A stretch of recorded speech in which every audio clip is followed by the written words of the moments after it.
Hello, good morning, good Good afternoon, good evening. morning. Welcome everybody to day 2 of the 2022 Childfree Convention. How you doing, Lenora? I am awake and well. How are you, Cody? Doing great, doing great. Excited for Awesome. today. More great topics, more great speakers. Looking forward to it. With that being said, hi, I'm Cody Hetzel. I'll be one of the moderators today. And behind the scenes, I'm in charge of the Speakers Bureau, which entails collecting submissions and maintaining dialogue and instructions for the speakers throughout this whole process. So, hi, I am Lenora F.I.R.E. I am also one of your co moderators today. My role behind the scenes is PR manager. So, I'm responsible for making everything look pretty. Great job. And thank you to our volunteer team, which we will go through later in the halftime show. I was responsible for all the social media, all the graphics you see, the videos today, um, press, emails, all that good stuff. That was my role behind the scenes, and also making sure that Cody and Jared do what they're told. That's the hardest job to do right there. That is. That's a fun one. I'm Jared. I'm head of tech, and I'm behind the scenes producing and hitting special buttons and everything behind the scenes. The and, eject button. and bringing the speakers in and telling them when to come in. So that's part of my duties as head of tech. Yeah. And so if you're watching this on July 31st, 2022, this is live. So if you can join us in the comment section, ask questions. We might pull some comments up into the live stream as the event's going on. So looking forward to that. This is a 100% volunteer driven event. From the work that the three of us do to the amazing team members that have come along to help behind the scenes and to the speakers that are going to be talking today and that spoke yesterday, all volunteer. The only thing that we share, well, the one thing that we do share in common is our passion for furthering the discussion of the child-free lifestyle. And so some people have stepped up and even further and provided donations and even sponsorships. So with that, we want to give a special thanks to our champion level sponsor, Childfree Wealth. Childfreewealth.com is a site run by Dr. Jay Zygmunt. He's a child-free person himself, and he's dedicated his focus for his financial planning and expertise on helping child-free people, the child-free community in the United States. So if you live in the US, you're child-free, he's a great resource to stay focused on a financial path. Earlier this year, he released a book titled Portraits of Child-Free Wealth. And during the Child-Free Convention happening right now, he is giving away free digital copies of that book to anyone that goes to the website right there, childfreewealth.com/book, and just ask for a free digital copy. He'll send it to you. He interviewed 26 child-free people and couples with a range of financial stories. They could have been barely making ends meet, or then maybe they achieved FIRE, which is financial independence and retire early, or everyone in between. So it's a great read. You might find someone that parallels your life and your financial journey. And yeah, go get it. It's free. Go get it. It's free. Doesn't get much better than that. No.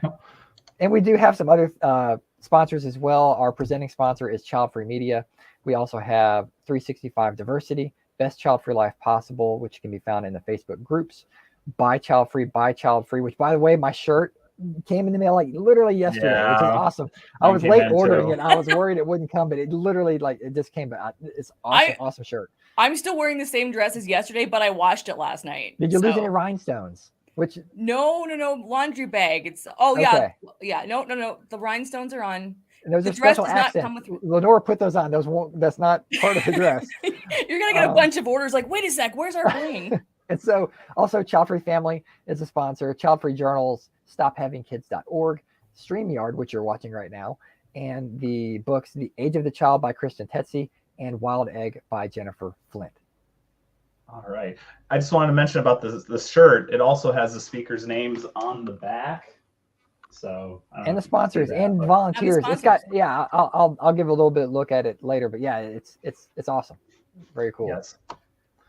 All right. I have a comment, but I'm not going to say it. All right. So just some housekeeping for the chat. Yesterday was amazing. Thank you guys for your energy. Please keep all the comments, the questions, have dialogue with one another. As this is live. This is also public. Anyone can view this. And so we ask that the conversation remain respectful. We are not an echo chamber. We welcome a variety of opinions. If you hear something, see something that and that inspires you to speak up, feel free to do so. And we do have Troll Patrol. So if there is anyone causing major trouble, you will be removed. So we'll introduce Rebecca in a second there. But again, because this is a live event and out of respect for the moderators, the speakers, the event itself, we ask that the dialogue be as civil as possible.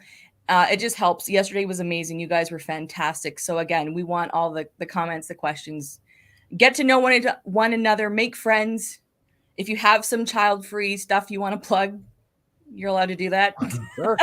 That's If good. it's child-free related, and can books, suggestions. I saw something about book clubs yesterday. I didn't get a chance to read everything, but also tell us where you're from. Now, I'm going to say this a couple times, so I should practice this now so I remember to do this throughout the event.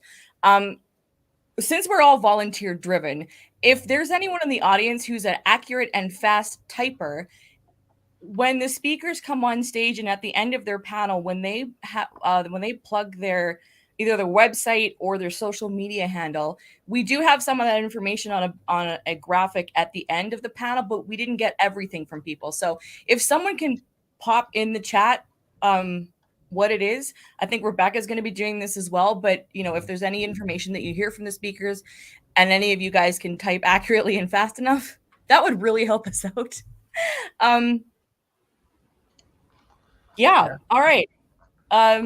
We have a lot of comments. Yes. Where are you from? We got a lot of good mornings right now in the beginning. Hey, Graham. Antoinette. And Rebecca, if you want to come up on stage, feel free to pull yourself up here. If you want to hang out in the background, that's cool too. There you are. Oh, we have and you're muted. Everybody. There you go. Hey. I'll get you. Great job yesterday.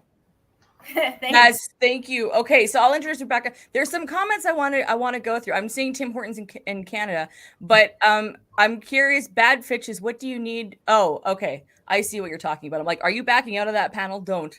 It's too late now.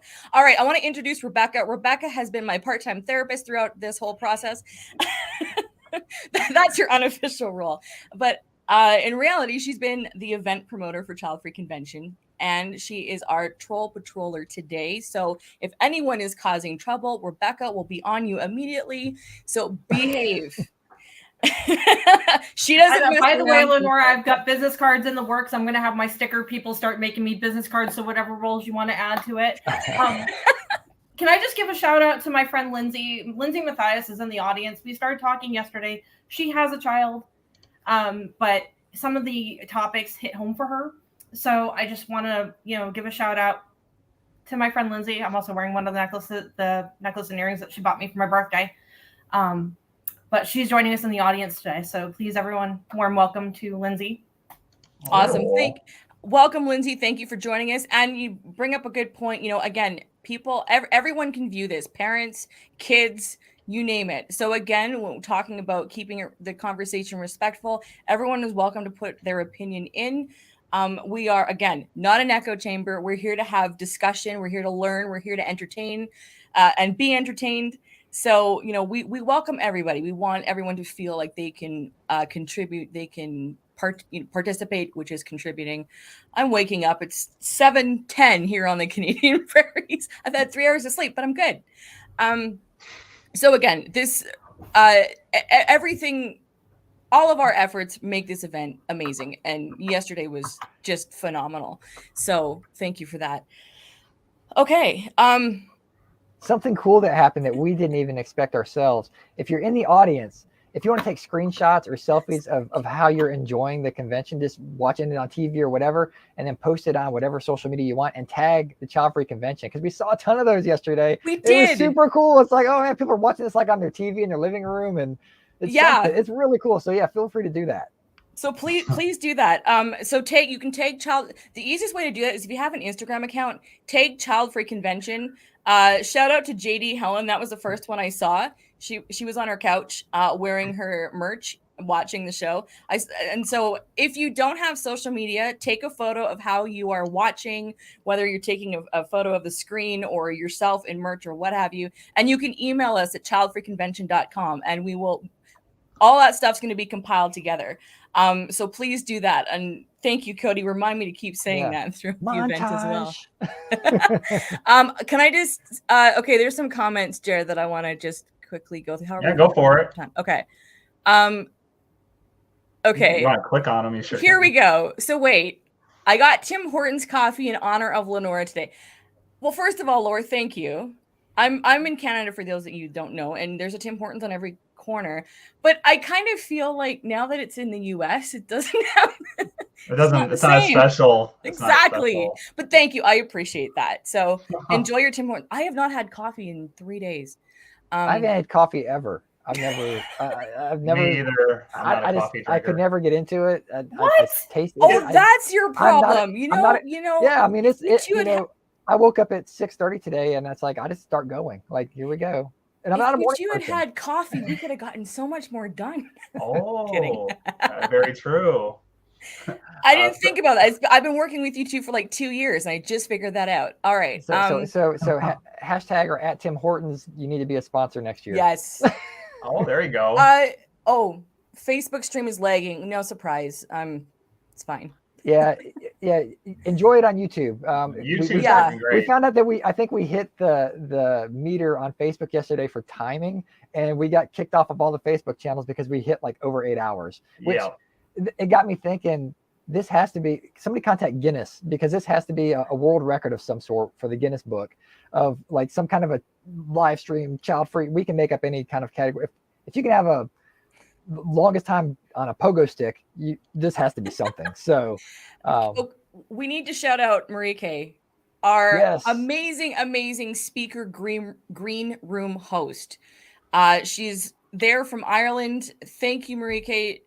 Yesterday and today, she gathers all the speakers, keeps them calm, gives them all the information before they come on to StreamYard. She keeps us calm. She's allowed Cody and I to do our moderating duties. So thank you, Marie K. So much easier this year. Out so much. Yes. Speaking of another Guinness in Ireland. Oh my goodness. I mean, that's funny. If the audience knew how crazy it is backstage, and I don't mean the speakers, but think of yesterday, what all of us were doing backstage, also while we're on screen. Yeah. I mean, we've prepared for that, and we did a really great job. So pat ourselves in the back. We did great. You don't even really think We're about amazing. You don't really think about it until you're actually backstage. And I can only imagine, since this is all virtual, how it is. I mean, I've been backstage kind of on one TV show. I'm not going to mention the name, but and just seeing the theatrics and then just being behind the screen on this was just. Right. Backstage was insane. And I'm not wearing my Childfree convention. I need to get one, but I am wearing Be the Light. So I thought that was kind of appropriate for today. There you go. Even though you guys can't see it, but positive vibes. So thank you to the parents who are watching. You know what? My dad sent me a message about an hour in. He's like, we're thinking of you. Good luck. I was like, oh, thanks, Dad. Very cool. I sent them that afterwards. But yeah, it's nice when, parents and family members. I think I have a cousin who's going to be watching today. This is great.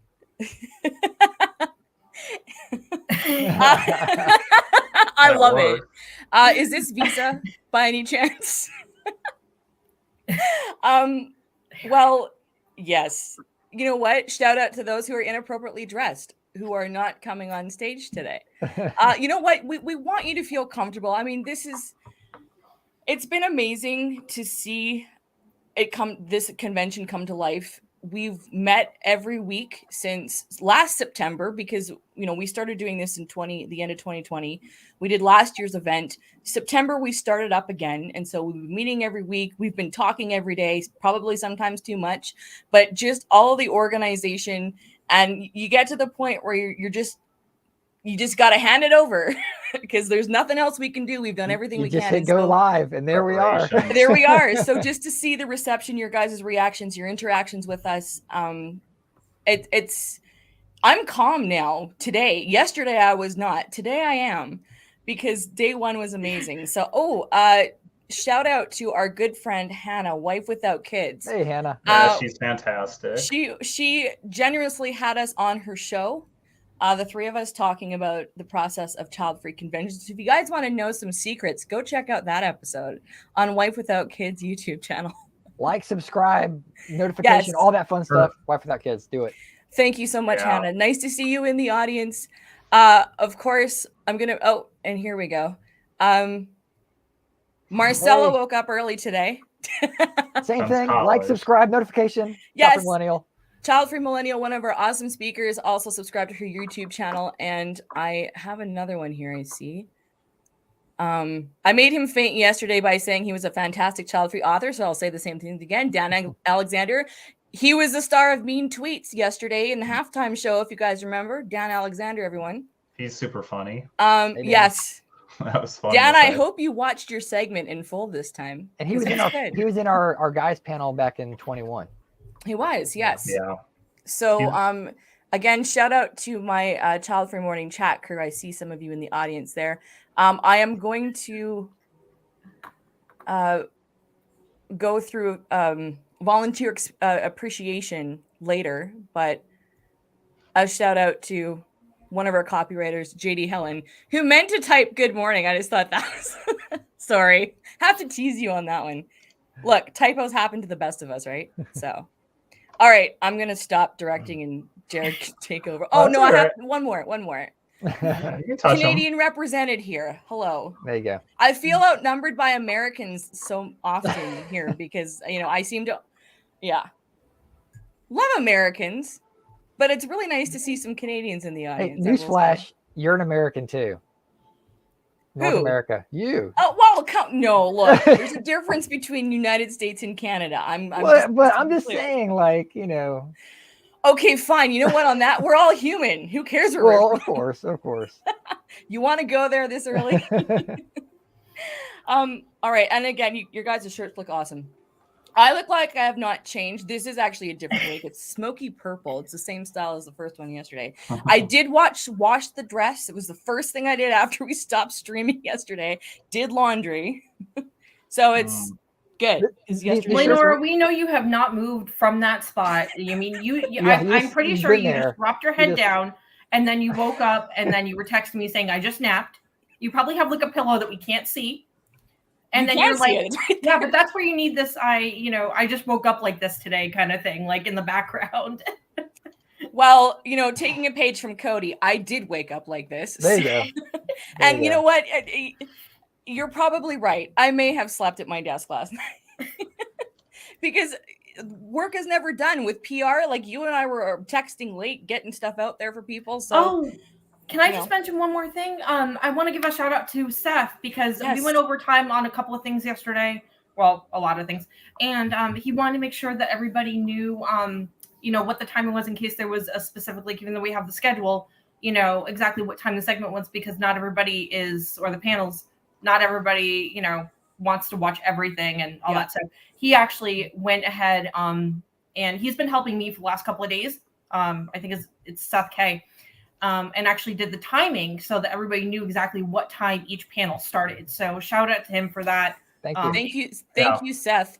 And if you want to do that again, please feel free. We're not going to stop you.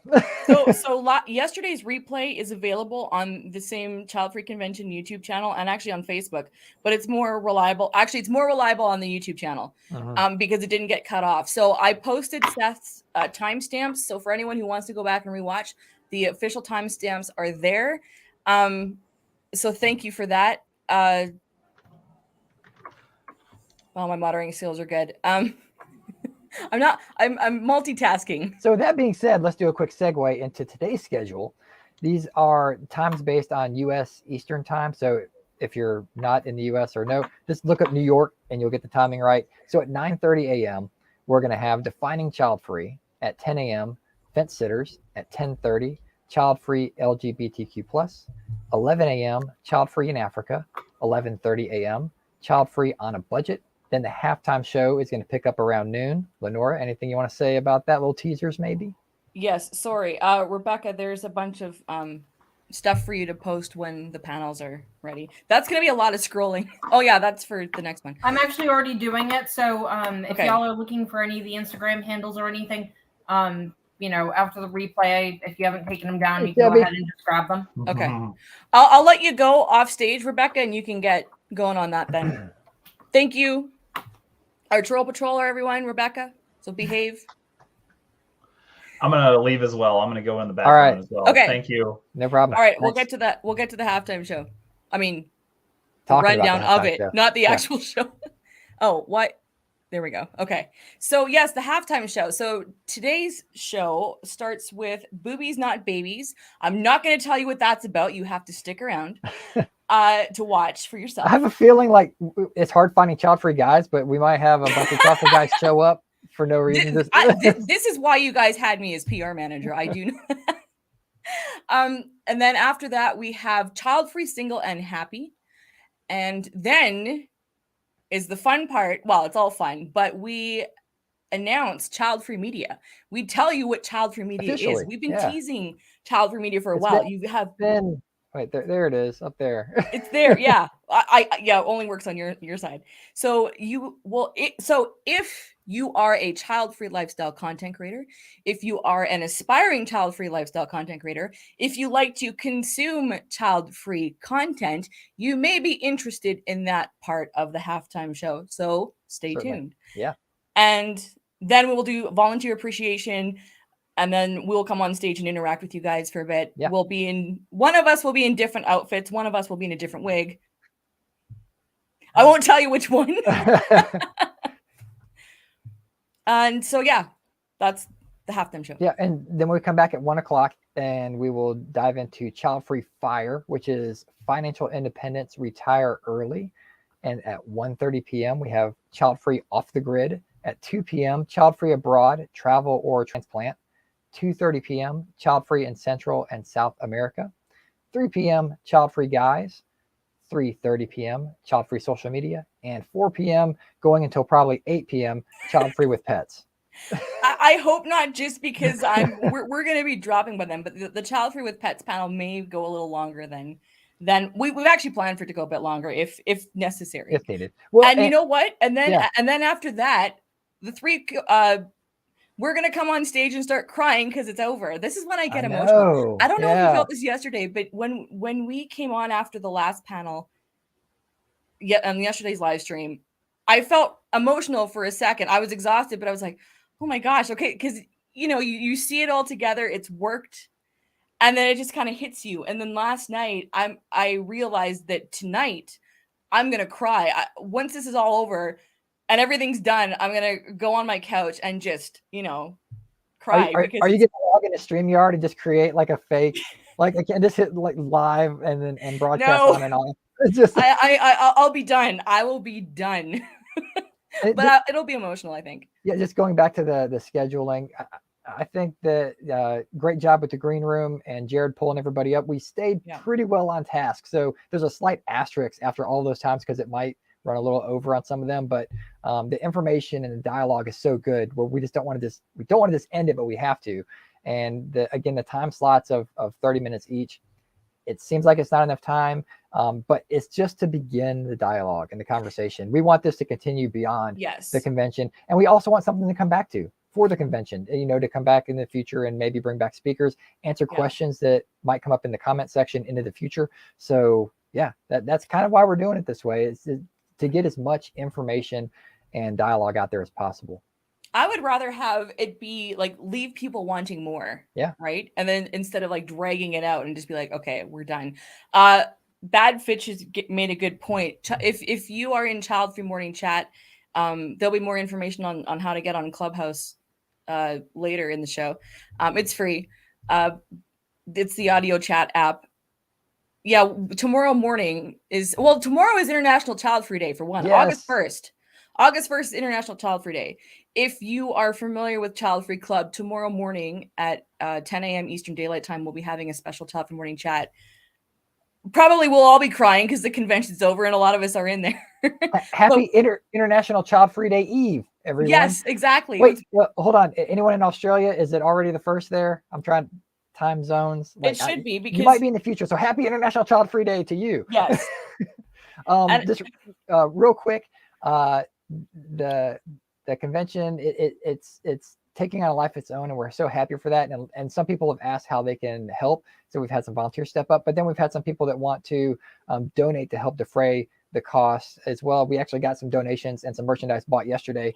Very awesome. Thank you for doing that. So just want to do a quick plug there. You can go to childfreeconvention.com, and there's 2 buttons there for donate or shop. You can do either one. It's awesome. Not expected. Again, this is a free event. We volunteer our time, but it's always nice to get that a little bit of appreciation on the back end.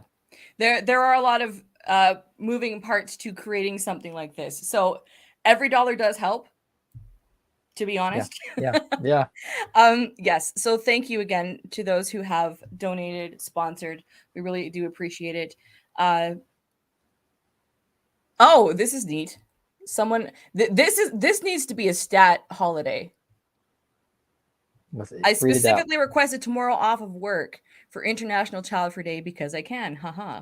There you go. Yeah. That's awesome. So with that, I've got a little bit of a wardrobe change to do. So we will. Already? I'm jumping out of the gate. Dude, okay. All right. All right. So we're gonna wrap this up. I'm gonna go off screen. We'll be back shortly, guys.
Childfree. I'm Cody Hetzel. I'll be one of your moderators.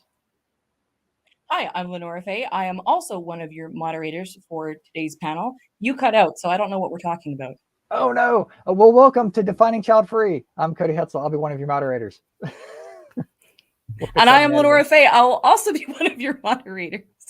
It's early. All right, let's get the kinks out of the way.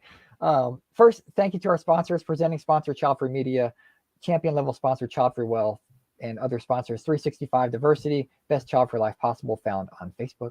Buy Childfree, Buy Childfree, Childfree Family, Childfree Journals, StopHavingKids.org, StreamYard, and the books The Age of the Child by Kristen Tetzi and Wild Egg by Jennifer Flint.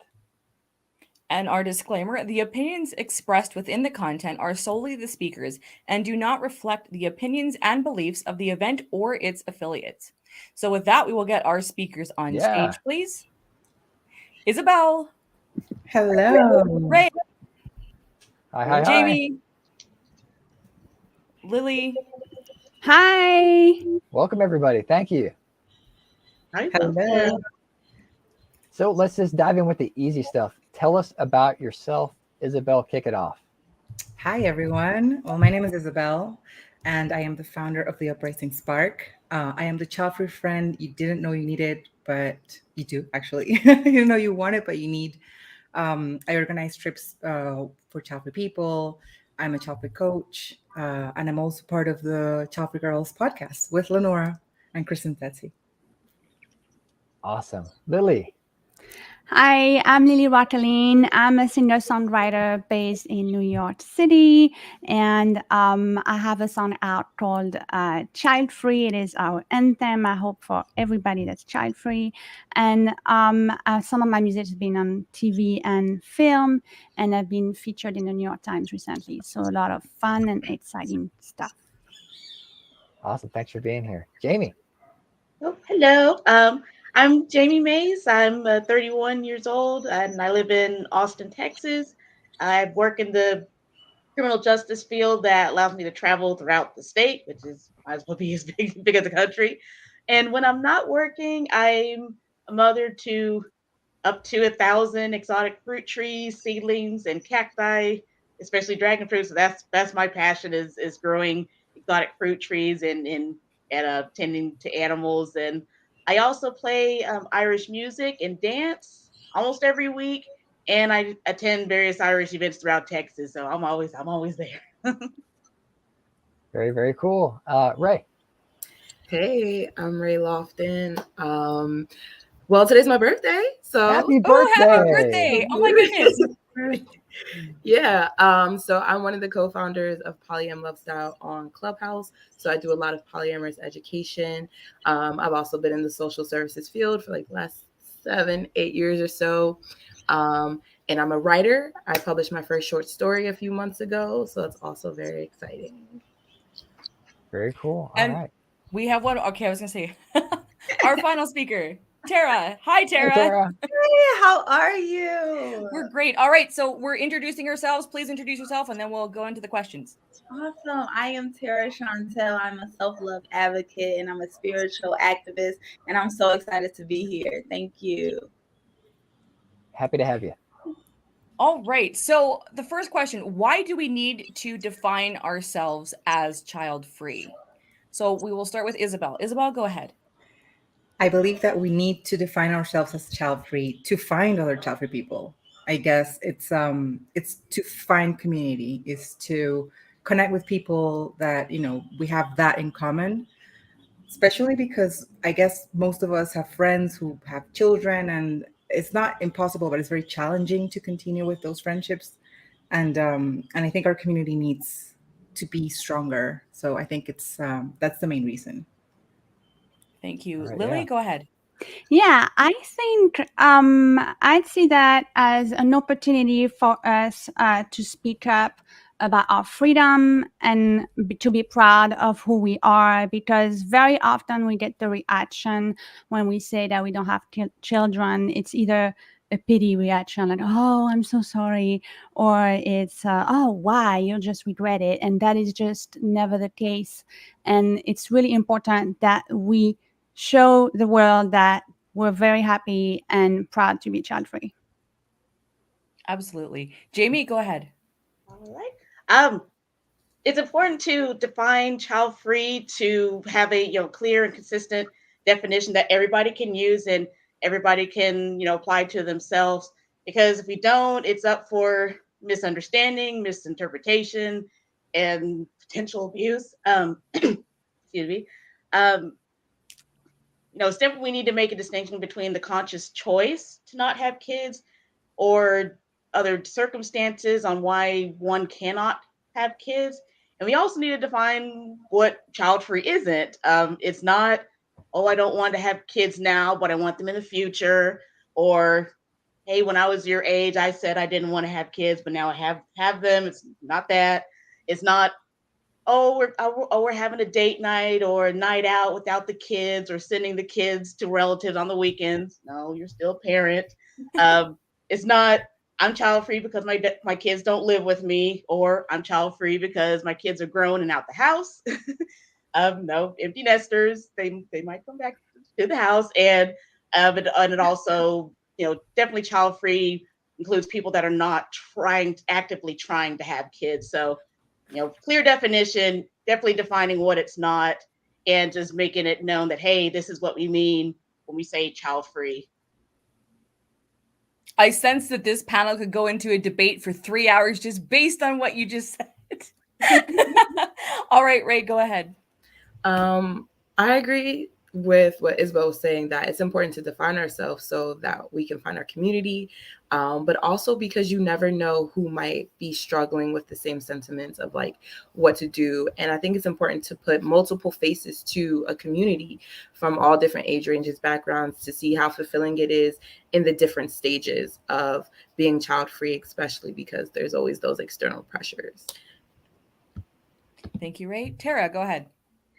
Yes, I think we should redefine child free because it's so important to shift the paradigm. Most people are going down this unconscious road, not understanding that they have a choice. They have a choice to live for themselves, they have a choice to live out their dreams, they have a choice to choose themselves. And I think it's the audacity. You have to be bold and have the courage to do whatever you want with this life. It's no certain pathway we should all just follow like some sheeps. We should really think for ourselves. And it's just showing people to really just wake up and really start thinking for yourself. Is it really a logical decision for you? Can you actually handle this type of responsibility?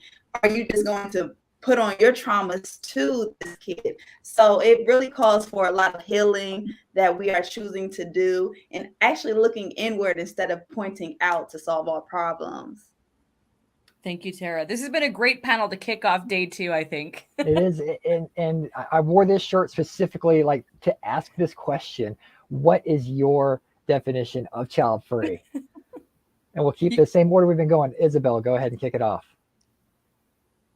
Oh man, that's like the hardest question. And this brings me back to many discussions that I've had with a lot of child-free people, because there isn't one definition. I think everyone has their own opinion about what child-free is or should be.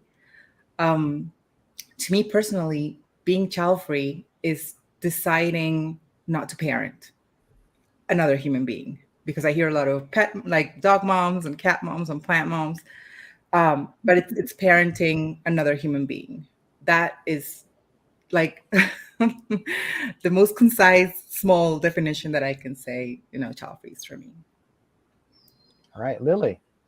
Yeah, I would see it as the conscious choice and decision to not have children, and taking that liberty because we have it. And yeah, I think this is pretty much that. I'll just keep it short. Yeah, that's all right. Short definitions are good. Jamie. All right. To me, yeah, child free is not as mentioned, not wanting, having, or being responsible for children in any way, shape, or form. It was a conscious decision, self-aware decision, well thought out decision to not have kids.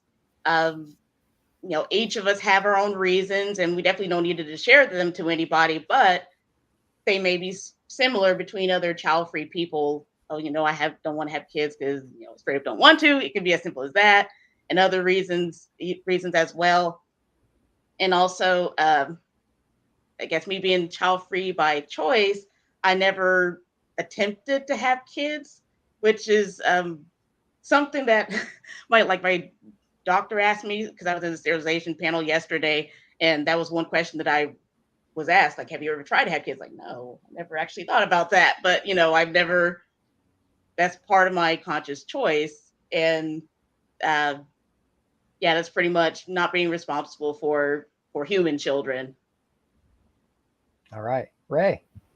Hey, so to me, child-free means someone who does not have any children biologically, through marriage, foster care, adoption, or anything like that, by circumstance or by choice. Like I said, I did struggle to figure out like the difference between childless and child-free for a lot of nights, but I settled there for the most part. That's what it means to me. All right. And Tara. Uh-oh. Oh, we've got you muted. Tara, you're muted. Okay, thank you. Thank you. Child free to me means living on your own terms. Child free means to me living a life that is carefree, no worries. You're not being an authority figure to other people. You're truly deciding to live life on your own terms. And I think it's truly peaceful when you're choosing to live a soft life on your own terms. And I think it was a great question to ask everybody because we got 5 similar yet different answers at the same time, and it just kind of shows how malleable the term is currently, and how we're trying to find maybe something that is agreeable for the majority. I don't know. So let's talk about the gray areas of the definition. So what are your thoughts on something like, dating someone who has children, or the step parent role, or giving up a child for adoption? Is that considered child free? Like, this is a conversation that never ends. Some of us, we've already participated in a similar conversation, but please share your thoughts on the gray/fringe areas of the definition based on your opinion. Isabel, we'll start with you. Well, this has evolved for me. I guess at the beginning, when I first discovered and I embraced the child-free lifestyle, I was very like no children at all. But now I think because based on the definition that child-free is for me, which is not raising children, so it's not being responsible for children financially, emotionally. I think that gray areas. I mean, I know people who are child free who have married or are in relationships with other people who have children from previous marriages, and they're maybe teenagers or they're already grown ups. And so I think that if you don't have to play a part of that responsibility, emotional or financial responsibility, and you can be like the cool aunt in a way by being the parent's partner, you can still be child free. I also think that somebody who has a child because they don't believe in, I mean, I'm pro-choice, but I understand that there are women. I'm sorry, because I'm pro-choice, I understand that there are women who don't want to get abortions, and that's totally respectable too. And there's also people who have decided not to have an abortion for whatever reason, and then place that child in adoption, and they're child free as well because they don't have any responsibility over that child. So that's my personal opinion, I guess. And it's definitely evolved. Thank you, Isabel. Lily, go ahead. Yeah, I agree with a lot of what Isabel has said. What I would add is I think there's 2 questions in your question, Lenora. I think that dating someone with a kid or step parenting is just like parenting. If you do have a role, like if it's a small child, and then they're gonna call you mom or dad, right, or anything else, and this is like pretty much like having a child. So I don't think that's child free. On the other hand, also don't think like in the case of people that originally wanted to have children, but then they decided to not have children, or if a woman has decided to carry the pregnancy and then give the child for adoption. I think you don't have to be child free since forever. I think it can just happen in those circumstances. It's not something that, for me, it's been like since I'm 15 and forever. I knew that, since I was very young. But some women and men, they might, they might think they're not going to be child free, and then they will be child free, or they will, give a child for adoption. So I think these are my thoughts. Thank you, Lily. Jamie, go ahead. So it's for the most part, similar with dating somebody with kids, step parent. You're the person's choosing to be responsible for somebody else's kids. Yeah, even though they may not have kids of their own, which is the similarity between child-free people. They're choosing to be responsible for another human. So to me, that doesn't quite count as child-free, because most child-free people don't want to be responsible to human children at all. And if you're going to get involved with somebody else's children, you might have to be involved with the other parent, family dynamics. Have to go by that family schedule, and usually doesn't matter if it's casual or going to be serious. That person's going to be responsible for other people's children, and giving your kid up for adoption. I think that's a slippery slope because technically the person had a kid, something that most child-free people don't want to have a kid, but yet I think Lily mentioned, you're not responsible for a kid, so it's like there's two parts of the situation that might cover the child-free definition, but to me it leans not being child-free, because although you gave that person up for adoption, there's still somebody out there in the world that you gave birth to or created, and they may want to be involved again or reach out to you, and for whatever reason they wanted know who their family was, medical records or whatever the situation, whether the person who adopted the child out will be involved or not is kind of irrelevant. But I don't really consider that as child free, because they still technically had a kid, even though they're not responsible for one. But that child may want to reconnect with you in the future, and that person, that the adopter is going to be involved with that person again. Thank you, Jamie. Ray, go ahead. Yeah, so I think it's a blurred line when it comes to dating. Maybe in the short term, I think you can get away with it. But if you're talking long-term relationships, commitments, a marriage, or something of that extent, you're going to slide into a co-parenting role, and therefore, for me, you lose your child-free status. If we're talking like a person who had a child and put them up for adoption, I think where I fall in that is that they're not child-free, but they're childless. But nobody knows that unless you tell them. So, it depends on how much you want to disclose. Me personally, I don't date people with children anymore, because if I want to live my life, it doesn't align, and I don't want the responsibility, even emotionally or anything, to even be a fun aunt.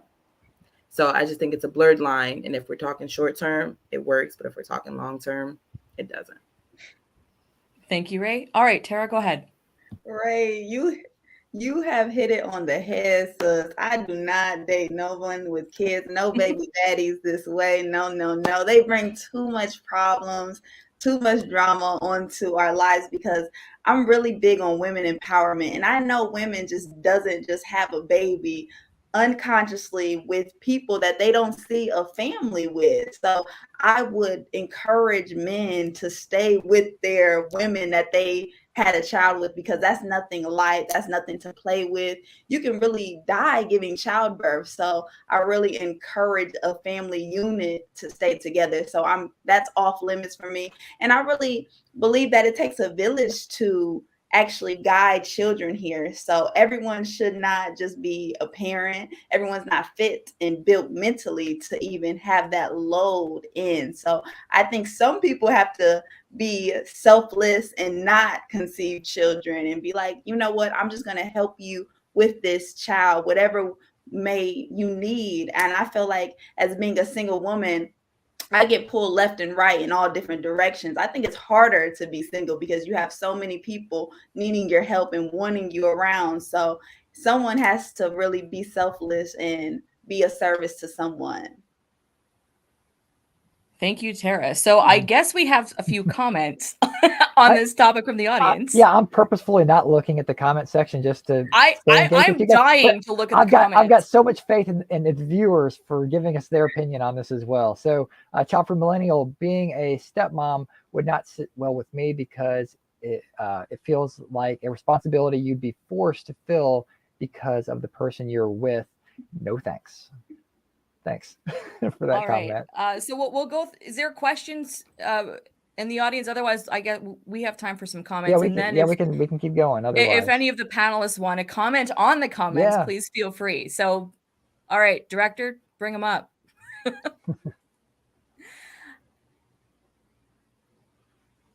Okay, so it's important to define child-free because not everyone knows about this lifestyle, especially in the culture I'm raised in, where having a kid is the norm. It's liberating to find other child-free people. I think that's something Very true. we can agree on, you know, Yeah. and with Yeah. and you know, all of us here on this screen are vocally child-free people. Like we're public about it to some extent, but we're vocal. And you know, we have all benefited in some way. You know, Lily wrote a song, Isabel and I podcast. Ray, I know you, like all of you. We're all here. We're all doing, you know, part of this event, and it's a beacon in a way. You know, just like, hey, we're not alone. So, you know, that's changed a lot of our lives. Cody, you want to take this one? Hey, V. It says, so is someone who considered themselves child-free, got pregnant, kept the pregnancy to term, and gave birth, but gave the child up for adoption, still child-free? Who wants to answer that question? I'll go. Like I stated earlier, to me, that's a childless person. And I simply say it that way because you did have a tiny human. And, you know, even though you are no longer parenting it and you have no attachments to it, you do. Like, you know, if they want to look in the records, if they want to find there, you have a person who's biologically connected to you. So you're just, to me, you're childless. It's just not around you. You know, it's not a part of your everyday life. But I personally would not call you child-free, just childless. I think that everyone's definition, it depends on what your child-free spirit animal is. Is your spirit animal time, travel, the environment, just to not have to have that responsibility of raising another sentient being? So that, I think, kind of skews everyone's opinion. That's why it's so varied. That's why this is such a great topic to have, to hear everyone's opinions, and just to show that even though we're all in the same boat, we can still have different opinions but still get along. For the people that say we don't really need a definition, I don't want to be defined by a label, as was said earlier, well, how else are you going to find other people that are like you if we don't have a term for what our lifestyle is? Does anyone else want to answer that question? Yeah. I want to. Oh, Sorry, I want to say I disagree with Ray. And that's okay. That's okay. No, I know, but I mean, because I think, I mean, we all have very strong feelings about many things, you know, because of the way we were raised, because of the culture we were raised in, because there's so many factors that come into play. And I believe that some people who have the capacity to birth other humans, some of them don't even want to think about abortion, and that's okay. But if you are child free and for some reason, because it happens, I mean, shit happens, get pregnant and you honestly don't want to have an abortion, it's also your choice, it's your body. So birthing the kid and then saying, well, I don't want this responsibility, and then placing it up for adoption, that doesn't make you, for me, that doesn't make you any less child free. Even if the kid comes back later looking for you, you know, because this is something that Jamie also mentioned. You don't have any part in raising that child. You don't have any responsibility, financial, emotional, in any way. You're just hoping for the best for this child. I personally wouldn't place a child for adoption, but that's my opinion, and I think there are people who would disagree with me because they just wouldn't abort. They wouldn't have an abortion. Thank you, Isabel. Who else wanted to answer? I didn't see who else. I wanted to add something if possible. Okay. Yeah. Sure. I see it a little bit in between Isabel and Ray. I think a woman or a man, you know, any individual, if they wanted to be child free for a portion of their life. So, for example, they had given up a child for adoption, and one, it doesn't mean that they will reconnect with that human for until the rest of their life. They could as well, and a lot of people that gave up their kids for adoption did that. They just don't want to connect with them at all. They just refuse any connection, and that's just how it is. They decided to live their life child-free without that child, and that's just how it is. So this is one thing. And then I also think that if somebody was child-free for 20 years, and then in that situation, if then they wanted to reconnect with the individual once they're an adult, there's no more responsibility there. They just want to have that connection with that adult child. I don't see it as something that's really has to be in the box and like really, really strict on some things. Yeah, it doesn't have to be really polarized. And the same thing if a woman or a man, they don't want to have children and they live the child-free life for 30 years, and then they actually really want to have a child, I just see that, why not? So that's just it's not my choice, absolutely not, but it's their choice to decide.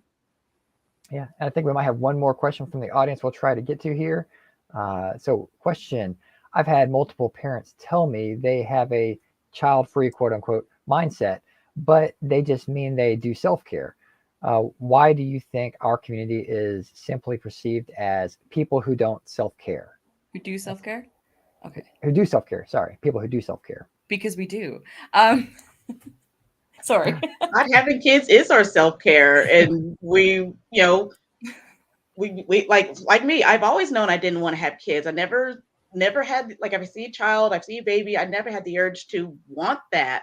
And to know that, hey, I am not interested, do not have the capabilities to raise a child. Having it is one thing, but people, when you're going to have a baby, no, you need to think about actually raising that child. It's only a baby for a year. And I have no interest or desire to do that. And having that conscious thought is self-care, because I'm preventing, stress and anxiety and frustration. If I didn't listen to myself and have a kid that, I'm having trouble raising and not, not interested in being involved. So, being child-free is self-care, because you're doing something to, you better yourself. You're listening to yourself, and you know what you want and don't want in life. Yes. So with that, we're going to wrap the panel up. If there's anything that you would like to plug, promote, let people know how they can reach out to you after the convention for maybe follow-up questions, feel free to share that now. We'll start with Isabel. Well, you can find me on Instagram mainly at the Uprising Spark. I organize trips for child-free women, and I'm organizing a trip for child-free people, just women, men, non-binary, child-free folk, this October, and it's actually going to be announced this Monday. Well, tomorrow. Oh, so, finally! I've been waiting for this. Yeah, because Lenora is actually coming with us. So stay tuned. Join my mailing list so you can get all the details first. And thank you for watching. All right, Lily. All right. You all can find my music on all music platforms, and my song Childfree is out everywhere as well, and on YouTube. There is a video with it, and there's lots of interesting comments, some good ones, some bad ones. Feel free to answer to them. But you can also find me on Instagram, Lily Rotelin, LILIROTUELIN, and all other social media. So just come by and say hello. All right. Thank you. And Jamie. All right. So y'all can follow me on Instagram, Facebook, and YouTube. I have a channel called Shamrock Girl World, and it's all about exotic fruit trees, how to grow them from seeds, because I do have a lot from seeds, and fruit guide. So that's my world there. And then Instagram has occasional Irish music and dance in there. So if you're interested in that and learning more about, growing fruit trees and growing your own, fruit forest, because that's essentially what I have, you can definitely follow me at Shamrock Girl World on both primarily Instagram and Facebook, Instagram and YouTube. All right. Thank you. And Ray. Hey, you can find me on Clubhouse at Polyam Love Style. Do lots of education on that platform. You can also find my first self-published book on Instagram at the Right Hemisphere. So right as in WRITE hemisphere. All right. And Tara. Awesome. Thank you guys so much for this opportunity, this platform. It's amazing. It's so liberating, and we are extremely thankful. And you guys can connect with me on all platforms, Tara Chantel, TeraChantelle. And I would love to see you guys on the other side.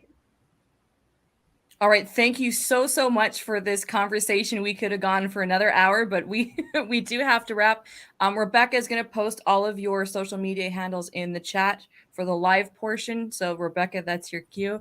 Again, thank you everyone for contributing to the 2022 Childfree Convention. This has been the Defining Childfree panel. Thank you. Oh, thank you so much. Thank you.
Hello. Hi. Welcome to Fence Sitters. I'm Cody Hetzel. I'll be one of your moderators. And I'm Lenora Faye. I'll also be one of your moderators. I don't know why I have trouble saying that. Thank you to our sponsors, presenting sponsor, Childfree Media, champion level sponsor, Childfree Wealth, and other sponsors, 365 Diversity, Best Child Free Life Possible, found in Facebook groups, Buy Childfree for merchandise, Childfree Family, Childfree Journals, StopHavingKids.org, StreamYard, and the books, The Age of the Child by Kristen Tetzi and Wild Egg by Jennifer Flint. And our disclaimer, the opinions expressed within the content are solely the speakers and do not reflect the opinions and beliefs of the event or its affiliates. And with that, we will bring on our speakers, please. We have Sarah. Hey, Sarah. Hello. Zoe. Vanessa. And Ray. Long time no see. So let's start with the easy question. Tell us about yourself. Sarah, we'll start with you. Yes. Hello, everyone. My name is Sarah Liu. My pronouns are they, them. I am 29 years young, and I have been child-free for 10 plus years. I enjoy a lot of different hobbies, but some that are currently my biggest obsession are riding motorcycles, leather crafting, crochet, photography, and I really enjoy reading a lot. So. All right, Ray. Hi. I feel like I have to change it now. So I'm 29 today. I love hiking, puzzles, video games, napping. I'm obsessed with dogs, and I do a lot of polyamorous education on Clubhouse. I'm one of the co-founders of Polyam Lifestyle on Clubhouse. All right, and Vanessa. Hi, everyone. I'm Vanessa Lauren. I live in Las Vegas. So good morning to all the West Coasters. This is a little early for us. I am born and raised in Las Vegas. I am one of 9 siblings, so I have a very large family. And I have a partner that I've been with for a very long time. I have been with him for about 7 years, known him for about 20. And I am one half of a child-free podcast called Claiming Zero, where we talk about everything from fence sitting to everything under the sun child-free. So happy to be here. All right. And Zoe, I think we bounced around. So go ahead. I don't think she can hear us still. Oh, we've got a Zoe, can you hear issue. us? No. Now, can you hear us? I don't think we have sound with Zoe. Okay. All right. We'll get back to Zoe later. Okay, so that's everyone so far. All right. Welcome to the live stream of Childfree Convention, everybody. All right. So the first question, what are the pros of being a parent? A question you wouldn't think you'd hear on a child-free convention. Audience, hold your thoughts till the end, please. Sarah, go ahead. Yeah, so I feel like it is something I can't technically speak to experiences that I know that I will never have. But I know that in the very beginning stages of me, finally deciding that like, yes, I am going to be child-free, 100%, no kids for me. I did have several pro and cons lists just for me to be able to keep a running tally of things I want to research and learn more about to really fully understand my decision, but also be able to help educate others as well when it comes to this topic. But while I'm sure pros exist, there were not any strong enough to sway my decision. So I just really want to encourage anyone that may still be on the fence about the decision to remain child-free, just make sure you really allow yourself all the time you want to take those pros and weigh them against the cons, and don't allow any kind of confirmation bias. It's easy to happen. Don't allow that to drive your outcome or creep up in any kind of way. Just as a little bit of an example of this, when I first started doing my pros and cons list, I remember being told when I was being vocal about being child-free that, well, if you change your mind, you can always adopt later in life. And at some point, that answer felt a little too simplified in the aspect of like how to have a kid. So my curiosity, basically just kind of drove me to learn as much as I can about the adoption process. I really took it and broke down that process. I broke down experiences that I read just, from my own personal viewpoint. And also I sought out to listen to the voices of adult adoptees via social media. TikTok's a great place for that right now for anyone considering this. And just some of the information I learned in this process actually horrified me and just solidified the decision for myself to not have kids or ever consider this adoption as an option for me. So just be mindful of it. Don't allow confirmation bias to, slip in there at all, and really just give yourself all the time that you need. Thank you, Sarah. Ray, go ahead. This was the hardest question. I could not identify one.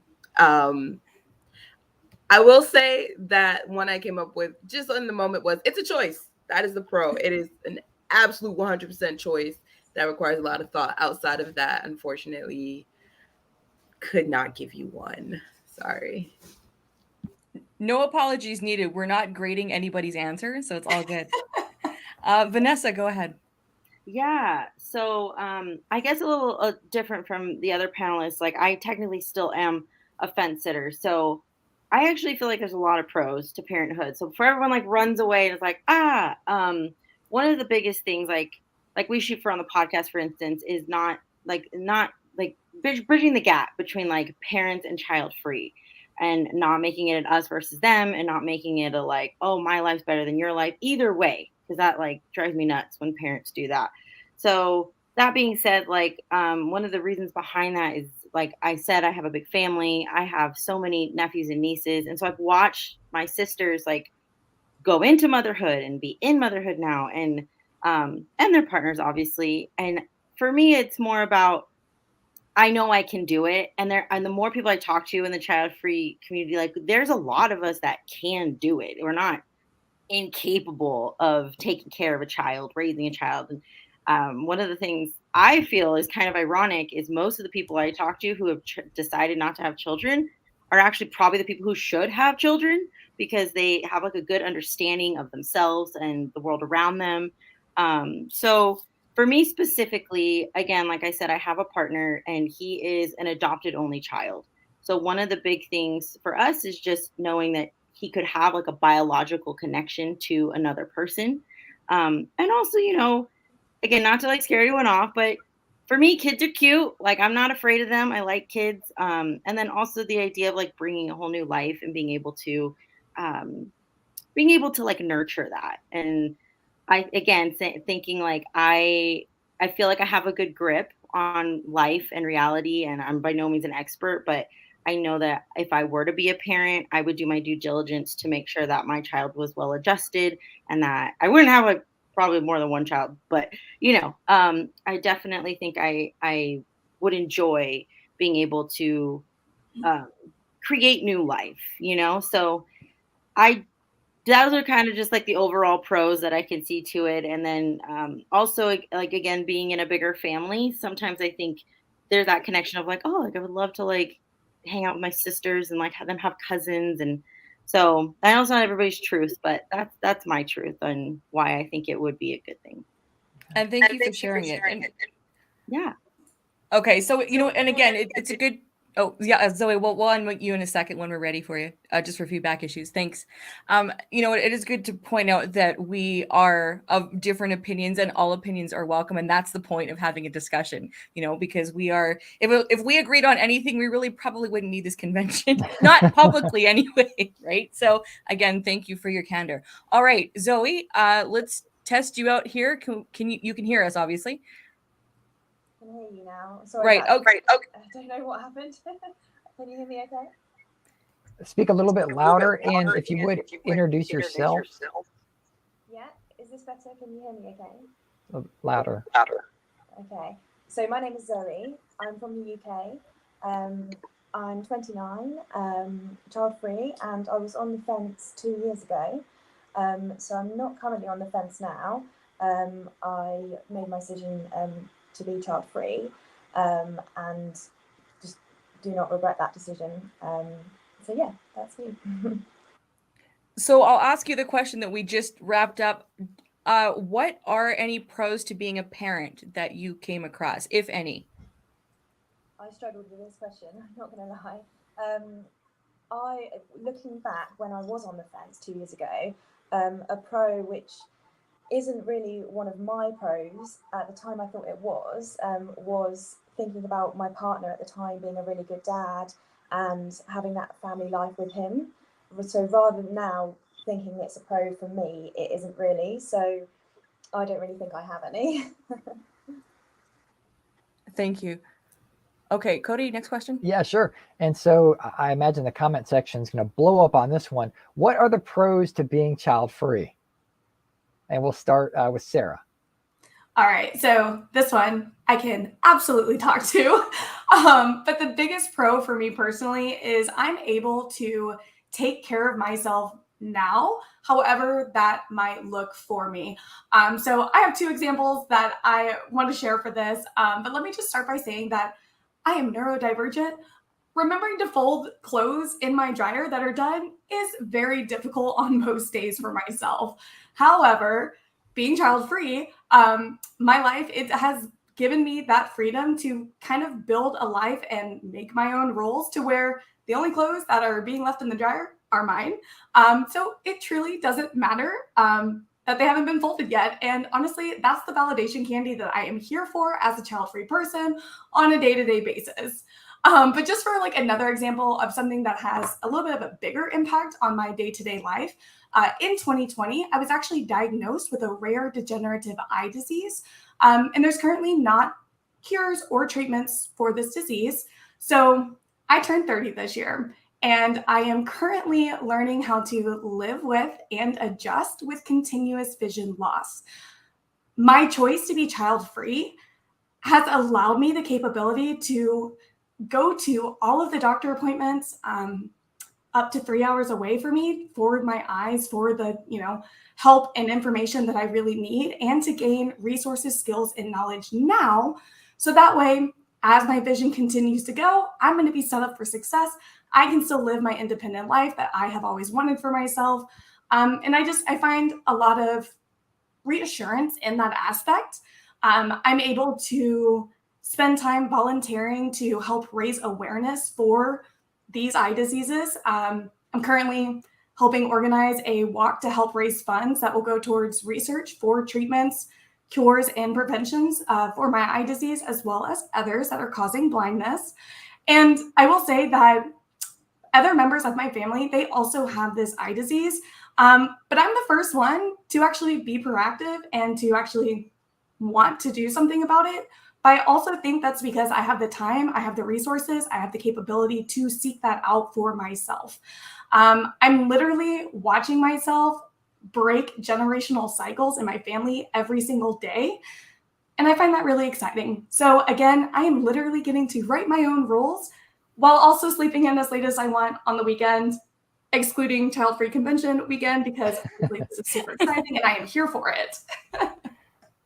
That is fabulous. Thank you very much for sharing that. Yeah, Zoe, let's go to you. So I have a long list, but I would say for me, I'm busy. I have a full-time job. I have quite a lot of hobbies, holding down friendships, a relationship, and just day-to-day stuff, like mentioned, washing and cooking and cleaning. Like for me, there's no time. So time freedom is a massive thing for me. Also financial freedom, that's a huge one for me.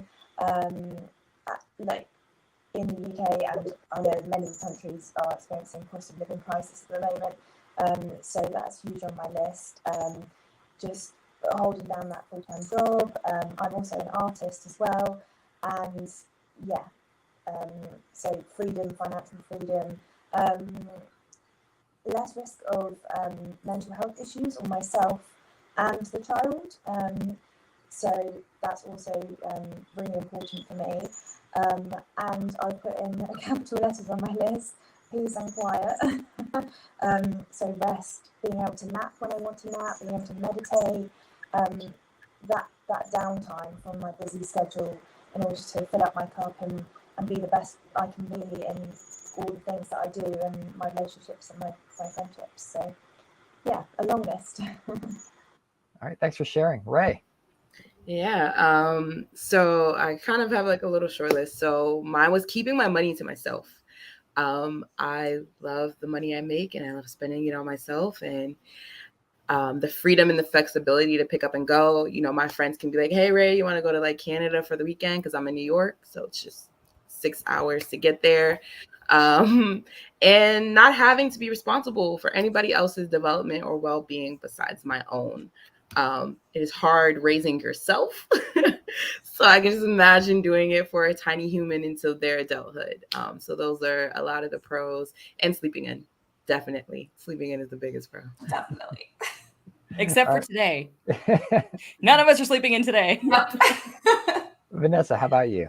Yeah. So everyone hit a lot of good ones. So I'll say some new ones. But yes, sleep is there. I'm down for sleep. I am a very indecisive person, thus sittingness.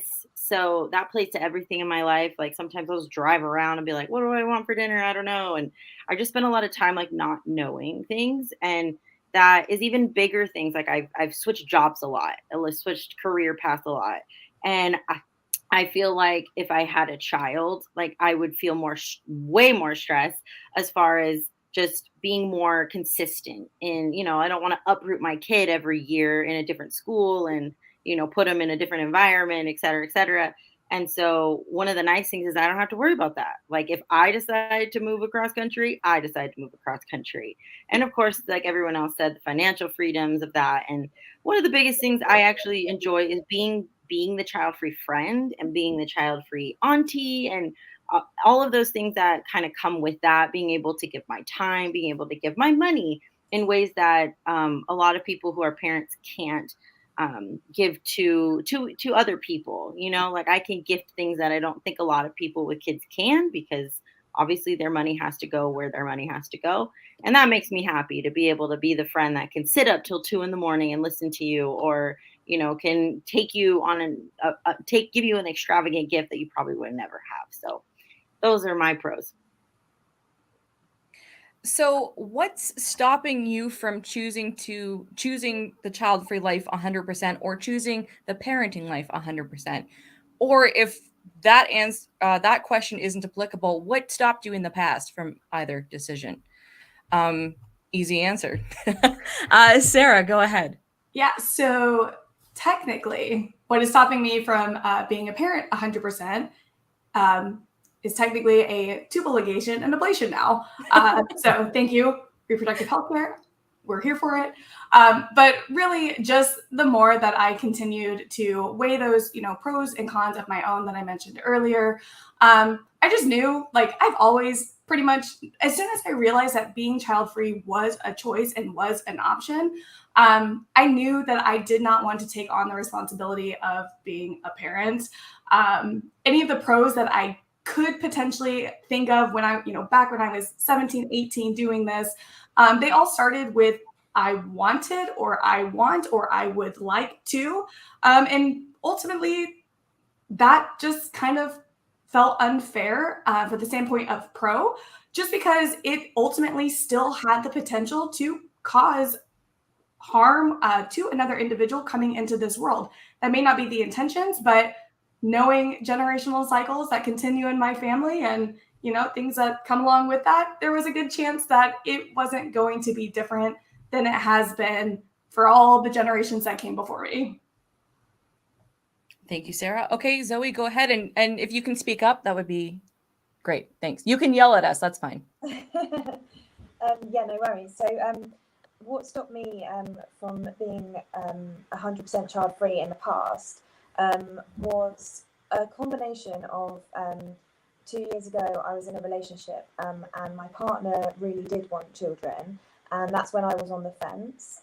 And so I would say it was a combination of him and his opinion, because at the time I thought that, I don't know, like I was on the fence. So it was that, but also society's opinion, and just feeling like I was a bit strange if I decided not to, and I've got a big partner here and he wants them, so, and it's a normal thing to do and I should just do that. So I was worried about what people would think of me if I did make that decision. Looking back now, I knew deep down that was always there, but I think it was just clouded by my ex-partner's opinion and society's opinion of I would just be weird if I decided a child-free life. Thank you, Zoe. Ray, go ahead. What's stopping me from leaning over to being a parent is the idea of regret. I would much rather regret not having kids than regret having kids. I've stated before, I've been in the social services foster care system for over 7 years. I've worked with a lot of those families in that environment, and how a few bad or not so great decisions can take you somewhere. You know, I think about the way I grew up, and there's certain like childhood traumas that I'm working on at a pace that feels comfortable for me, and the way that might have to be accelerated if I were to try to be a parent. And then also there's just things that I don't want to change about myself that I feel would not be the greatest in raising a kid. So a combination of all of that kind of has me leaning more towards I'm not going to do it, but ultimately regret is the biggest factor from stopping me. Thank you, Ray. Vanessa. Yeah, so I'll keep mine short. I think I kind of agree with Ray. Like but the question I always ask and the question I always tell anyone who's like, I'm not quite sure, is I think a lot of the times we think about our partner. Like that's what we think about when we think about building a family, right? And so I like to ask myself, like, if we had a child and my partner, something were to happen, he were to leave or he were to, God forbid, pass, would I still want that child? And I take it a step farther and go, if the whole world, you know, if it was just me and that kid, like, am I going to be happy just me and that kid? And I think that's important to ask yourself because, unfortunately, I feel like a lot of people, especially young girls, make the decision to become moms to fix something broken inside of themselves, and that is not a reason to have a child. Like a reason to have a child is so the child can have a life, and not so the child can fix your trauma and your background. And so I think about that, and I think that if I can't answer that question and go, yeah, no, me and the kid, like we're cool, like I just want to hang out with like my own kid, then I don't think I should be a parent. And then the thing that keeps me from like the child free side, I guess, completely is honestly kind of the opposite of Ray. I'm like, oh, am I gonna regret it? Like you can't go back. You can't, you know, time doesn't. I can't go back to my 20s and be like, oh yeah, no, I'm for sure gonna, you know, have kids. So it's hard. Like being on the fence, it plays with your emotions a lot. But those are the two things that I just kind of go back in my head and I'm like, oh gosh, like I don't know. See, indecisiveness. It's just it follows me everywhere. Rock, paper, scissors. Right. Just, you know, we'll see what happens. Roll the dice. I'm in Vegas, so why not? Yeah. So do you feel like there needs to be a 100% certainty for someone to say that they're child free? Sarah.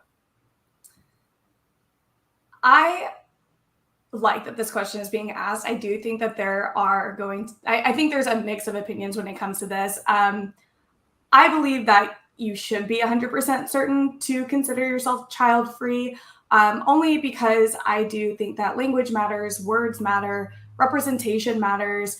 And when we're talking about child free versus childless, like I absolutely do think there is a difference that needs to just, you know, be considered. I'm not trying to, you know, say who can and cannot call themselves child free, but me personally, I do think that it does matter that when you're deciding to be child free, that like you are 100% child free because that representation does matter. Thank you for that. Zoe. So I'm going to slightly disagree with that. I don't think it does. You do have to be 100%, because I think it's a really personal choice, and I think you don't know what the future is going to hold, and you don't know what's going to happen. And as long as that decision that you make is your decision and you are 100% happy with that decision, I think if you're say like 85% sure you're child free, that's okay. And actually, who needs to know? You don't need to prove it to anyone. And I think that's something I've learned massively. Is like I was saying before, I really cared about what people thought, that they were going to judge me for making that decision. But it doesn't matter. It doesn't matter that they judge me. If they do judge me, it doesn't change my decision. So I don't think you have to be 100% sure, and it could change. Because I could say I'm 100% sure right now, but then maybe in a month's time, I might be like 50% sure. So you just don't know what's around the corner. Yeah, thank you for sharing. Ray, how about you? No. However, I do think you need to be more sure than not. I think you need to be a lot over. I think you need to be like 75% or more. Because it is a big decision to make and stand on, and community is important. And I think it's important that the people in this community are genuinely there because they want to be here and not just because they're debating or considering it. Good points. Vanessa, how about you? Yeah. I think this is a tough question for fence sitters, is to be fully transparent. Like me personally, I don't feel like I belong to either group, you know? Like I don't feel like I can like follow mommy bloggers because like that would drive me nuts. But also sometimes when I'm talking to and following people who are decidedly child free, I can't really relate to what they're feeling and saying either. So I kind of keep my feet in both puddles, and I'm honest about that. I think that's the most important thing is, as everyone was sharing, like, you know, representation does matter, and being honest about where you stand does matter. And I think that I don't think you have to be 100% certain, because for me, like being a part of this community, specifically the child free community, has actually helped me figure out, like, listening to everyone's other life experiences and opinions. I'm like, oh yeah, I didn't think about that. Or so I do think it's really important for someone who is considering both to really hear both sides, and kind of obviously your own experience is your own, but to kind of hear the wisdom and be able to help make that decision. Hey, thank you for sharing that. I'm Question. trying to see. We got some incoming comments from the field. Let's see what's happening out in the wild. So children are not something you buy from the store. You can't return them if you change your mind. That's very true.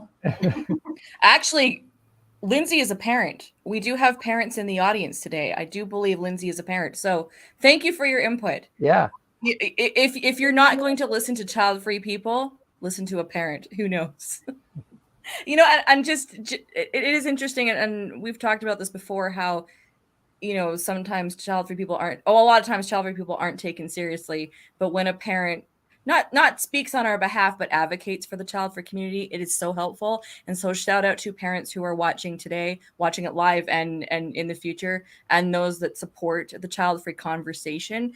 It is appreciated because you know, again, sometimes we need a parent to speak up and say, look, it's a choice. So we do value parents here. So thank you very much for that. All right. Closing remarks.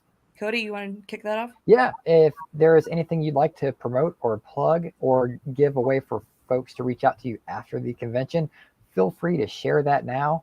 Sarah, we'll start with you. Yeah, feel free to reach out to me on Instagram. I'm in the works of making a website currently, so I will share more information as that comes up, but you can reach me on Instagram. My handle is coffeepotqueer, one word. All right. Thank you. Zoe, how about you? Yeah, so you can follow me on Instagram and Facebook, Zoe Walker Art. I am an artist, and yeah, give me a follow, and I'll be happy to speak to anyone that's on the fence or is making their decision and wants to know a bit more about my experience. Awesome. Thank you. Thank you. Ray, how about you? Yeah, you can find me on Clubhouse at Polyam Lovestyle, or you can find me on Instagram at Kaireh, Kairhae. All right. And Vanessa, wrap it up. What you got? Yeah, you got it. I'm gonna bring it home. So like I said, I do have a podcast. I'm one half of that. Hello to Dallas, my partner.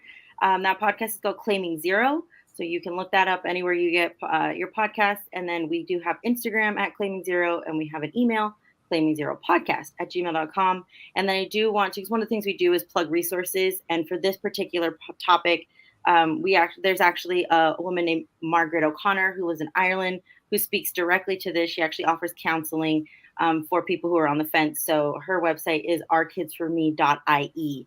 So if anyone is trying to figure out if that's for you, like, that's a good resource. Thank you for sharing that info. So and quick shout out to Margaret, who has been supporting the Child Free Convention on social media, and she is a previous winner of International Child Free Days Child Free Person. I hope that came out right. So hi, Margaret. Thank you. So with that, we're going to wrap up the topic here. Thank you, everyone, for your time. We appreciate it, and let's get the next one going. Thanks, everyone. Bye. Bye.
Hello. Hi, everyone. Welcome to Childfree LGBTQ+. I'm Cody Hetzel. I'll be one of your moderators today. And I am Lenora Fay. I am also one of your moderators today. Thank you to our sponsors, presenting sponsor Childfree Media, champion level sponsor Childfree Wealth, and other sponsors 365 Diversity, Best Childfree Life Possible, found in the Facebook groups, Buy Childfree, Buy Childfree, Childfree Family, Childfree Journals, StopHavingKids.org, StreamYard, and the books The Age of the Child by Kristen Tetzi and Wild Egg by Jennifer Flint.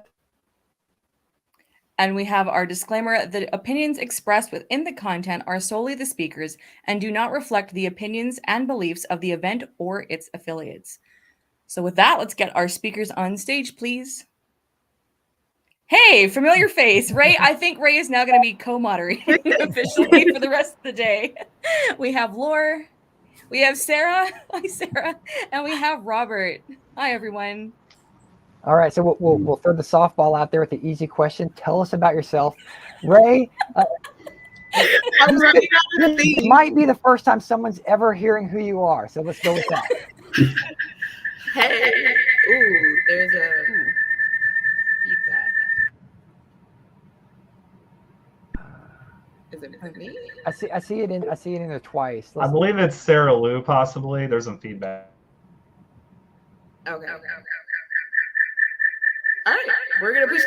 No, Ray's in twice, I think. She needs to. Yeah, I'm gonna kick off the second Ray that's on Thank here. you. Yep, we're good. I'm good. Okay, Try now. perfect. What don't you know? So it's Leo season, big Leo. I'm 29 today. It's my birthday. Co-founder of the Polyam Love Style Clubhouse, writer, big fan of dogs, hiking, video games, puzzles, and napping.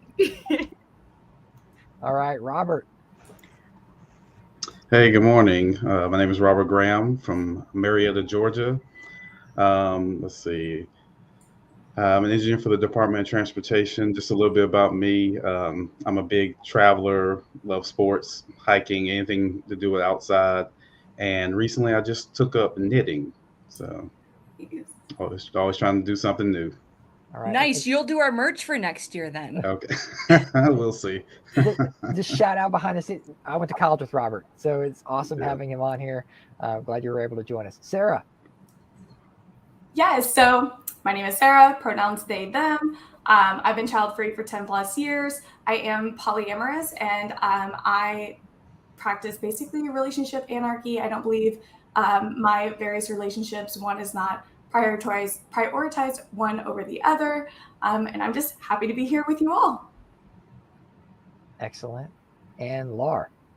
Hi, I'm Lar. I have been child-free since I was 3, as you guys heard yesterday. I identify as bisexual. I am monogamous, and I'm happy to be here. This is Athena. Hey, Athena. And Elon, please tell us about yourself. Oh, you're muted. There we go. There you are. My name is Elon. I'm in Northern California. My pronouns are they, them. I identify as non-binary and trans. My queer is, I guess, the best way to identify as well. And I am also polyamorous. And I also knit, crochet, and do all sorts of things. I'm chronically ill, and that's one of the reasons I am child-free. Okay, thank you for sharing. I forgot to add, I guess I'm actually identify as a gay man. I've been married for six years, but with my husband for 17 years. All right. Does anyone else want to? Yes, I did not say it myself. Neither did I. Yep, I'm queer. I'm non-binary. So I will add that now. Ray? Yeah, it's a bunch of queerdos. I identify as a polyamorous biromantic lesbian. So, hey, y'all. And I may be a moderator, but I identify as queer as well. Attracted to all may send an application. So That's me. Cody is officially the only straight person on this panel. Just a shout out to Cody. So all right, all right. So getting into the first question, what do you see as society's assumption of the LGBTQ plus community when it comes to having children? So Ray, we'll kick it off with you. That was the hardest question to answer. I'm looking at my notes and I'm like, great. I just think the overall assumption is that queer people shouldn't have them, and that if queer people are having children, that we're going to cause them some sort of harm, or they're going to all come out queer. And I think there's a small percentage of society that sees like queer people make these active choices and plan so much for children, and that's a good thing. But that's kind of how I see it. Thank you, Ray. Robert, go ahead. Yeah, I kind of want to piggyback on what she said. Yeah, we're kind of seen as, we shouldn't be having children, even though there's a lot of people in the community who may have children. But somewhat it's slowly changing. I think more as our relationships are seen more just quote unquote normal. People are starting to accept us more as having those heteronormal responsibilities of like having children. So I think that shift is starting to shift more towards, okay, y'all are just normal people. At least that's what I'm seeing from my experience. Thank you, Robert. Sarah, go ahead. Yeah, so I also... Sarah? Sarah? Yeah, no, Sarah, yeah. I was I agree with things that the other panelists have said so far. I think that currently there is a lot of stigma around this topic. This was also the hardest question for me whenever I was taking notes, but I'm really glad that we're discussing it here. I do think that violence is on the rise against the LGBTQIA plus community currently. It's always existed, but we're seeing more and more violence and threats made against the community here recently. So at the end of the day, I mean, there are a lot of stigmas, but we're people, we're valid, and our lives, they're not up for debate, and neither are our choices. Thank you, Sarah. Okay, now it's Laura's turn. Go ahead, Laura. So as far as, people outside of the LGBT community, we are seeing an uprise in violence against the community, claims against the community from a conservative subset. However, within the LGBT community, I am seeing more and more people trying to have a quote unquote traditional life with children. I can remember, I guess I'm a little bit younger than most of us on the panel, but I can remember when I was a baby gay. Finding these creators and stuff that made me feel comfortable with who I was. And now a lot of those creators and people I looked up to have children. I really saw an uptick in it after 2015. Of course, it's a great thing that we can, get married and everything like that. But I actually think the pushback that we're seeing and the queer people shouldn't have kids attitude is a mostly conservative attitude, whereas I think in liberal and progressive spaces, pronatalism does affect us. Thank you, Laura. Elon, go ahead. Unmute. You have to unmute. Yes, thank you. Forgetting that. It's all right. We're here to remind you. Thanks. You rock. It seems like in the 90s and in the 80s, a lot of people chose to adopt or maybe use a friend's sperm that they got in the McDonald's bathroom because that was the only way, or other ways were really expensive. But adoption was really huge in our community, and having your own kid just wasn't a thing because of pushback against cishet norms, or because of cishet norms. And it was seen as a great thing. Oh, you're adopting a child. How wonderful. And it still is. Adoption can be a great thing because as we know, it doesn't always mean a great thing.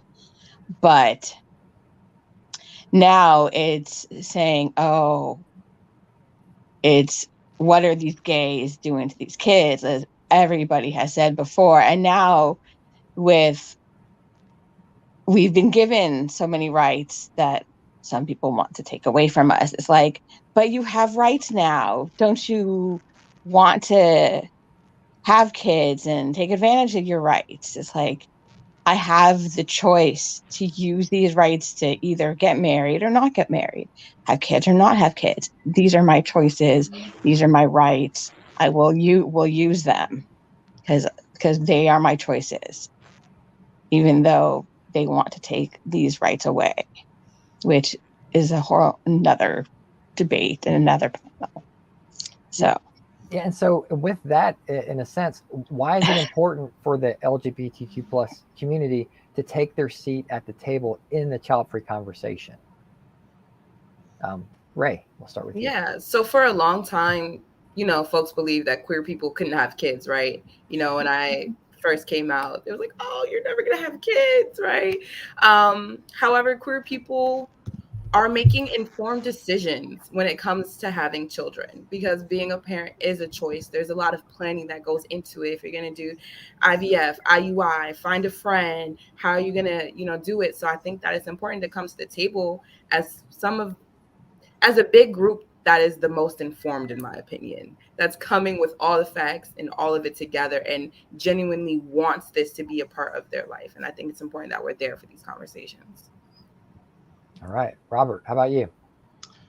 Yeah, I mean, I think we need to have a place at the table, just because, kind of like she said, I mean, it's a part of our community. It's a part of, just part of our lives. And it goes back again to just some people are not, they just don't see us as human. And it's just trying to normalize our existence. So just showing that, there's every issue that goes on in, heterosexual communities. I mean, we're pretty much faced with it too. So, I mean, we need to be part of these conversations. Yeah. And Sarah? Yeah, I mean, I agree with everything everyone has said, but I mean, ultimately, because we can also be child-free, it's not limited to just that one point of view. So we absolutely are allowed to take our seat at this table. Yeah. And Laura? For me, I think the most important thing, at least in my personal experience, to take a seat at the table is that, in 2015, when we got the right to get married, I actually felt guilty for still not wanting children, because at that point in time, I had only ever dated women. I dated my first male partner that year, actually. And so for the longest time, I had thought that having kids was off the table for me because I would never be able to get married. And then we got the right to get married, and I still didn't want that traditional kind of lifestyle. Like I said, I am monogamous. I would like to get married one day. But I think that the LGBT community is such a diverse and unique community that it really is important to validate those of us who still do not want children, who still do not want that traditional lifestyle. Because I do think that there is a difference in perception between LGBT couples who do choose to have children and those who do not choose to have children. Yeah. And Elon, you're up.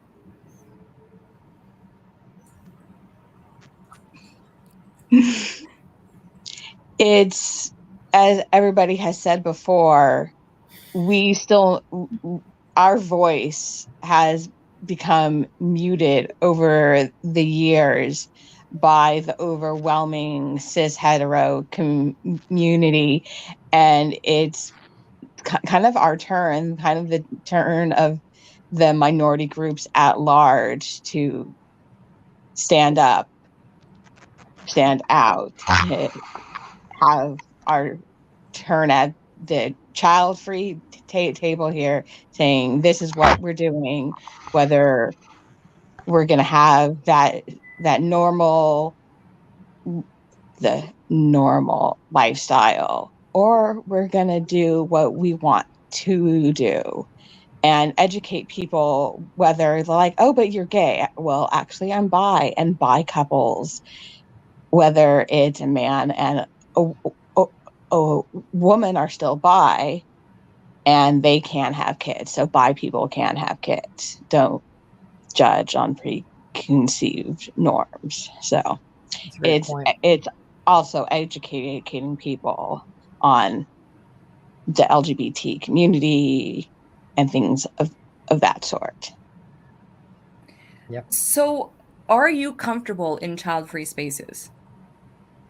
Specifically being open about your sexuality. Ray, go ahead. Yeah, I'm comfortable everywhere I go. All right. What? Awesome. Absolutely. I love being in the child-free spaces because there's already a sense of community. And then as a queer person, just finding more community, there's a lot more queer people in these spaces now. So I'm always comfortable there. Excellent. Graham? Oh, I'm sorry, Robert. My name's confused. No, it's all good. Yeah, I mean, I'm pretty comfortable anywhere. Yeah, I've never had any issues. I mean, I'm a super social person. I can talk to anybody about anything. I don't necessarily, I'm not in the closet, but a lot of times I'm not waving a rainbow flag. But I mean, if you ask me, I'm gonna tell you, yeah, I'm married to my husband. But yeah, I've never had any issues. I've never felt uncomfortable. So. Thank you. Sarah? I would say yes, generally. However, I was born and raised in Texas. I lived there for 28 years, child-free spaces in Texas. As someone who is a part of the LGBTQIA plus community, is very different than these child-free spaces that I have experienced here in Washington since moving to Washington State. So yes, in general, I do feel comfortable and included in the child-free spaces, but I have had those moments where, there's still people within child-free spaces that aren't always so welcoming to people within the LGBTQIA plus community. Thank you, Sarah. Laura, go ahead. I pretty much am comfortable discussing my sexuality anywhere. Again, I don't yell from the rooftops like I'm bisexual the first time I meet someone. That would be kind of strange. But I will say, for me, and again, I live in Boston, so this might be different. I am less comfortable saying I am child-free in LGBT spaces than I am saying I'm LGBT in child-free spaces. Interesting. Ilan, go ahead. I'm pretty comfortable saying I'm child-free or LGBTQ in child-free spaces. Some people say, well, you're pretty visibly queer. I'm like, oh, is it the haircut? Is the non-binary symbol on my scalp? What is it? Is it the rainbow? What is it, people? I don't get it. I'm just me. Try harder. Wear more rainbows. I don't get it. No, the shirt was on purpose. But it's times when it's like they're like, well, do you put it's I live in California, so it's pretty liberal out here, but I live in a bit of a more red part of the state, so it's not as accepting if you go outside of the internet. So they're like, you don't have kids? Well, maybe it's a little bit better since you might screw them up. So, and then it's like, well, who knows? Yeah. Maybe and it's because Laura brought up a great point. Sorry to interrupt you here. We got to kind of keep going with the questions, but what's the difference being child-free in an LGBTQ plus space versus being LGBTQ plus in a child-free space? It sounds confusing, but you can figure it out, I think. Yeah. Ray, let's go with you. So lately I'm finding that a lot of queer folks in these queer spaces have kids, right? They have families. I mean, I get it. We're 30 plus, right? That's what we're supposed to do. But it can be overwhelming, especially when, you want to get away from certain conversations. But on the opposite end, being queer in child-free spaces, I find is a little bit more comfortable because I already know that the main commonality is we're all child-free. So then when you bump into more queer people in child-free spaces, it's like, yay, more community, right, is here. So I find at this current moment, it is easier to be queer in child-free spaces than to be child-free in queer spaces.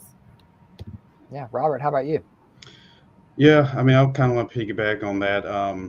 I've noticed that more and more people within the gay community, they are having more kids, more people going to the family aspect, and they kind of starting to look at you a little bit sideways if you don't have kids. And I kind of agree. Sometimes I feel a little bit more comfortable discussing having these conversations in just a child-free setting. Sexuality, it may come up, but usually it's, oh, okay, you're gay. Okay, we'll just keep going with the conversation. It's not really a big deal. But yeah, it seems like there is a little bit more pressure within our community to, I guess, create those. Again, it goes back that normal type of relationships and their definition of a family. I don't know if it's just people just want to feel again normal. So we should be getting married. We should be having kids. That's what that's what we all were taught as kids. That's what you're supposed to do. You get married, you have kids, you live happily ever after. So I think for me, it seems like there's more pressure coming from our own community that we shouldn't be child free. Yeah, and Sarah. Yeah, so I feel like I'm actually the opposite of everyone on this one. That's okay. So for me, I think the biggest difference that I have experienced is whether I do or do not feel safe.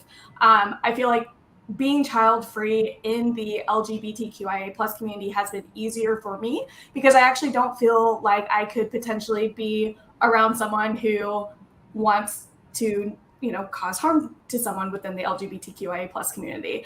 And again, that goes back from being raised in Texas, the experiences I've had there versus these experiences that I'm now having in Washington. I definitely feel more comfortable and more safe being child-free in the LGBTQ plus community versus being very openly LGBTQ plus in a child-free space. I am that person that I like wearing rainbow. I am, here to let people know that I am queer, I am here, and I'm proud of it. I mean, I even made this bow tie to wear today for you. Oh, that's awesome. So yes, that's child-free and LGBTQ space is where I feel more comfortable. All right, Laura.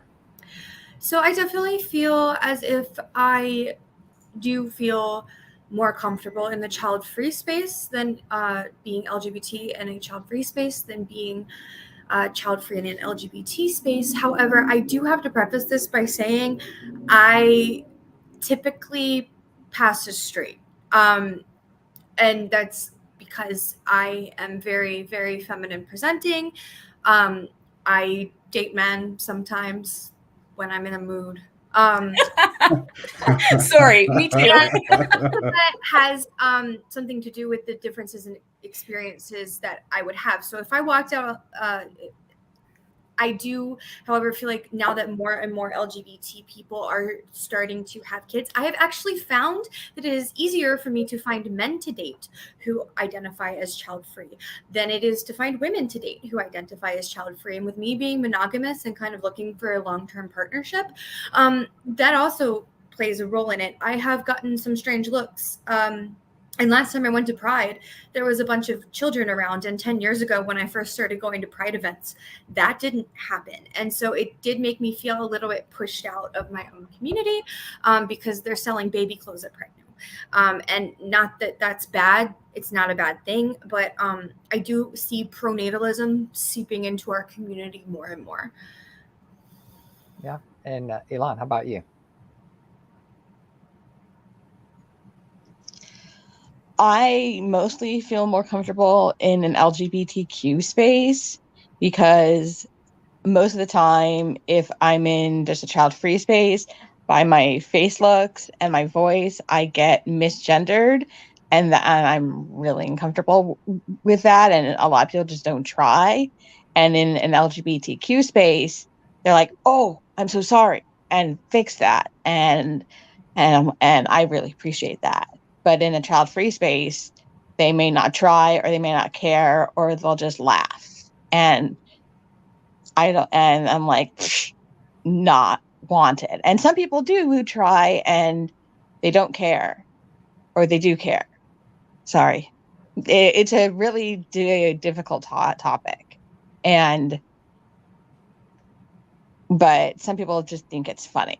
They're like, ha ha ha, look at that. They're so sensitive about it. And it's something that they may do once and not again. So in a child-free space, being queer is hard. Yeah. Thank you for sharing. I agree. So, how challenging is it to remain child-free when in a straight passing relationship? I'll just say whoever wants to answer that, because that might not apply to everybody here. But okay, Ray and Laura. Ray, go ahead first. I think it can be a lot harder because you feel a lot more of those heteronormative pressures when you're perceived as straight, right? In a straight passing relationship, those milestones that are associated with it. And then just the actual risk of becoming pregnant if you're dating someone who could become pregnant or get you pregnant, right? If you're using your anatomy for those reasons. I think it's really hard. And Laura, go ahead. So for me, this is going to be an interesting answer. So I will say, like, societal pressure wise, it's a lot harder.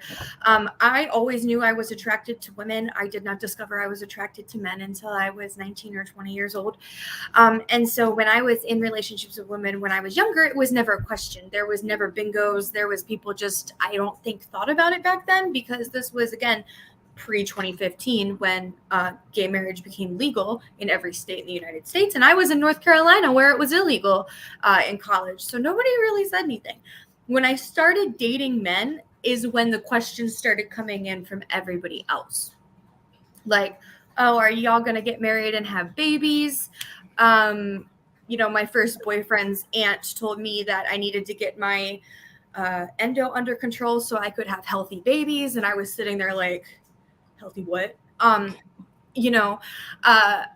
I will say, as far as dating, again, I have dated more men that are okay with being child-free than women. And I do feel like that is how pronatalism affects women, because I think even if you are an LGBT woman, you still are getting the messaging growing up. You're still getting a woman's job in life is to be a mother. And so I think that that's more specifically because my same-sex relationships are with women, and I think pronatalism affects women to a higher degree. So I would say it's harder from the outside, but from the inside of the relationship, for me, it has been easier to find men who are, if you get pregnant, we'll get an abortion, men who are more willing to accept that I don't want children.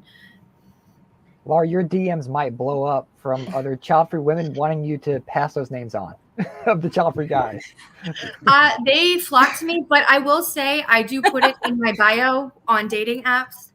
So, like, I just flat out say in my bio, for whether I'm swiping on men or women, I say I am child-free. I am getting my uterus out. There is no, you got to be really like upfront about it. All right, so we have to wrap, but I do want to add something personally. This still makes me nervous saying this, but the child-free space has been the first place that I have been able to speak about my queerness. Those close to me have known I was bisexual. I think when I was in high school, I first said it out, and it wasn't until I was 38. So only as of 2 years ago, I've been able to publicly acknowledge my queerness. And thank you to the child-free community. This has been the first place I've been able to do it. And, this is public, and I know there are people watching that know me that may not know this, and my heart is beating out of my chest, but just a shout out to the child-free space. And this is why, we specifically foster the conversation for the LGBTQ plus community within the child-free spaces, because it is important. Okay. We all love so you, with that, we all love you. So with that, let's wrap. Please tell us please tell the audience how they can reach out to you. We are going to start with Ray. Yeah, so you can find me on Clubhouse at Polyam Lovestyle. I do host queer and polyam specific rooms. You can also find me on Instagram at Kairhae, Kairhae. Thank you. Robert, go ahead. Hey, you can find me on Instagram. It's Robert Graham Photos, all one word. Yeah, that's probably the best way to find me. It's just usually try to post inspirational or funny things. There's enough negative energy out there. I try to add a little positivity in everybody's life. Thank you. Sarah, go ahead. Yep, you can find me on Instagram. My handle is coffeepotqueer, one word. And Laura. You can find me on TikTok, Twitter, and my website, which is badfitches or badfitches.com, where again, I got some cool crop tops. Kids, no thanks, I like cats. And all proceeds from anything on the website go to abortion funds. Or you can find me on Instagram at badfitchesofficial because again, someone took my handle. Thanks, Laura. Ilan, go ahead. You can find me on Instagram or TikTok at Rainbow Spoonie, where I talk about queer and disabled issues. All right, everyone. Thank you so much for contributing to this panel today. It's been a great conversation. For sure. Have a great rest of your day. Thanks. Bye. Bye.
Hello.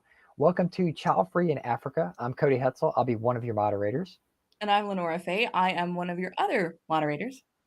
So our presenting sponsor today is Childfree Media. Our champion level sponsor is Childfree Wealth, and other sponsors 365 Diversity, Best Child for Life Possible, found in the Facebook groups, Buy Childfree, Buy Childfree, Childfree Family, Childfree Journals, StopHavingKids.org, StreamYard, and the books The Age of the Child by Kristen Tetzi and Wild Egg by Jennifer Flint.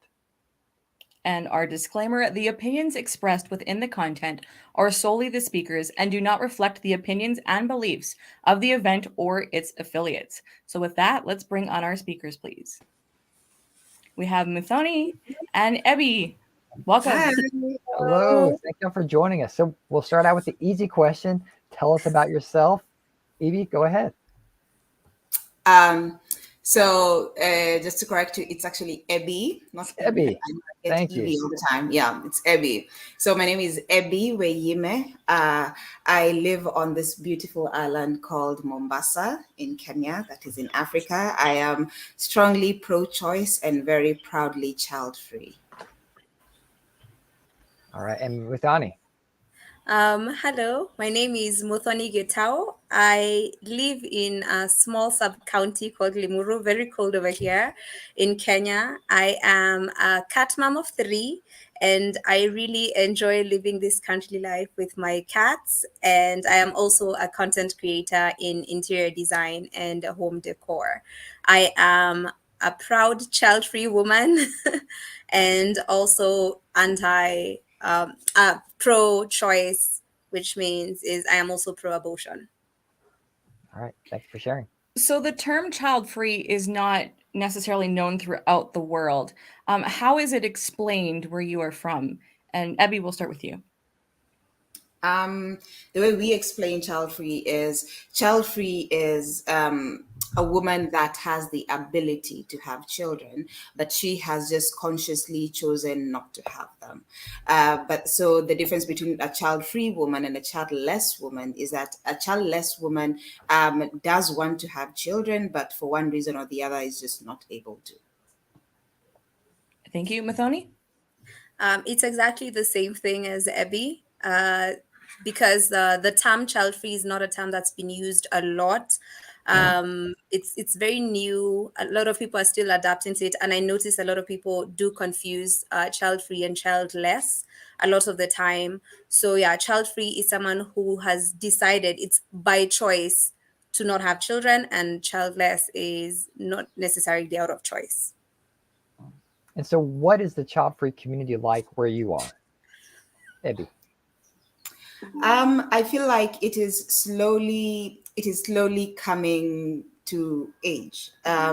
So many people had no idea. So many people had no idea what being child-free means, but now we're getting to that point where more and more people are understanding the term. Some people actually come to me and they're like, oh, I had no idea that not having children was a choice. So what is this child-free thing? Then they realize, oh, then I guess I am child-free. So some people have been child-free, they just did not know that that was an option or that something like that even existed to begin with.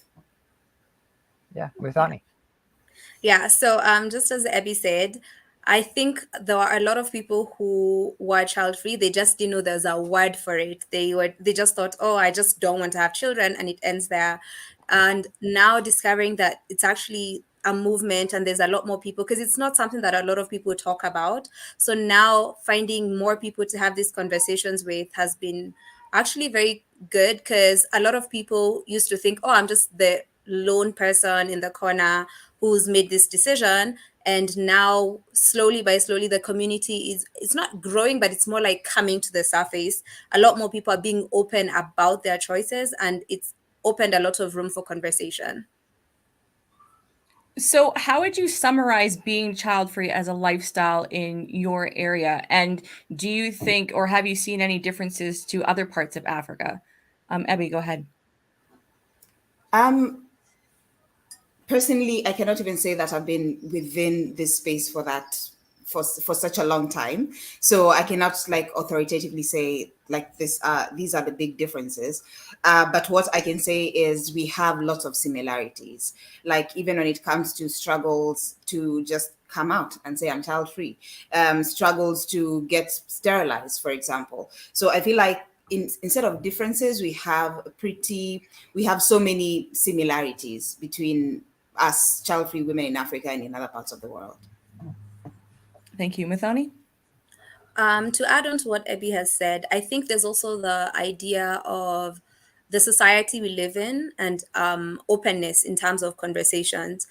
Some of these are not things that are supposed to be discussed in front of other people. We live in a very conservative society, and having these are things that are considered to be conversations you have at home but not out in the open. So I think that would be one of the differences that I may have noticed in terms of openly speaking about this choice. And the second one is the information, or like even when you think about the word choice, we live in a society where it's considered more mandatory or it's expected of you. So when you bring in the word choice, eyebrows are raised, and now it becomes this whole other conversation. So how do you respond to the question when you're asked, when are you having kids, or do you want children? Abby, go ahead. Before, for me, it used to be like, because I didn't want to like say it out loud that I'm actually child free. So I'd give, just excuses like later on, I'm not sure, blah, blah, blah. But since I tied my tubes, I now proudly just say it. So when somebody asks, when are you having kids? I'm just like, never. Never. I am never having children. So yeah, and usually I find that I just shut them very quickly, because after saying never, I've already tied my tubes. What other conversation are we having? We're done. Let's move to the next topic. Yeah. Muthoni, how about you? Funny enough, for me, I've always said never. From any time I've been asked, I was like, yeah, that's not going to happen. It's not for me. And I've been very consistent with that response. So I think some of the people who used to ask just got tired of asking. So for me, it's been never from the get-go. That's always been my response. So we are all asked, who is going to take care of you when you get older? And what is elder care support like in your area? Is it culturally expected for the younger generation to take care of the older generation? And also, is that a conversation you've had? Is that something you've prepared for? What's the experience like for you? Start with Abby again. So the question is always, can you hear me? Yes. Okay, great. Because I froze on my side for a second. So how I answer who will take care of you when you're older, I usually throw back the question to them. And I ask them, when was the last time you saw your mom or your dad, your parents, basically? If it wasn't like a holiday or a family emergency or like something very necessary that needed to be done. And for most people, they don't see their parents, they only see their parents once a year during Christmas, And I'm like, what did your dad eat for breakfast today? What did your mom have for lunch? I'm like, who's taking care of them? So you asking me who's going to take care of me when I'm old, no one. I will take care of myself the same way your mom is taking care of herself right now because you're not there. When it comes to old age care, it's there in Kenya. I've personally visited some of them. But it's still very frowned upon. People look at it as you are supposed to take care of your parents when you're old, right? So if you take them to we call it an old age home. If you take them to a home, then it means you've neglected them. You don't love them. And then the question becomes, then why did they even give birth to you? Your parents spent all these years wiping your butt and taking care of you. And all of a sudden you feel like you're too high and mighty. But also what people don't realize is that by the time you're getting to your 80s and you're very old and frail, your child is probably in their 50s or in their 40s, and they're also living life. They also have other things to take care of. So asking who will take care of you, you should take care of you. That's the answer. I feel that could apply to everyone everywhere, is that we need to take care of ourselves. That's amazing. Muthoni, go ahead. So my answer is usually a little different. I usually just say myself and all the money I'll have made. That's that's usually my response. And like, don't worry, I will make sure that I'm taken care of. You don't have to worry about that. And in our society, there's a lot of people who actually have kids so that they have someone to take care of them in old age, so that they have someone to build a home for them back in the village. And sometimes I'm just like, I find that to be very sad, because as this person is supposed to be experiencing their life, then there's also all this other responsibility that's put on them, that they have to not only now just take care of themselves and the family they're building, but they have to take care of their siblings, they have to take care of their parents. And it seems like a lot for me.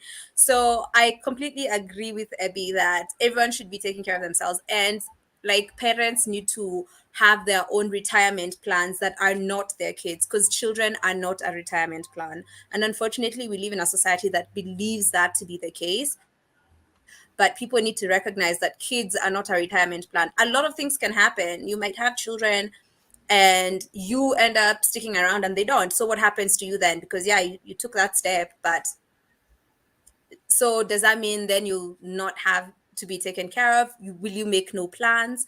So I think the important part is for guys to make plans for their future where they know how they'll be taken care of. And even in our society, there's conversations that we see around people who talk about how they don't even talk to their parents, because also there's this question about how did you raise your kids in the first place? Do your kids care enough about you to come back later on in life and actually take care of you? Because that's another aspect that people don't pay attention to. And then later on, you'll see conversations even online about people talking about how that they don't get along with their parents, they don't go see their parents. So at that point also the conversation becomes, okay, so who is taking care of you? So I think the consensus should be everyone should just take care of themselves. Full stop. You know, it's that assumption that we all get along with our families, you know, and I feel that, and I feel that it's not talked about enough that family dynamics are complicated. I think I don't know anyone who's had a non-complicated relationship with their family. It's of course varying, right? But just that assumption, and I feel that's also part of the conversation. Yeah, Okay. and also the other thing that I usually ask people, I'm like, you're just stop assuming that your child will want to take care of you. Yes. Like, who gives you the right to say, okay, when I'm 80, when I'm in my 80s, my child will come and wipe my ass? What if they don't want to wipe your ass? What happens then? Yeah. So we have an incoming comment, I believe. Pull that up on the screen. All right. It's very hard to be open about being child-free in African cultures. Children are seen as the ultimate, quote, blessing. Women are looked at a bit strange to make that decision for themselves. Thoughts on that? Ebby? Yeah, it is difficult to be a child-free woman in Africa. I totally agree with Maura with the comment. It is difficult because there's so many things, there's so many moving pieces to this whole child-free dynamic, which is there's a lot of culture, there's a lot of religion, there's a lot of fear of the unknown. So because this is how we were raised, because this is what we know, it becomes very hard to just come out and say, hey, I am child-free. People just don't really understand that concept. And I'll give you a quick example.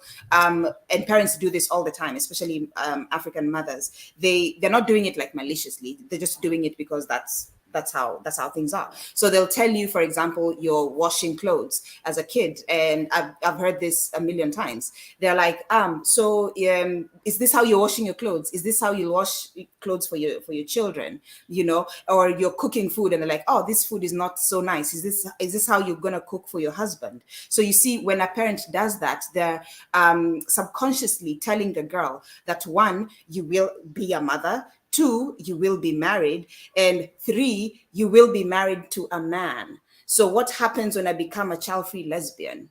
It means then I've just ruined everything. All your dreams and hopes about me, they're gone. You know, so what happens with that? So we have all these expectations and telling a woman, subconsciously planting this thing that this is what you should become. What happens if I don't want to become that? Yeah, Mithani, any thoughts on that as well? I lost Mithani. All right, sorry. Well, anyway. I'm sorry, we lost one speaker. Yeah. And so you brought up a good point about religion. How does religion play a role in like the pronatalism aspect, or just where you are? Our religion plays a big role. It plays a huge role when it comes to sexual reproductive health, especially among women. I don't know why they don't put so much emphasis on the man. Like it's only the woman that, you know, that they really care about. So the religion, especially in Kenya, plays a big role in terms of there's this aspect of, because I'm child-free, then they assume you hate kids, and the Bible said you should be fruitful and multiply. And I'm like, is this multiplication only for children? Why can't I multiply my talent? Why can't I multiply my gift? Why can't I multiply my money? Why can't I multiply the joy that I have to the world? Why does this multiplication only have to be kids? Why? You're dropping too much logic and knowledge on people. that's a great reaction.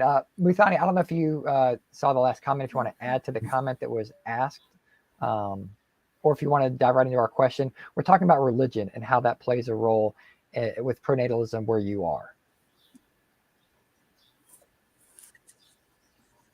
Sorry. My internet had dropped.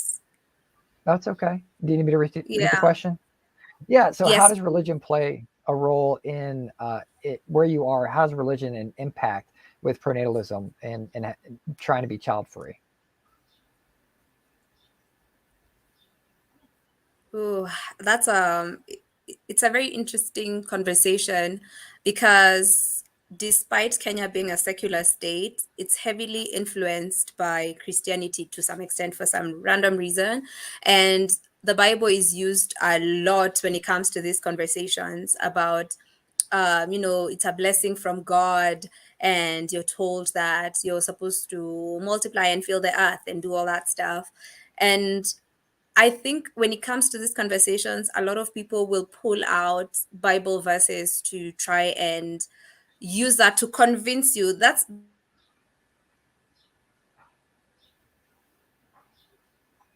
Lost your connection again. Darn it! It was just getting good. It was getting juicy. I could see it coming. Okay, so it seems to me, just from the outside looking in, that it's another big similarity that might just be across the board with being child free, is that the burden is laid on the women of the culture, the country, the area, whatever it is, to carry that burden of what you're supposed to have children. Is it true in your area as well? Yes, the burden is on the woman. Just patriarchy. So the burden is always on the woman.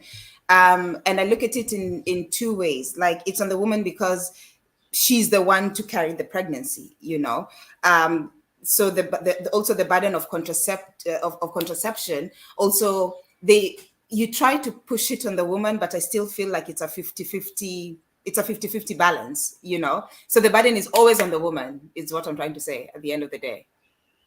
Yeah. But it should not be that way. No, yeah. Muthani, you're getting into it. Do you want to continue your thought on religion? Oh, darn it. Well, I have a question. We'll bounce in between whatever happens. The child-free community in Africa. I mean, that's a big ask. But even in let's say your part of the continent, how do you foster a community there? What's your experience been like, or any advice for those that want to? I am also, like I mentioned earlier, I'm also pretty new to this whole community, because it's only in 2020, after I had my abortion, that's when I actually came out and say, hey, and I'm also child free. So after that is when we started finding people that had similar interests. And that is why we created the Child Free Kenyan on Instagram. So everyone that has the same mindset, or wants to learn more, or is just curious, that is where we meet. So we're slowly coming up with a community, but it's still at its very, very early stage. Gotcha. Okay. Mathoni's moving, so that's a good sign. We see you. We hear you. Please continue your thought on religion. The question, you were getting into it. I don't even know at what point it was cut off. Oh no, she's not gone again. So, God. Good. She's okay. I don't know what's going on. Let me just switch my internet and see if I'm going to get a better reception with this other. By the way, welcome everybody to the live stream of the 2022 Yes. Virtual Childfree Convention. When you're watching this in playback and on the podcast later on down the line, this is what happens when we go live. Anything can happen. Yeah. All right, you good? I'm hoping this will be better. Okay. Do you want to just start? Why don't you start from the beginning and then I think we're good for time. So how does religion play a role in your area with the child-free lifestyle, or how it affects your thoughts on being child-free? Okay, so I am not a religious person. I grew up in a Christian household where, well, my mother used to go to church and she's a confessed Christian. Kenya is a secular state, but heavily influenced by Christianity, or I don't know if it's because of leadership or what exactly, but a lot of conversations had around literally anything will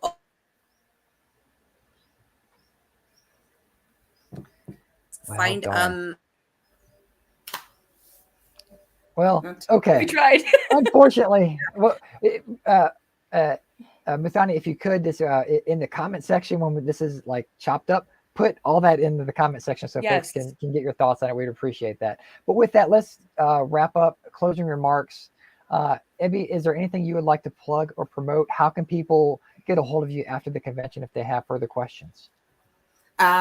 Anyone that is interested or just curious about being child-free, and especially being an African child-free woman, you can always reach me on Instagram. It's at the Childfree Kenyan, and on YouTube by the same name, the Childfree Kenyan. So, and my parting shot will just be, being child-free is not just about, we always think about women when you're thinking of being child-free, but being child-free can also include men. So yes, men are also invited to that page, and let's create a community of like-minded Africans. Hooray! Yeah, awesome. And so, Muthani, you're back real quick. Plug anything that you'd like to plug and promote, and how can people reach you after the convention? Okay, so I create content on YouTube about interior design. So I have a page called Muthoni Gitao. It's self-titled. I also do have a lifestyle channel called Just Doing Life, where you just follow me around doing the BTS and the life I live with my cats. And I am Muthoni Gitao on all the other social media platforms. That's Instagram, TikTok, Twitter, and on Facebook, as much as I'm never there. All right, well, thank you both for your time. We appreciate you being here. We'll get the next panel ready to go.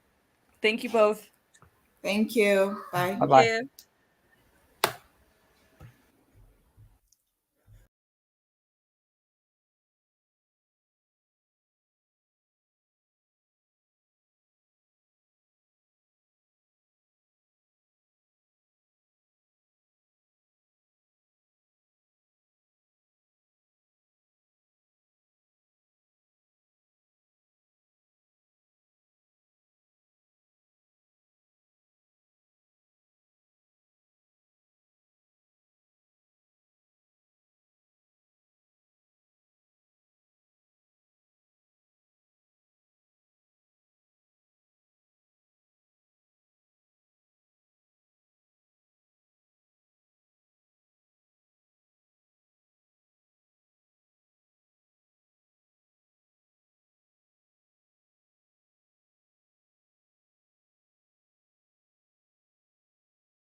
Hello, and welcome to Childfree on a Budget.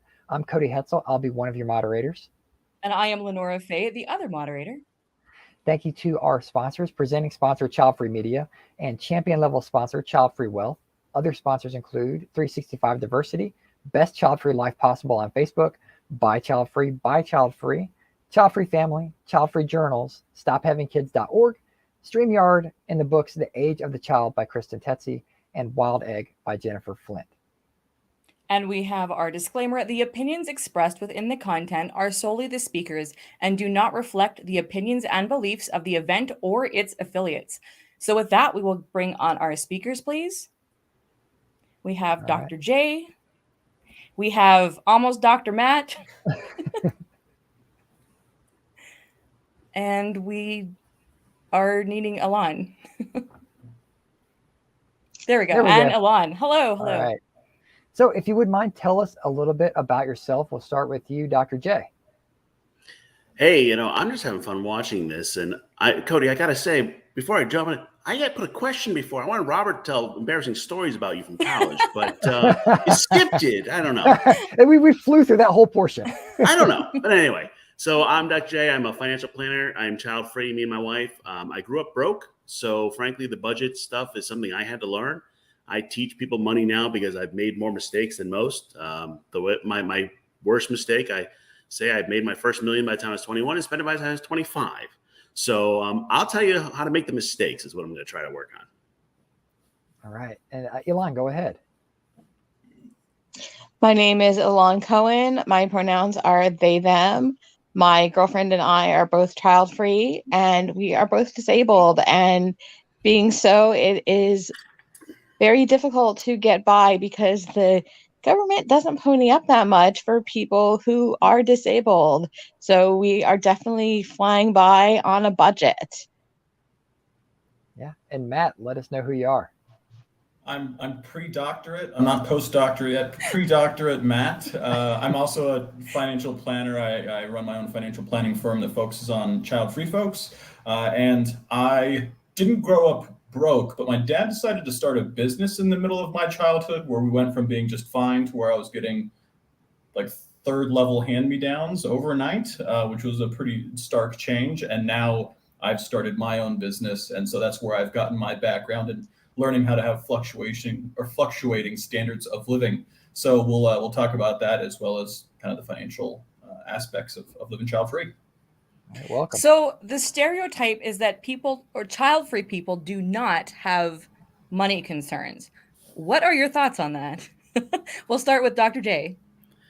Oh, see, you really wanted to go there this early in the morning? I sure did. Okay, so I set out for this to ask this question and look at it for my book. And here's the way I look at it. If you're child-free, that does not protect you from income disparities or anything like that. The data says child-free folks have a little higher net worth at the end, not enough to make a difference. But if you're barely making ends meet and you're child-free, the answer is if you had a kid, you would drown. That's it. It's not that like magically, I'm child-free, I'm rich. No. What? You just burst my bubble there this early in the morning. Thank you. I was waiting for my child-free check to arrive in the mail. Ooh, is Cody sending you a child-free check? Ooh, I like this idea. Wait, I don't need that PR nightmare, please. All right, Elan, go ahead.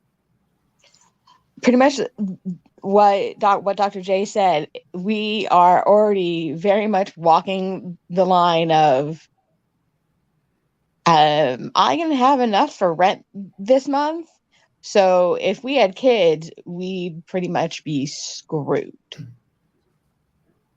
And I don't know where the child-free bucks are coming from, but they would very make our day or our month or a year. So I don't know where people get that idea that we're all just rolling in the Benjamins, because certainly not.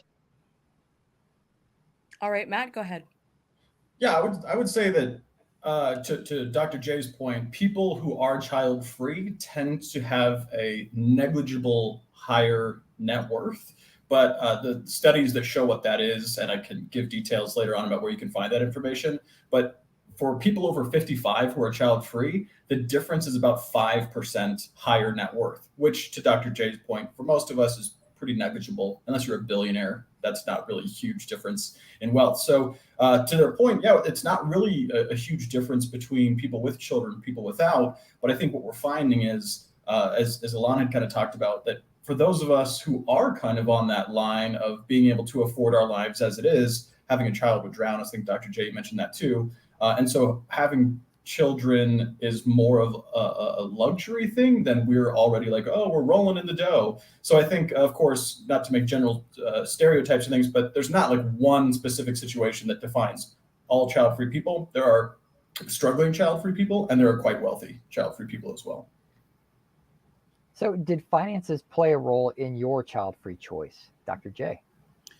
So it's interesting. When I was working on the book, there was a lot of discussion about growing up poor and the choice to be child-free. And I started thinking about this for myself. And for my wife and I, she has a medical issue. She's got 50-50 chance of dying. That kind of made our child-free choice. So I don't know that it was part of mine. I think what's interesting to me is there is some type of relationship between growing up poor and child-free. I don't know if that's correlation, causation. That's a separate research study. But it's just, there's something there. I just don't know what it is. All right, food for thought. Elon. In our current situation, with many of them besides our health issues, with our financial issues, it's not feasible for us to bring a child into this world, whether we have one biologically or adopt a child. It just wouldn't be fair for that child or for us. It just doesn't seem like a logical thing to us. It's not fair for anyone involved. Yeah. Matt, how about you? I'll give the cop-out answer of the group, and I think finances are like a consideration in almost every major decision of our lives, whether it's where we're going to live, what we're going to do professionally, if we're having children or not. But I would say with children, it's not the primary variable that we're using to figure out if we want to have kids or not, but it certainly is a component in my child-free story of do I really want the lifestyle is 90% of it, of having kids and raising a family, and then it goes, oh, and in the pros column is less expense. There's less of a need to support someone else financially.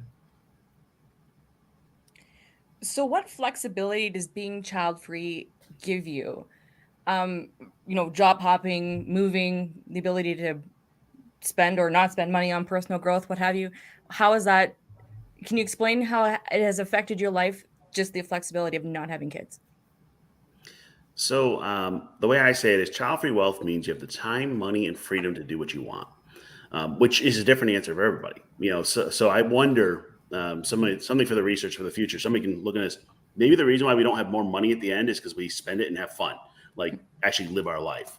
My wife and I, we embrace something we call the gardener and the rose, where one of us is growing and one of us is providing support. And she got a great job offer 1,200 miles away.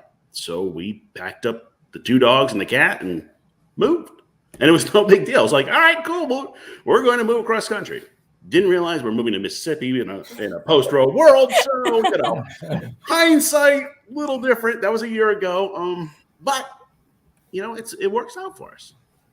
Hey, we have room in Canada. Just saying. Alon, go ahead.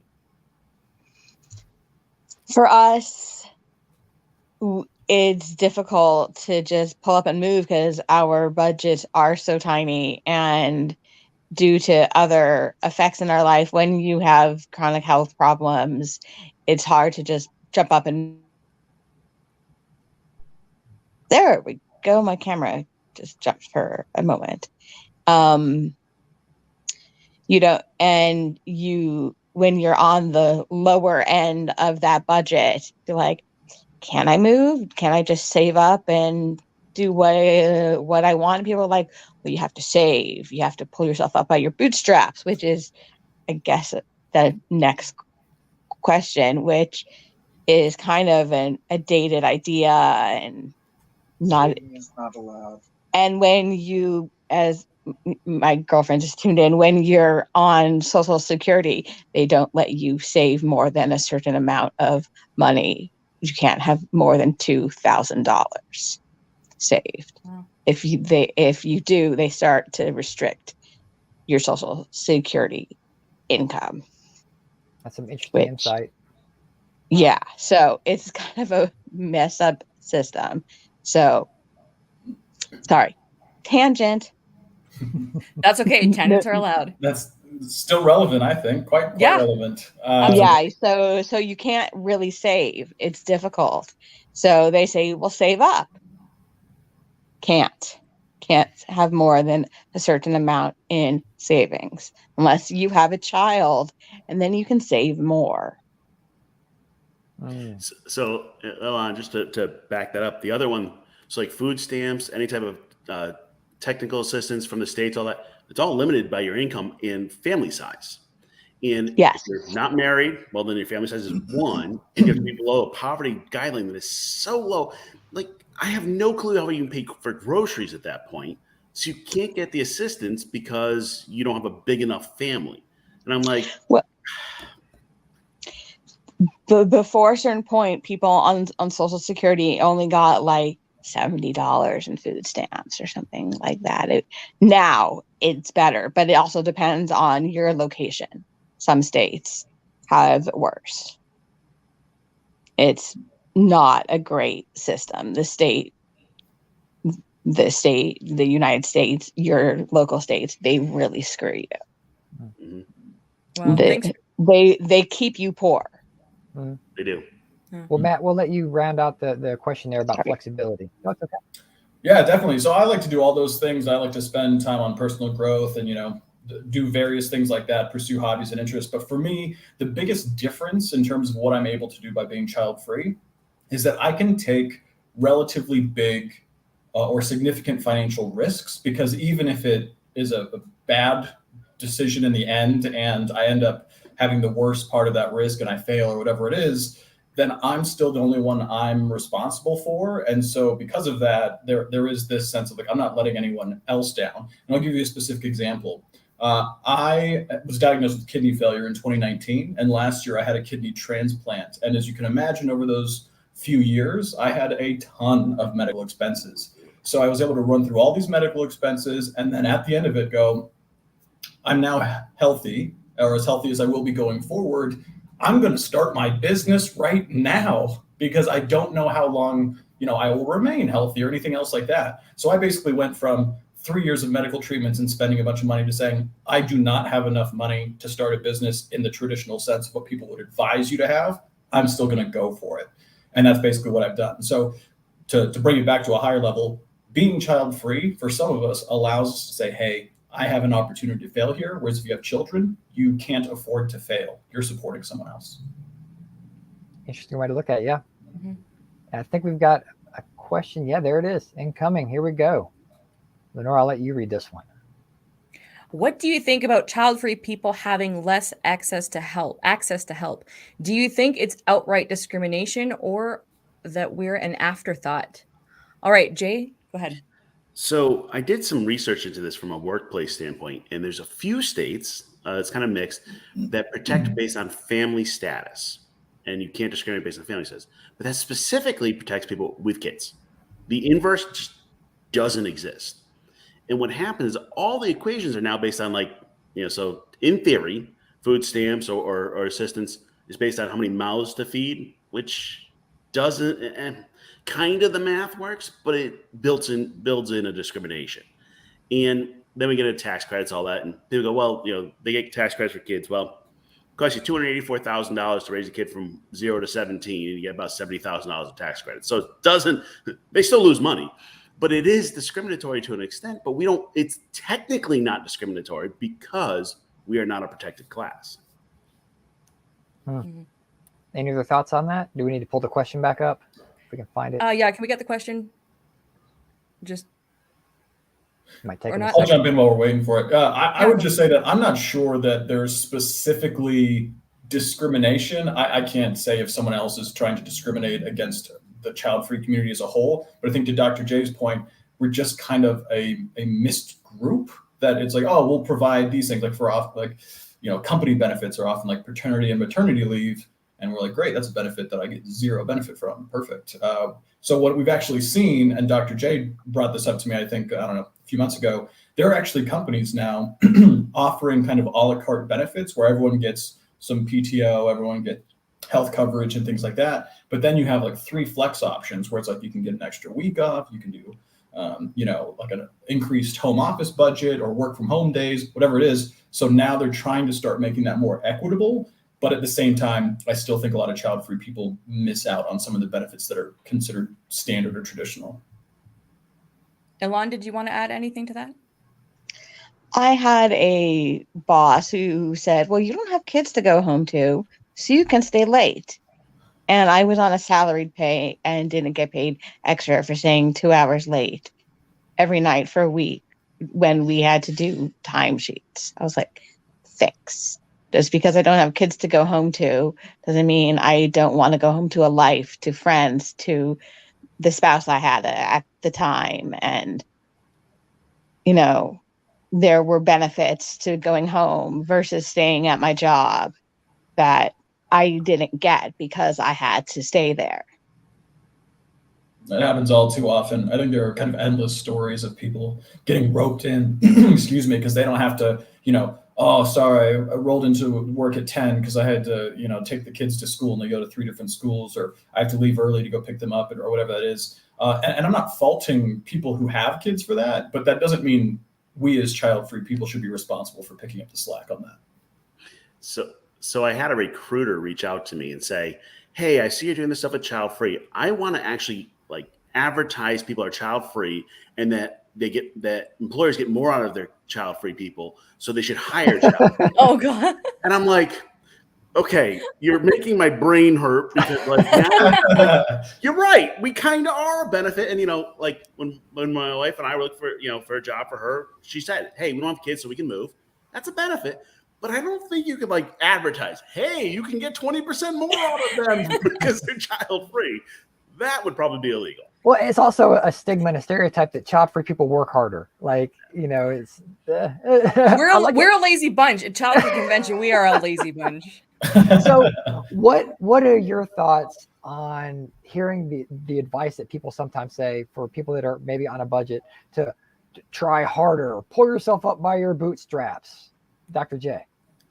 Yeah, so the problem is pulling yourself up by your bootstraps when you don't have bootstraps is what falls apart. So I'm in Mississippi right now. For those that aren't in the U.S., Mississippi has its own, files the federal minimum wage, which is $7.25 an hour, which is $15,000 a year.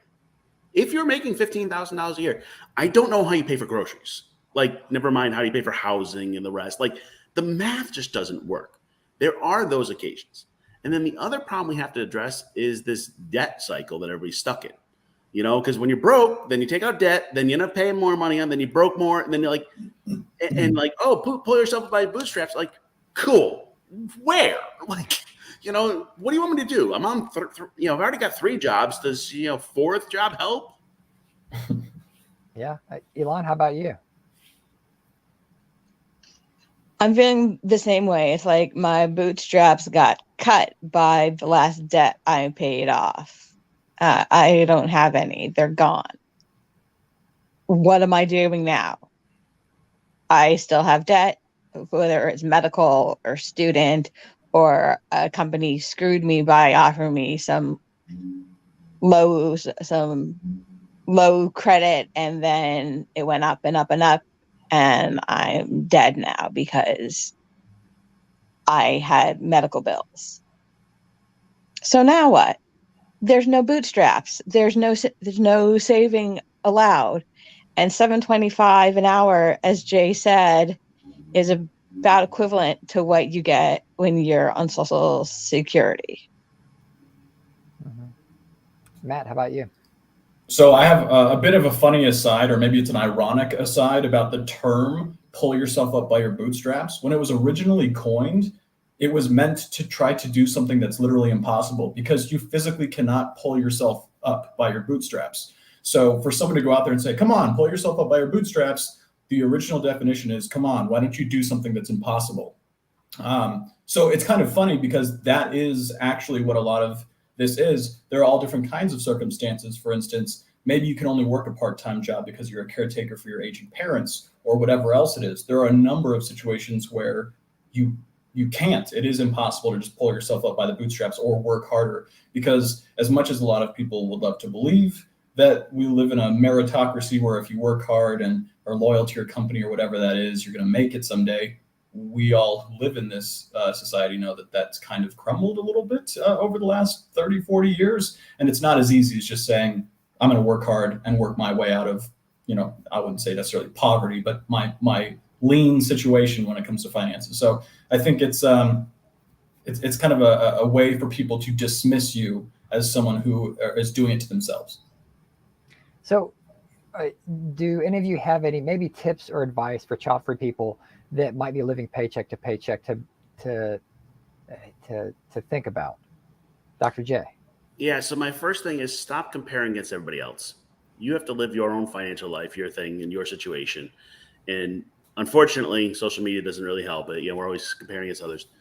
But your goal needs to be making an improvement on your finances each month. By the way, really hard for some people. I get that.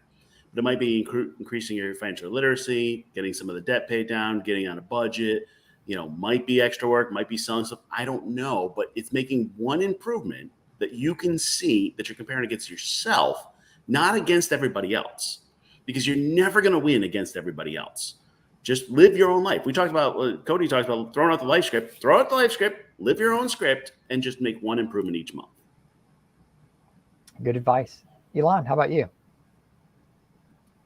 We see in a lot of the groups, especially there's groups like double income, no kids. And some of those people are single people who have 2 jobs, and they're just flexing all this cool stuff that they're buying with all their extra money. And I look, I'm like, yeah, we're paying rent. And it's hard, as Jay said, to compare yourself to them. It's like, no, I got to do this. We're paying rent. I paid off some of that debt. I'm going to do okay because we're not behind on our bills. We pay them all on time, and we're not going to incur those late fees this month, because those late fees will kill you every single time, or the bounce check fees, killers every time. And if you can not do those and get your stuff in on time, then you're doing okay. And that's kind of the goal, is to avoid the late fees and get the bills paid on time. If I can do that, then it's all right. Yeah. And Elon, if you do that every month, you should give yourself a gold star. Seriously, seriously, we get so caught up. You're right on the flexing and all that. No, give yourself the gold star for paying the bills this month, making an improvement, keeping yourself healthy, and just be happy with it and go, I'll do better next month. That's all. Mm-hmm. Yeah. Matt, how about you? So I have to always agree with Dr. J. He makes me. No, I'm just kidding. He always just makes good points. And so I think that's definitely one that we specifically in the United States get caught up in quite a bit. The whole keeping up with the Joneses cliche or kind of habit that we get into. We live in what we all call a consumer society. So they're selling it to you as you're not happy now because you don't have this thing or whatever it is. And I know a lot of people can't afford to go out and buy that kind of stuff, but we're kind of taught to consume. So that's definitely one. But the other thing I find is really helpful is to spend money when you're working on where your money goes. Spend money where you spend your time. So for instance, I've worked with people in the past who are spending gobs of money on their apartment, but they work a 9-to-5 job, and then they also do something like bartend in the evenings. And I'm like, you're at home to sleep and store your stuff. You don't need to have this luxury 12th floor apartment or whatever it is. You don't that's something that you can actually live more affordably. You don't spend much time there, but maybe for instance, you're spending quite a bit of time, in something else, whatever it may be. I'm not going to try to get into specifics. Spend more time doing that, or spend more money where it will make your life better in those areas. And when you start to align your time and your money and they go towards the same things, you'll find more fulfillment and happiness in that, but also you'll start to find that, my money is kind of working itself out because where I'm spending my time, that's also tends to be where it goes. And it usually kind of cleans things up a bit. Yeah, it's a good tip. Good tip for sure. So I think we've got it. Yep, incoming question. Here we go. It's like a quiz question. Dun, dun, Yeah, dun. get ready, everybody. Get your All right. Oh, for Dr. J, do you offer credit repair services? Yep. Yes and no. Let's be real on this. My answer to everybody is to get out of debt and stay out of debt. When I did the research on who actually did well in child-free wealth, they did two things: get out of debt, stay out of debt, and then they max out the retirement plan. Which, by the way, those are two different steps. The hardest net worth is to get to zero, where you owe nothing to anybody, and then it's to get to 100,000 and millions pretty easy after that. So my thing is getting people out of debt and then going, there's an option to live a life without debt. Now, by the way, that'll fix your credit. But when you see credit repair services, it's like they call them, they got these debt consolidation companies, which the con is in the beginning of that for an intentional. Like you're just moving things around. It's like rearranging the deck chairs on the Titanic. You're still going down. You just need to get debt out of your life and make it not a choice. That was the big one for me and my wife. When we paid off her car, it was the first car I'd ever paid off in my life. I was like, holy cow, you can actually pay off a car. Like I thought you had to turn it in every year and get a new payment. It's a different mindset that you build over time. Matt, do you have anything to add? That was directed to Dr. J, but. So yeah, I would probably be wary of most companies that hold themselves out as credit repair agencies or anything like that. Not that they're all bad, but it's kind of like the, being a banker in 2008. It's like they're not all bad, but you kind of question some of their motives, And so for now, I'd say there are some affordable services out there, but I think there are a lot of money coaches who probably focus on that, but financial planners as well will often will show you the habits that it would take in order to repair credit, such as there's a lot of things you can message Dr. J or I afterward, but things like credit utilization rates, how you pay it down. Also, lots of times, this is how the system gets you as well. Getting rid of credit cards or closing accounts can damage your credit as well. So there's a number of factors where it's like financial planners can kind of help tell you where you need to go, how you need to get there, and what to avoid. Which will improve your credit as opposed to someone guaranteeing you repair your credit by 75 points in 6 months or whatever. And yeah, we'll see if that happens. Yeah. And so with that, is there anything you would like to promote or plug or let people know how they can get in touch with you after the convention? Dr. J. Yep. So Cody's been giving my plug all day long. So Childfree Wealth, childfreewealth.com. With our presenting sponsor, and we could do the whole list because Cody's going to have that in his thing. Also, just a heads up, coming this fall, I'm actually working on a product for those people who can't afford to pay for high-end financial advice. Going to have more to come. You'll see. But when you download the book, you'll get on the mailing list and I can get you that info. I woke up last night startled. I was like, presenting sponsor. And AJ's like, what was that? Like, we've been sleepwalking. Well, I don't know about you. That came out wrong. Okay, yeah, that's not what I meant. I, in my own house and in separate country, have been sleepwalking, daydreaming about this. We've been going through the entire convention in our sleep. My end and Cody somewhere else. Elon, how can folks reach you? Well, they can send me money via Venmo. No, I joke.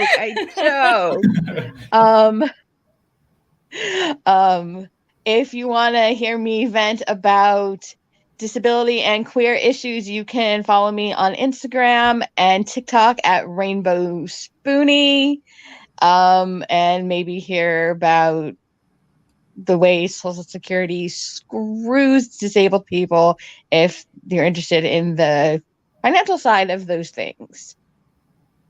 All right. And Matt. Yeah, you can find me at anthrophiwealth.com, spelled this way. And that's my website. And I'm a financial planner, just like Dr. J.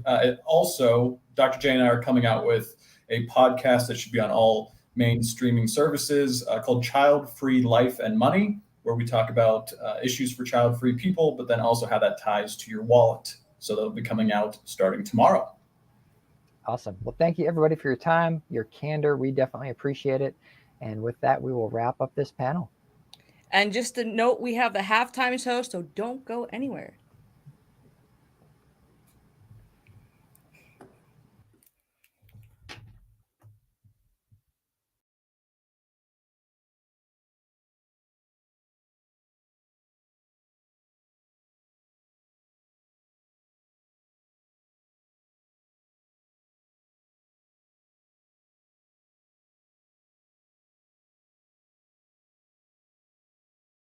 Thank you, Dr. J, for stepping up and being a champion level sponsor for the 2022 Child-Free Convention. Please tell everyone a little bit more about yourself and Child-Free Wealth. I'm just happy to be part of the convention. I mean, you guys are doing some great work, and it's really nice to be part of it. I'm what I call a child-free wealth specialist. So I'm a life and financial planner for child-free folks. My wife and I are child-free, so that kind of started me on this path of going, well, how does that make things different? And when I was doing my research on becoming a certified financial planner, there was never once a mention of being child-free. So that's what I do is I help child-free people figure out their finances and figure out what's different and how does it fit and how do they make their life their own authentic life. Who is kind of the typical person that comes to you looking for that advice? I get people from all over. So I serve only in the US. I'm actually located in Mississippi, but I do all my video. I do everything via Zoom, so I can serve people all over. I got people that are barely making ends meet, and I got people that have a lot of money, and it's a matter of when do you need support in your life? People ask, well, can you do it on your own? Yep, you can. But it also sometimes helps to have a professional look over your shoulder and go, hey, because the way I do, I'm an advice only, fee only, fiduciary CFP, which means they pay me for my time, usually on a retainer or hourly basis. I don't charge them a percentage of their assets. I don't take it over. I don't do it for them. I teach them. My PhD is in adult learning, so that's kind of my background is helping people learn. And you've got a few other little projects you've been working on as well. I think you've got a book. I do. So I just put out a book, Portraits of Child-Free Wealth. It's 26 stories from people all across the country, from 22 to 52, and talking about what it's like to live a life of child-free wealth. There's people in there that are barely making it, people that are rich. And for the convention, I'm actually giving it away for free. Actually, I'm going to make Cody pay for it, I think. But childfreewealth.com/book. Enter your email, you get the electronic version of it. So you can actually find people in there that are living life like you and learn from them. You'd mentioned you're advice only and fee only. Tell us a little bit more about that and how that might make you different than another financial advisor or planner. Yeah, so with the standard financial planner, you give them everything, they take it over, they call it delegation, and they do it for you.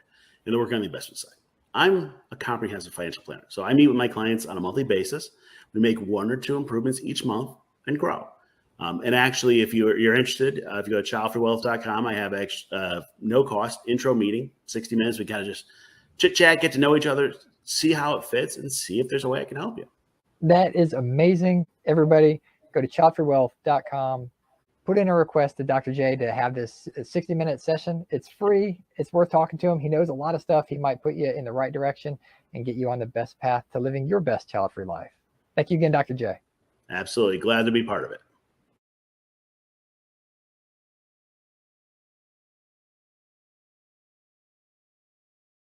Hey everyone, welcome to Boobies Not Babies, a show where we offer support of all kinds, shapes, and sizes. My name is Brianna, and I am here with my good friend Lenora. Hey Lenora, how are you? I am awesome. How are you? So excited to be here today. Boobies Not Babies.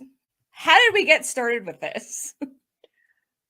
Oh my gosh, we have some pretty amazing conversations on Clubhouse, but we don't get to see each other's faces.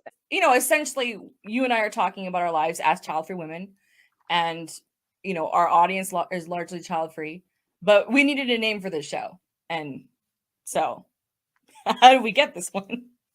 So a shout out to our good friend Hira, who happened to share that name with us one day when we were tossing around ideas of what could we possibly call the show to pay homage to our curvaceous figures, but also to talk about our lives that don't, we're not mothers, we are child-free, and we have a whole child-free story that we like to share our perspective on life, share our perspective on current events, share our perspective on a celebrity or two. You never know what's going to happen during the show. By the way, where are you located? Because we're not in the same city. No, we're not even in the same country. I am in the southwestern United States. I'm in Arizona, right on the Colorado River. And I am in Western Canada, specifically Alberta, the province of Alberta. And I think the first time that we went live, someone asked if we were related or sisters for that matter. I love that we have similar features and we kind of look alike and we can get away with calling each other sisters. We are not related at all. Nope. Sorry. Talking about child-free confuses some people, like just even sharing your experiences. And that's how you and I met, was just because we were in the same spaces talking about being child-free. I don't even know if that was our very first conversation. But what benefits have you experienced in your own personal life, just sharing your story about how you came to the realization where you are now? That's such a good question. We all go through experiences in life that shape our views, um, our wants, our likes, our dislikes. And sometimes it can be a little bit intimidating to speak to people when you feel like you don't necessarily have a good connection with them, or maybe they have different beliefs than you do. So being able to have conversations on this platform and with you, we have that common bond of being child free.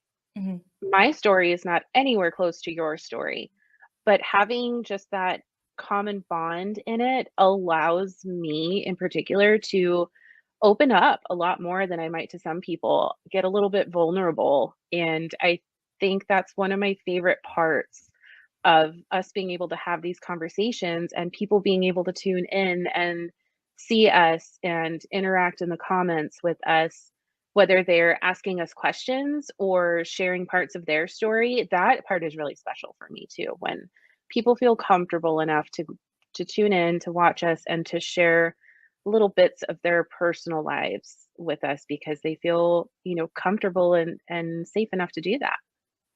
How fun is it being vulnerable on a live stream? Okay, when it you can be a don't know little who's scary. watching? I will be honest, it can be a little scary at first, but the more you do it, the easier it gets to start the conversation. Not every conversation is going to be easy to have, but it's something that I really had to work at, and it wasn't always an easy thing for me to just come on and share parts of me that I have kept hidden from the rest of the world. So it has really actually made me a better listener as well, knowing that there are some people that want to talk and there are some people that want to share these special things. And if I can give them that attention and hold that little bit of space for them, it's going to help further the conversation. Can we talk about our pizza party? I'm not going to say what episode we've done was our favorite, but talking about being vulnerable, I don't like people watching me eat, but we had a pizza party. We totally had a pizza party so to fun. celebrate us, just celebrating us, celebrating the fact that we're doing this. And I totally get where you're coming from as far as not really liking to eat in front of people. But when we're doing these live shows, it really just feels like you're among friends. It doesn't feel like strangers. I don't feel like there's just this huge crowd watching me take a bite of my pizza. I'm comfortable with you. I'm comfortable with our friends that tune in and watch us. So I will eat pizza on camera all day. I'm fine with that. I think for me is I don't normally watch myself eat, and that's a bit jarring because when you see yourself in playback, you're eating and you want to enjoy, but I'm watching myself eat, and that's weird. But that was fun. That was so fun. And we both had pineapple on our pizza, just putting that in there. Hashtag team pineapple. Yeah. I don't think we lost too many viewers. No. On that they stream. hung in there. Even the ones that were not team pineapple, they hung in there with us. We appreciate you. We don't censor ourselves when we do this show. Sometimes we have a pre-planned topic, sometimes we don't, because we just want to chat and see where the audience takes us or what just comes out, which is fun. And sometimes like, oh, we're going that way this time. Okay. I get that can be a little bit difficult when you're live streaming. We're all human. We're not going to agree on the same things. So if I can give somebody that respect of listening to them and they can give me the respect of listening to me, and we can have a very mutually respectful conversation about it, that is fantastic when that happens. Is it always going to happen? No. Some of us are on social media groups, we see posts, we do audio chats, but what is it about seeing child-free people, interacting, talking to one another? It humanizes things. It takes that conversation from just reading the text and it brings it to life. It gives it personality. And another huge benefit for me is it shows the diversity of what child-free people look like. We don't all look the same. We don't all come from the same backgrounds. We are across the globe. So I really love that it brings the diversity aspect into it. It allows us to appreciate each other's differences and learn more about the obstacles that other child-free people go through. So we have an interesting sign off on the show, inspired by the Pope. Oh, and I keep forgetting which one I am. Every time I have to ask you, like, which one am I? So which one am That's I? okay. That's okay. I got your back. So you are Lenora the Selfish. Okay. And I am Brianna the Diminished. How we got there. Many of us are familiar with the kind words that the Pope shared about people that don't want children, people that choose to have pets in their lives over children, people that are not rushing out to adopt. He said that we were diminished and that we were selfish. And that's how we got those nicknames, because if that's how he's going to think about me, I'm going to embrace it. To me, that's not wrong. Sorry. This is a decision that I made with my whole heart. Mm-hmm. If that's what you want to call me, call me. Call me diminished. I'm good. And I'll be selfish. I'm going to insert those taglines in there somewhere. Speaking of, where are your pets? Normally you have like 1 or 2 or 10 animals. Like, it's sometimes I don't see Brianna. I just see fur. Yeah, you just see a cat butt. Okay. So, Brianna the Diminished, where can people find you and follow you so they get notifications when we're going live next? I have an Instagram account that goes by the handle Childfree Cheerleader, so you can catch me at that account. And you can follow me on Instagram as well at Childfree Blog. Turn on notifications, so anytime we decide to go live for a Baby Snap Baby show, I'll give you a nice little notification on your phone. Thank you, everybody, so much. This is Brianna the Diminished. And this is Lenora the Selfish. Thank you for joining. Bye.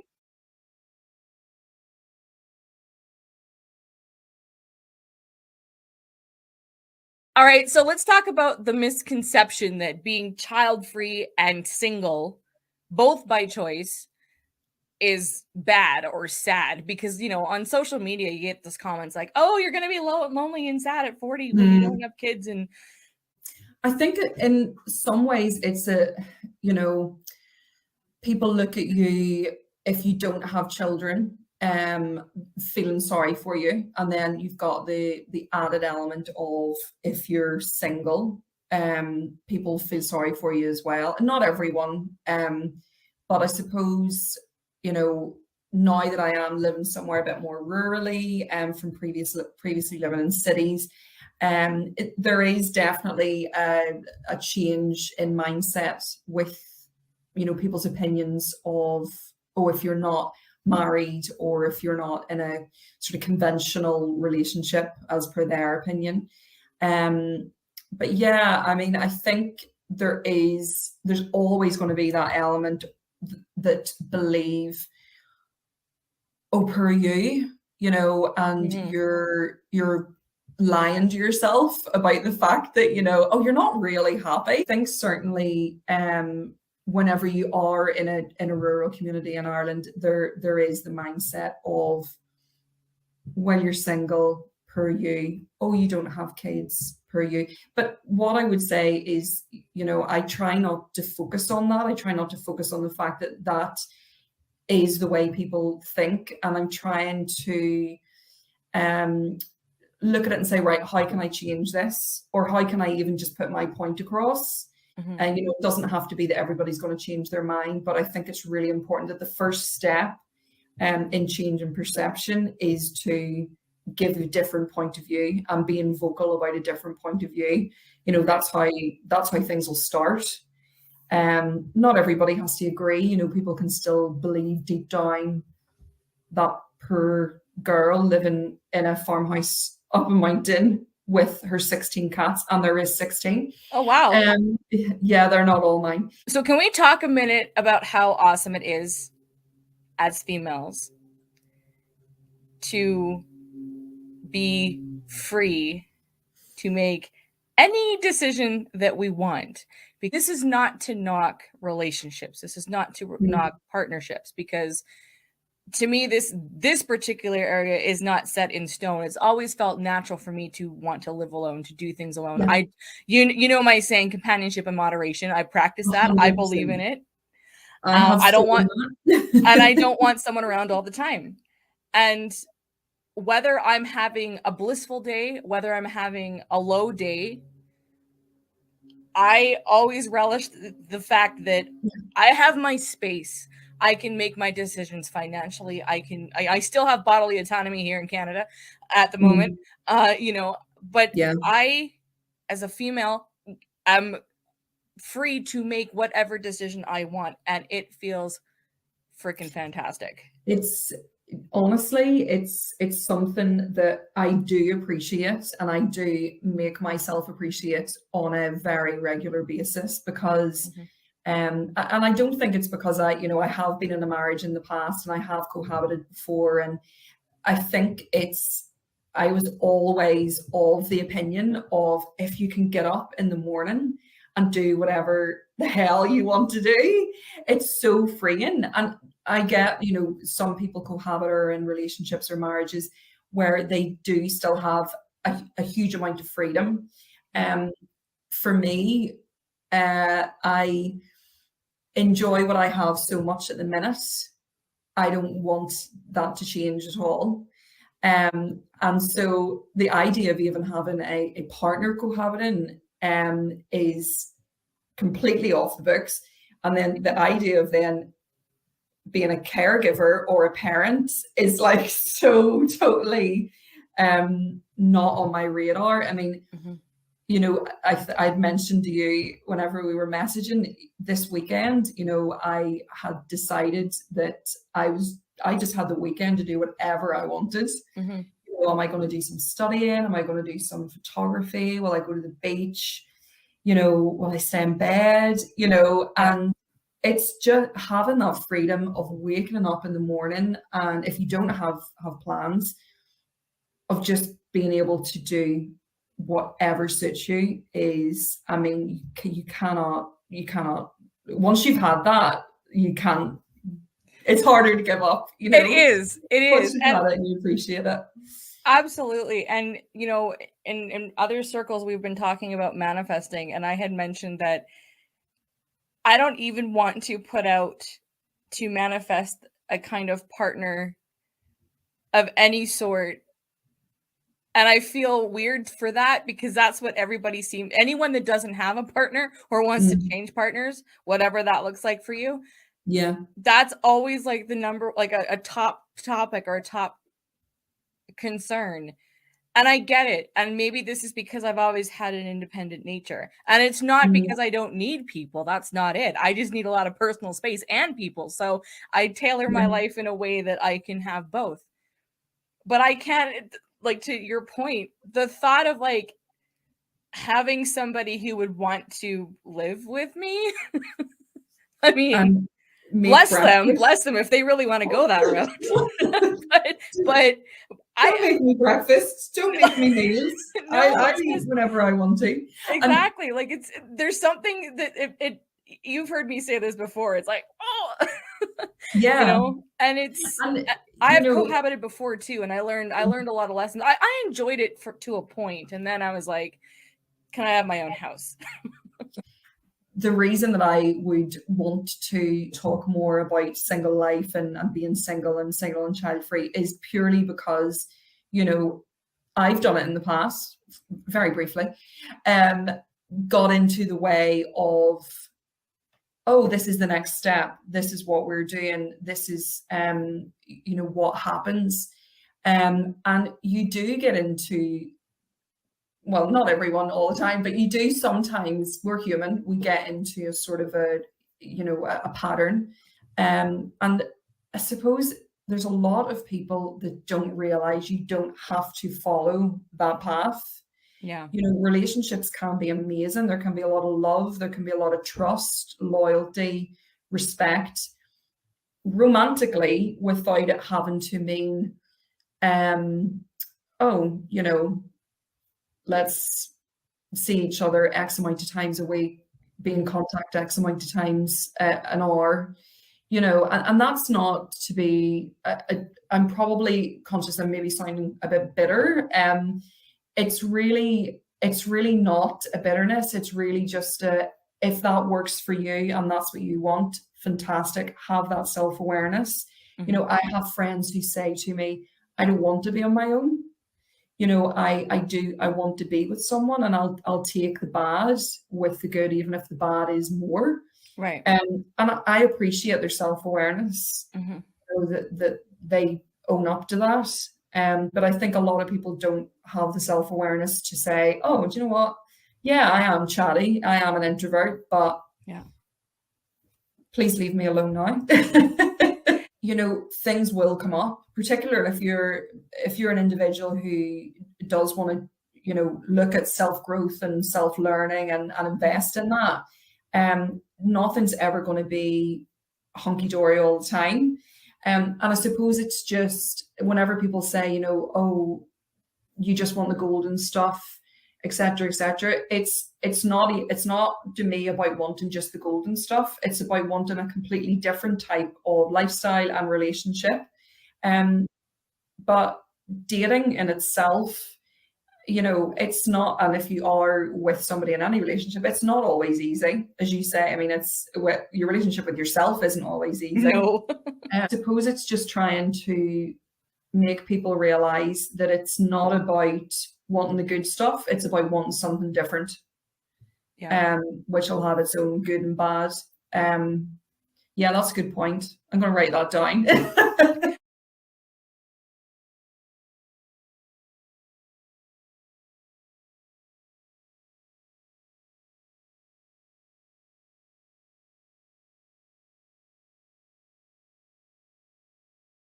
Hi, I'm Cody Hetzel. Hi, I'm Lenora Fay. We are the co-founders for Childfree Media. Childfree Media is a network leading the conversation for those interested in the child-free lifestyle. So why do we need this? Why does it need to exist? What's the problem that we're trying to solve?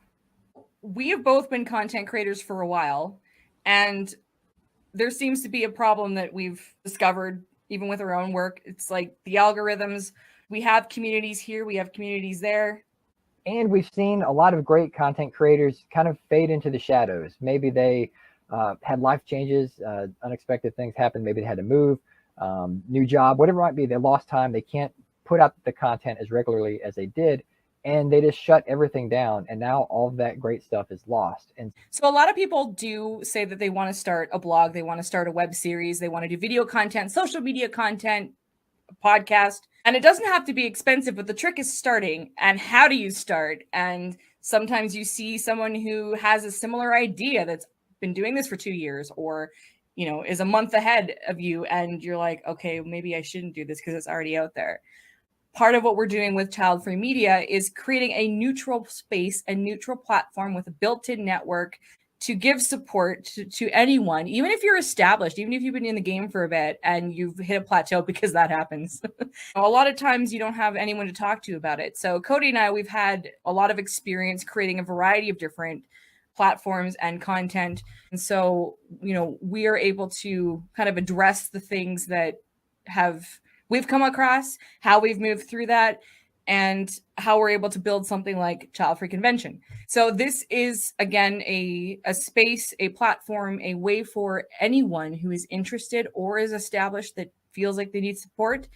This is a way to keep going, to get the conversation about choice out there. Yeah, because it can be daunting to create something, whether it's the podcast or a web series. It's a lot of work, a lot of editing that goes into it. You put it out, you finally put it out there. Like after you said, okay, I'm going to do this, I'm going to go public with it. And like you get no 3 views, people, no clicks, no anything. And it can be soul crushing. And you might think, well, no one wants to hear this, which isn't true. Like but your thoughts are valid. People are thinking the same things that you are. So we want that to be put out there. And as Lenore said, even if you're established, finding ways to collaborate with others, finding ways to just talk to peers in this world of creating content to, work on things in the future or to talk about issues that might be coming down specifically for content creators dealing with bad comments or just getting over a mental block of coming up with new ideas. We want to get more voices out there. We also want to do it in a way that's not behind a paywall. We want to offer this in a way that allows you to build your own brand, your own identity, your own voice, but not feel like you are alone in the creator space. This is all free. Like basically the Childfree Media will exist off of goodwill of the community to provide content to us to put out there, or just let us know what's going on in the child-free space. A feature that we want to have available is a child-free calendar of events. It could be maybe someone's Facebook group is going to have a live stream and they're going to have a chat and invite their members to it. Well, if we know about it, we can put it on the calendar. Someone who's not even in that group might see it, say, hey, I want to join that event. And they join your Facebook group and you've just now gained a new member that you might not have had before. The calendar of events will be great because we can pull from really anything that anyone wants to let us know about, or if we just happen to see it coming. There is a lot of podcasts that are coming down the pipeline that we know about. We're going to be able to put that info out there so people are able to enjoy it, tune in, give feedback if that's available. So that's just one feature for someone who's going to be consuming the content of what they get to enjoy through Childfree Media. So another challenge when you are a content creator is being consistent. As you know, algorithms are changing, whether you're writing on Medium, whether you have a podcast, whether you're on TikTok. Coming up with ideas for your brand, staying consistent is a challenge, especially when life happens. So a great feature with Childfree Media is because it's all on one platform. We have a podcast, we have a publication, we have all of the social media, we have YouTube channel, and whatever else is in the future that we're not aware of yet will be with that too. It allows everyone to contribute, which means we're always putting out content.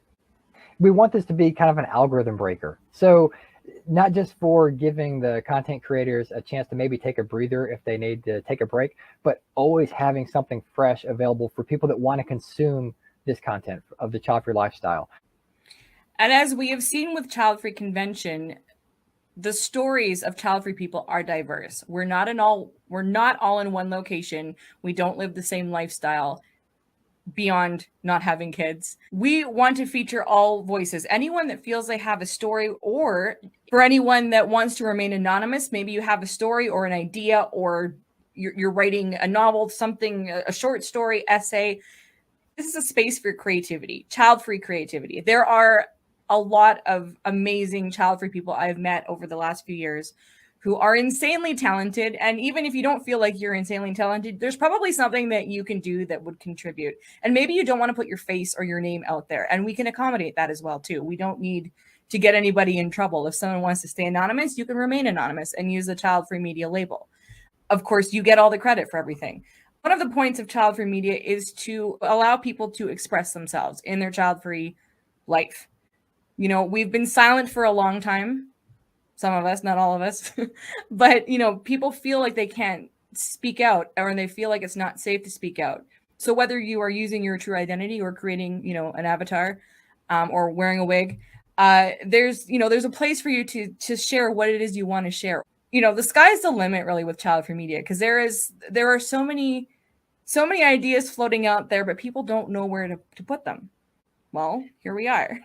Yeah, and Childfree Convention is a division of Childfree Media. So annually, we plan on having the convention continue, and that's going to be one portion of what Childfree Media does. And it's a great example of what we're wanting to do over the larger scope. We want to bring people together, whether it's a content creator with 10,000 followers or a person that just wants to do a one-off blog or podcast, and they don't even have a Facebook account. We want to be able to give them that platform to get that information out there and the great content, and let people find it and consume it and enjoy it. So there's this misconception that you need to have a lot of followers in order to get your voice out there. Not true. If you want nothing to do with social media, but if you have an idea, if you wrote an article, or maybe you were featured somewhere, somewhere that's outside of the child-free space, and you want you want eyeballs on it. Say, someone interviewed you for something, and the child-free conversation is part of that. Let us know. We will highlight that for you. This is a neutral platform for anyone. If you have your own community, if you are starting your own community, if you belong to 10 communities, if you're just kind of floating around going, where do I belong? We need to see more child-free content out there, whether it's original ideas, something that you've already done and you didn't maybe get the response that you wanted. We can help with that. The whole purpose is to bring as many eyeballs to the child-free lifestyle and to the content as possible, not just within the child-free community, but beyond. Because again, that's when change happens, is when people see and hear the amount of voices that we have, the variety of voices that we have, meaning the child-free community and child-free conversation. That's going to get attention, but 3 people can't do it. 5 people can't do it. We love for the whole convention to do that, but even that can be louder, right? So we really genuinely want everyone who has a tiny, tiny desire to create some form of content to be a part of this, because the more we are together, the louder we are. And I say this as a loud person, you can get attention, and also too, for anyone that's worried about negativity, that type of thing, you have the option of remaining anonymous, but you also have a built-in troll patroller. So anything that's on child-free media, we have your back. You don't have to deal with any of that negativity that comes. It's kind of like a filter. We offer that filter protection if you want to put something out there. But again, you don't want to deal with any potential negativity. You won't have to. So you might be wondering, how do I get involved, or how do I get more information? You can email Cody or Lenora at childfreemedia@gmail.com.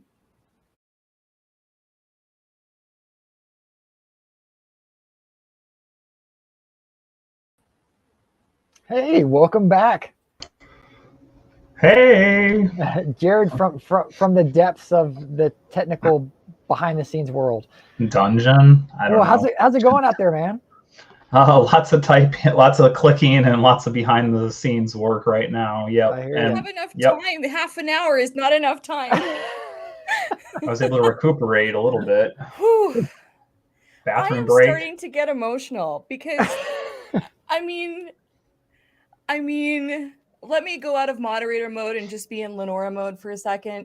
You guys, this is amazing. I mean, we knew it would work, but you don't know until you know. And I'm, was reading the chat, says, I'm sorry, new wig. I bought this specifically for today. I was trying, biting my tongue during the budget panel because I'm like, if Dr. J saw my budget for wigs, no, it's not that bad. Sorry, I'm just gonna use this as a mirror for a second. But anyway, this has been phenomenal, and shout out to everyone in the chat, our speakers, the ones still yet to come, everyone that participated in the halftime show. I wrangled together my child-free friends because I didn't have any other option. I'm not ready to play my violin yet in public again. Plus we get shut down with music. So anyway, this weekend has been amazing, and it's not done yet, but I just have to say I'm starting to feel emotional, and I'm probably gonna cry once this is over. And not because I'm just frustrated and exhausted. It's because this has really gone well, and it makes me very happy, and I'm very proud. And I'm proud of you two. As much as I've yelled at you two over the last 11 months, I'm very proud of us and what we've done today. Well, so thank you. It's a the team weekend. effort. Team effort. We got a good comment about the last video you showed, that world premiere. Child-free media is going to be great. Can't wait to see everyone's great content. Thanks, Matt. Thanks, Matt. Yes, I don't know about you, Cody, but that bit you. All right, good shirt. So wig change, shirt change. What was I gonna say? Oh yeah, I was a little nervous because now we finally announced what child-free media is. We haven't said too much about it up until now, so it was nice to see the response. So thank you everyone for being supportive. If there's any questions or comments, you can throw them at us right now about child-free media, and we'll try to answer them. No problem. I'm gonna ask you guys a question. What will be the places to go for child-free media? The .com website. What else? Well, who said we were having a .com website? Stop leading with the .com website, dude. Okay, all right. So what people can go to there is one, but that's not the draw. The draw is we have a podcast. You can actually go to all all major podcast apps right now. That is live. We have an introductory episode. We also have our Childfree Media YouTube channel. And this segues into where you guys can watch the replays. So the replays of yesterday's live stream and today's live stream will remain on Childfree Convention YouTube channel. In its entirety. In its entirety only. Every panel will be individualized. It'll be uploaded to the Childfree Media podcast platform. So again, you can stream that on every major podcast app. And right now it's already up, not the convention, but the introductory episode's already up.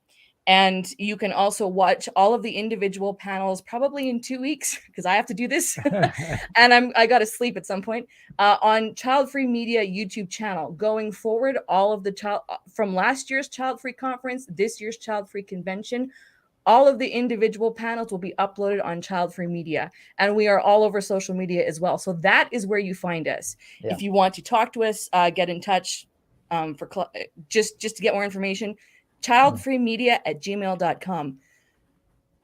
We have to do volunteer segments. I wasn't prepared to doing that right now. This is all you.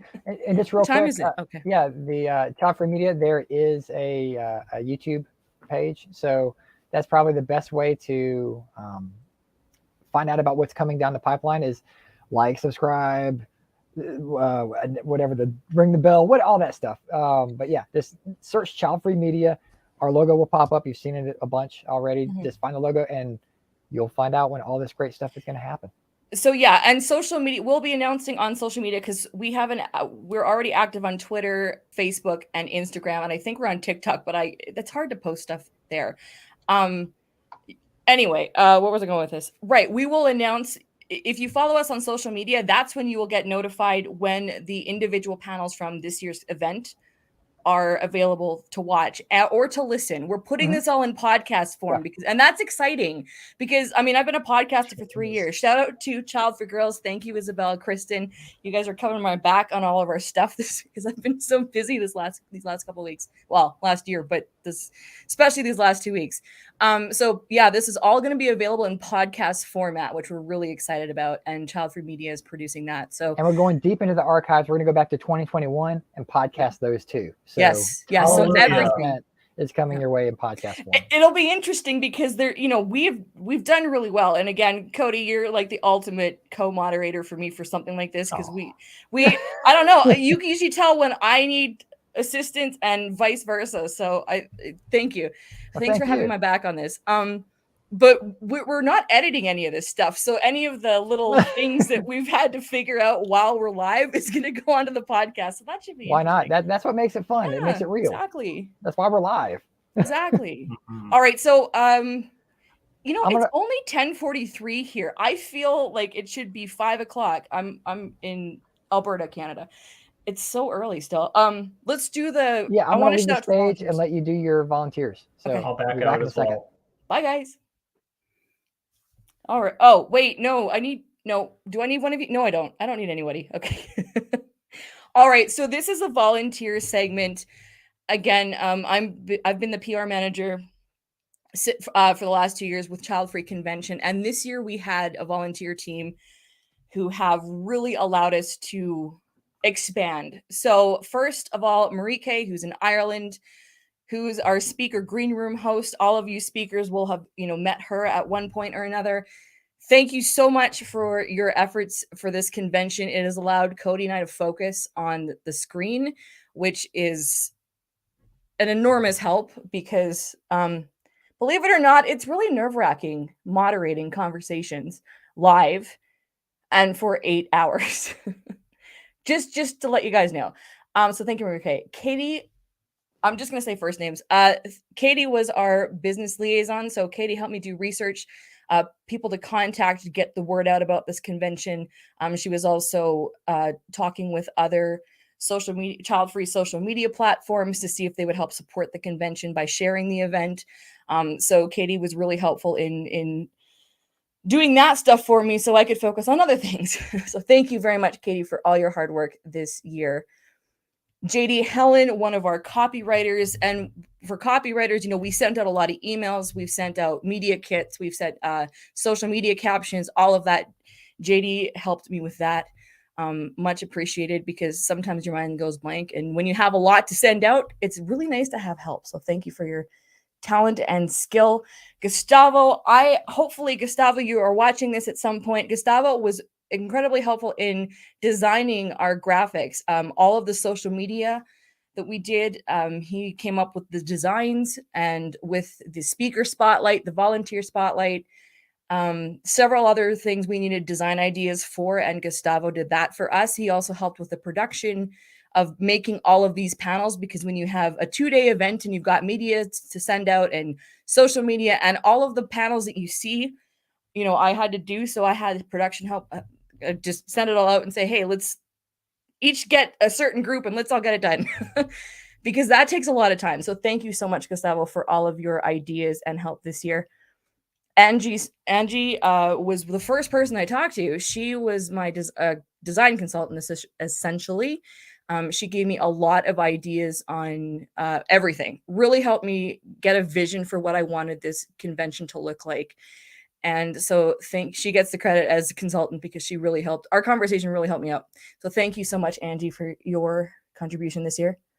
Rebecca, my part-time therapist, is the joke. She helped me. She allowed me to vent for certain things over the last 2 weeks, which has been very helpful. Rebecca was our event promoter. Sorry, working with Facebook and getting the word out for the event, posting. She ran our Twitter account, and she is also our amazing troll patroller today and yesterday. So thank you so much, Rebecca, for everything. By the way, we're not disbanding the volunteer team. So if all of your volunteers are watching right now, you are still on board for next year, unless you tell me otherwise, because I like working with y'all. And hopefully you like working with me too. Kristen Tetty. Sorry, I'm so used to saying your last name. She's also my podcast co-host, one of them. Kristen, you will have known her from The Age of the Child, the novel. And she was also one of the copywriters helping me with longer form social media content, emails, media kits, great long form content. Thank you, Kristen, for helping me this year. And I didn't even have to ask her. She volunteered on her own accord, so that was really nice. All right, we are here. Oh, Emma. All right, Emma was another graphic designer. You guys will know her from her account, Millennial Emma. Emma really helped me out getting all these panels together for the live stream. She came up with this color, our new border we added. We added an additional color to our main scheme for Childfree Convention. That is all Emma. Thank you. I love it. I would have never thought of that. She also designed content for our social media as well. So thank you so much, Emma, for really helping me get everything done. And again, you're on the team next year until you tell me otherwise.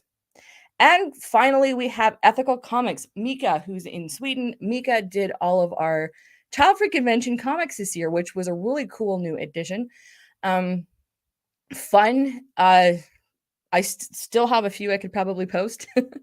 But yeah, guys, go follow Ethical Comics. She does child-free comic design and great stuff. So thank you so much. So, and an honorable mention to Lucas Cheney, who helped us with the monthly Childfree Convention live streams we did throughout the year. So this year we weren't just doing a solo event, we were doing monthly streams.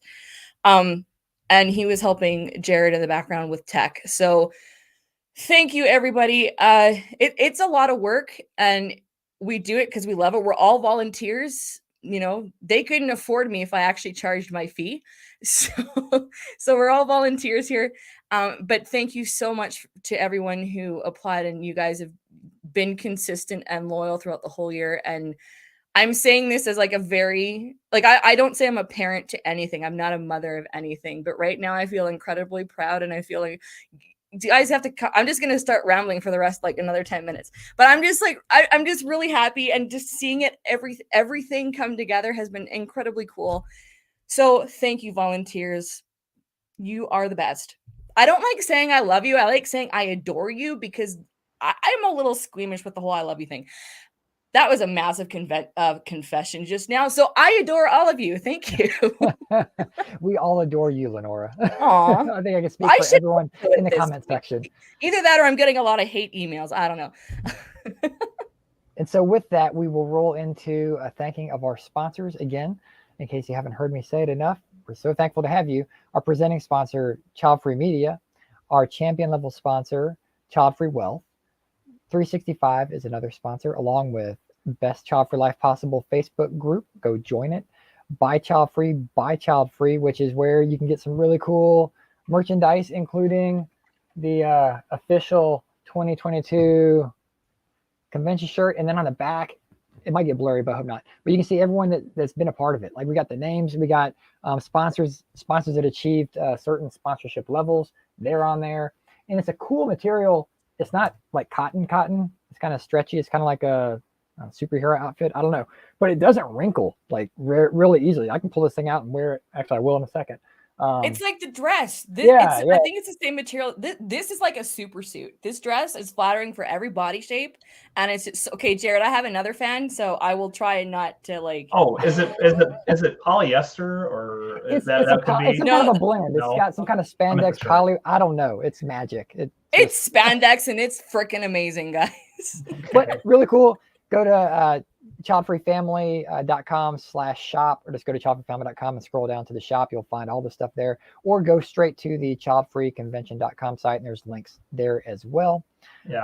Childfree Journals is also a sponsor, along with stophavingkids.org. StreamYard that you're watching right now has been amazing with all the cool buttons and toys that Jared gets to hit behind the scenes. I know he's having a blast. Can we say they've sponsored us all year and last year? Yeah. And last year.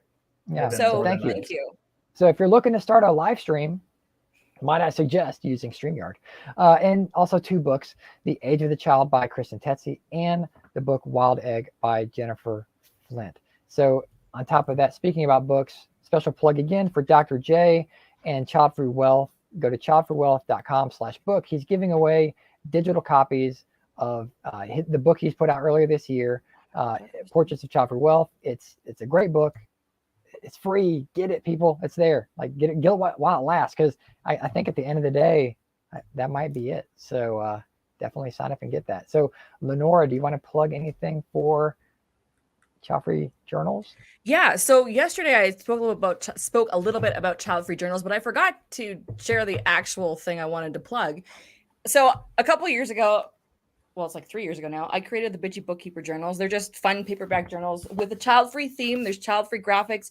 I share my child-free journey throughout. It's just, line pages, very discreet, cute little watermark, something you're not ashamed to have. But I realize there's a lot of people who don't know how to journal, haven't a clue. So I created a free ebook. You can go to childfreejournals.com. You don't have to sign up for anything. Just download it. It pops up right away.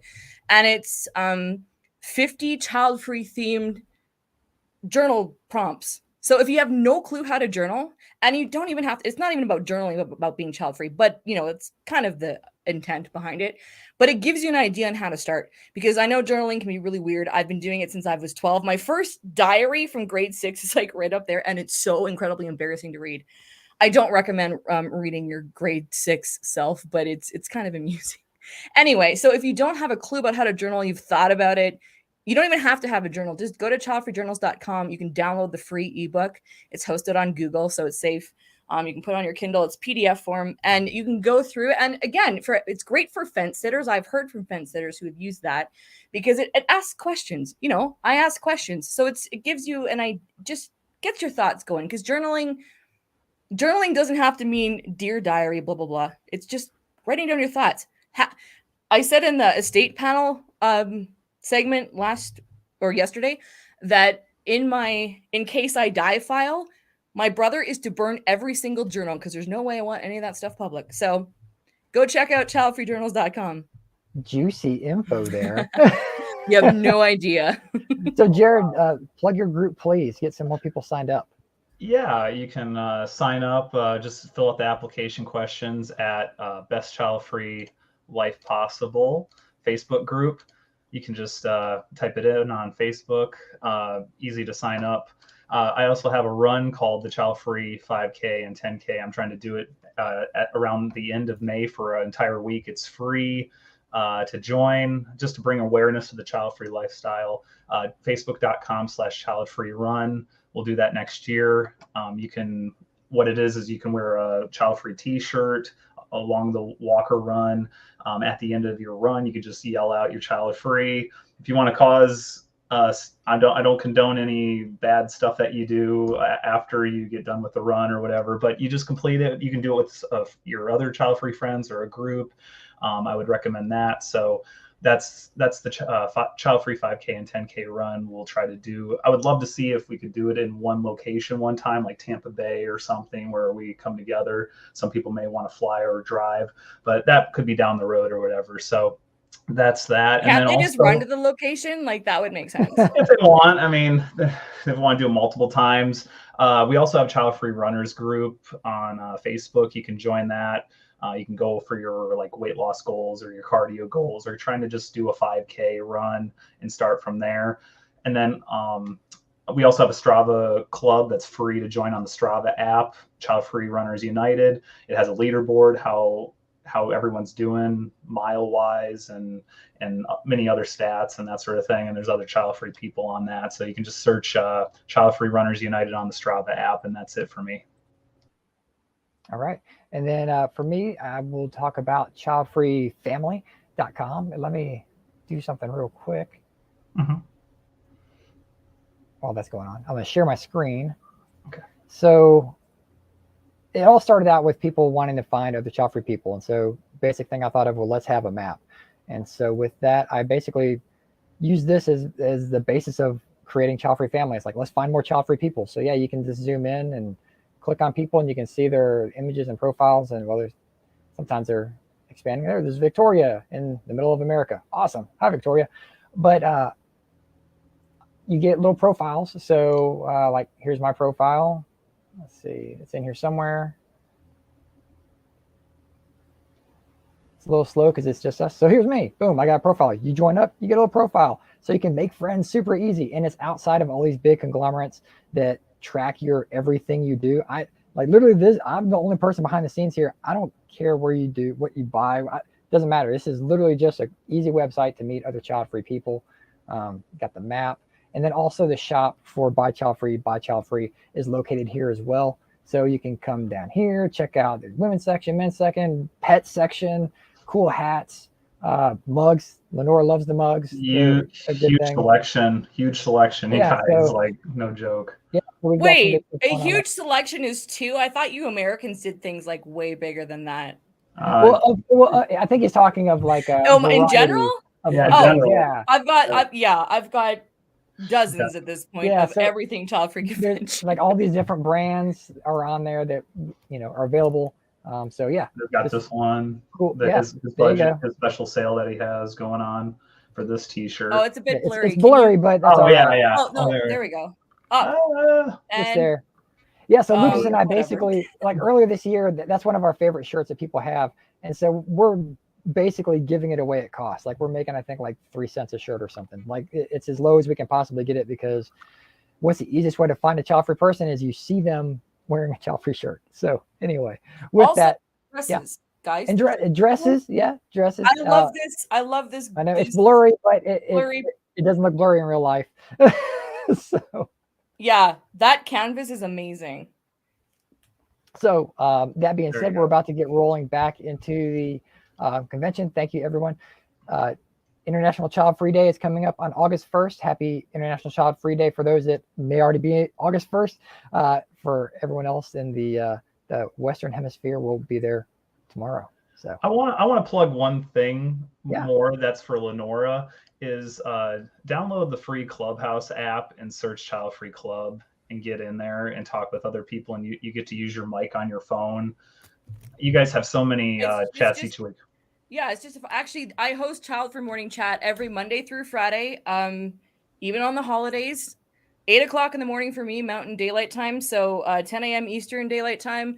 I will be there for an hour. We chat some of the people you will have known from the halftime show segment. But yeah, if you want to wake up with me in the morning, download Child Free or Clubhouse app and search Child Free Club, and we can make that happen. Yep. So with that, we'll call halftime a wrap, and we will dive into the next panel here shortly. Give us a little bit of a break, and we'll be with you in a moment.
Hello, everyone. Welcome to the panel Child-Free F.I.R.E, Financial Independence, Retire Early. I'm Cody Hetzel. I'll be one of your moderators. And I'm Lenora Fay, the other moderator. And we'd like to thank our sponsors, presenting sponsor, Childfree Media, champion level sponsor, Childfree Wealth, other sponsors, 365 Diversity, Best Child-Free Life Possible, found on Facebook, Buy Childfree for merchandise, Childfree Family, Childfree Journals, StopHavingKids.org, StreamYard, and the books The Age of the Child by Kristen Tetzi and Wild Egg by Jennifer Flint. And our disclaimer: opinions expressed within the content are solely the speakers and do not reflect the opinions and beliefs of the event or its affiliates. So let's get our speakers on stage, please. Yeah. Rosie. Hey, Rosie. Hey, Dr. J. We haven't met before. Caroline. Hi. Hey, Caroline. So let's start out real easy. Tell us about yourself. Rosie, go ahead. Wonderful. Hi, guys. So my name is Rosie. I am 46 years old, and I'm calling in from San Francisco. We are child-free. We are in Coast Fi already, and I think we are going to be entering a work optional life by the end of 2026. So that's very exciting for us. My husband works in tech, so that's helpful. And then I work as a legal and compliance officer for a private equity. Okay, thank you. Caroline, how about you? Hi, I am Caroline. I'm 35 and I live in Belgium. We are child-free and just started the F.I.R.E movement, the interest. But because we're child-free, we already have a head start financial-wise. And I am looking forward to this panel and to see what I can learn and gets me on the way. All right. And Dr. Jay Zygmunt. So Cody, we're doing the income disparities. We did you were broke before halftime and you have money after halftime. I mean, the timing just worked out that way. Oh, I'm trying okay. to, you're on both of them, so I'm trying to make it easy for you. I just got to change my hat here. I went to do a costume change. I didn't have a dress or a wig, so I was like, anyway, I'm Jay. My wife and I, we would be on the financial independence side, but she enjoys her job. I joke. I love my job too. But right now we're kind of living this FILE life, financial independence, live early, kind of dialing the work right with the plan on retiring in 15 years and getting on a boat and traveling the world. So all the money that I make is going into a better boat. So, I think it's worth it, but we'll see. We have one more speaker on the way, so we'll continue, but sure. Andy's coming.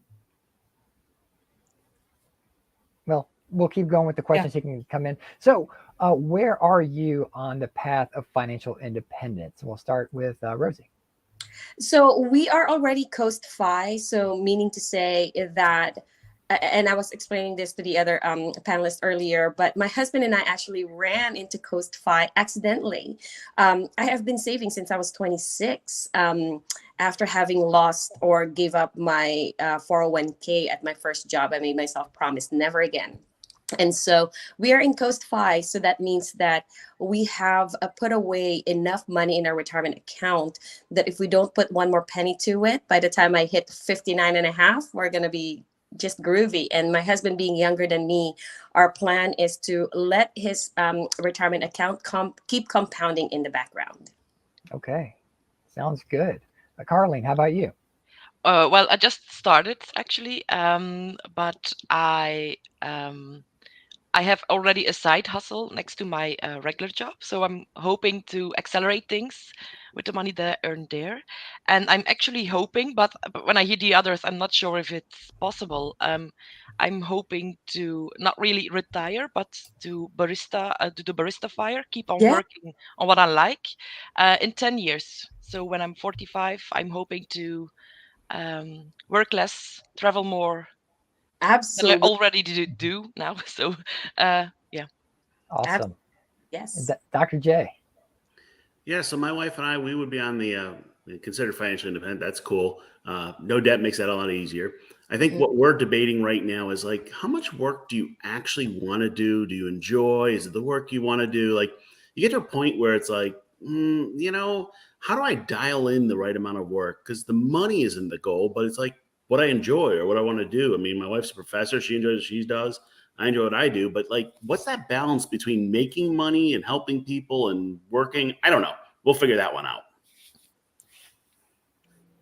So when did you realize that FIRE or file was achievable? So we'll start with you, Rosie.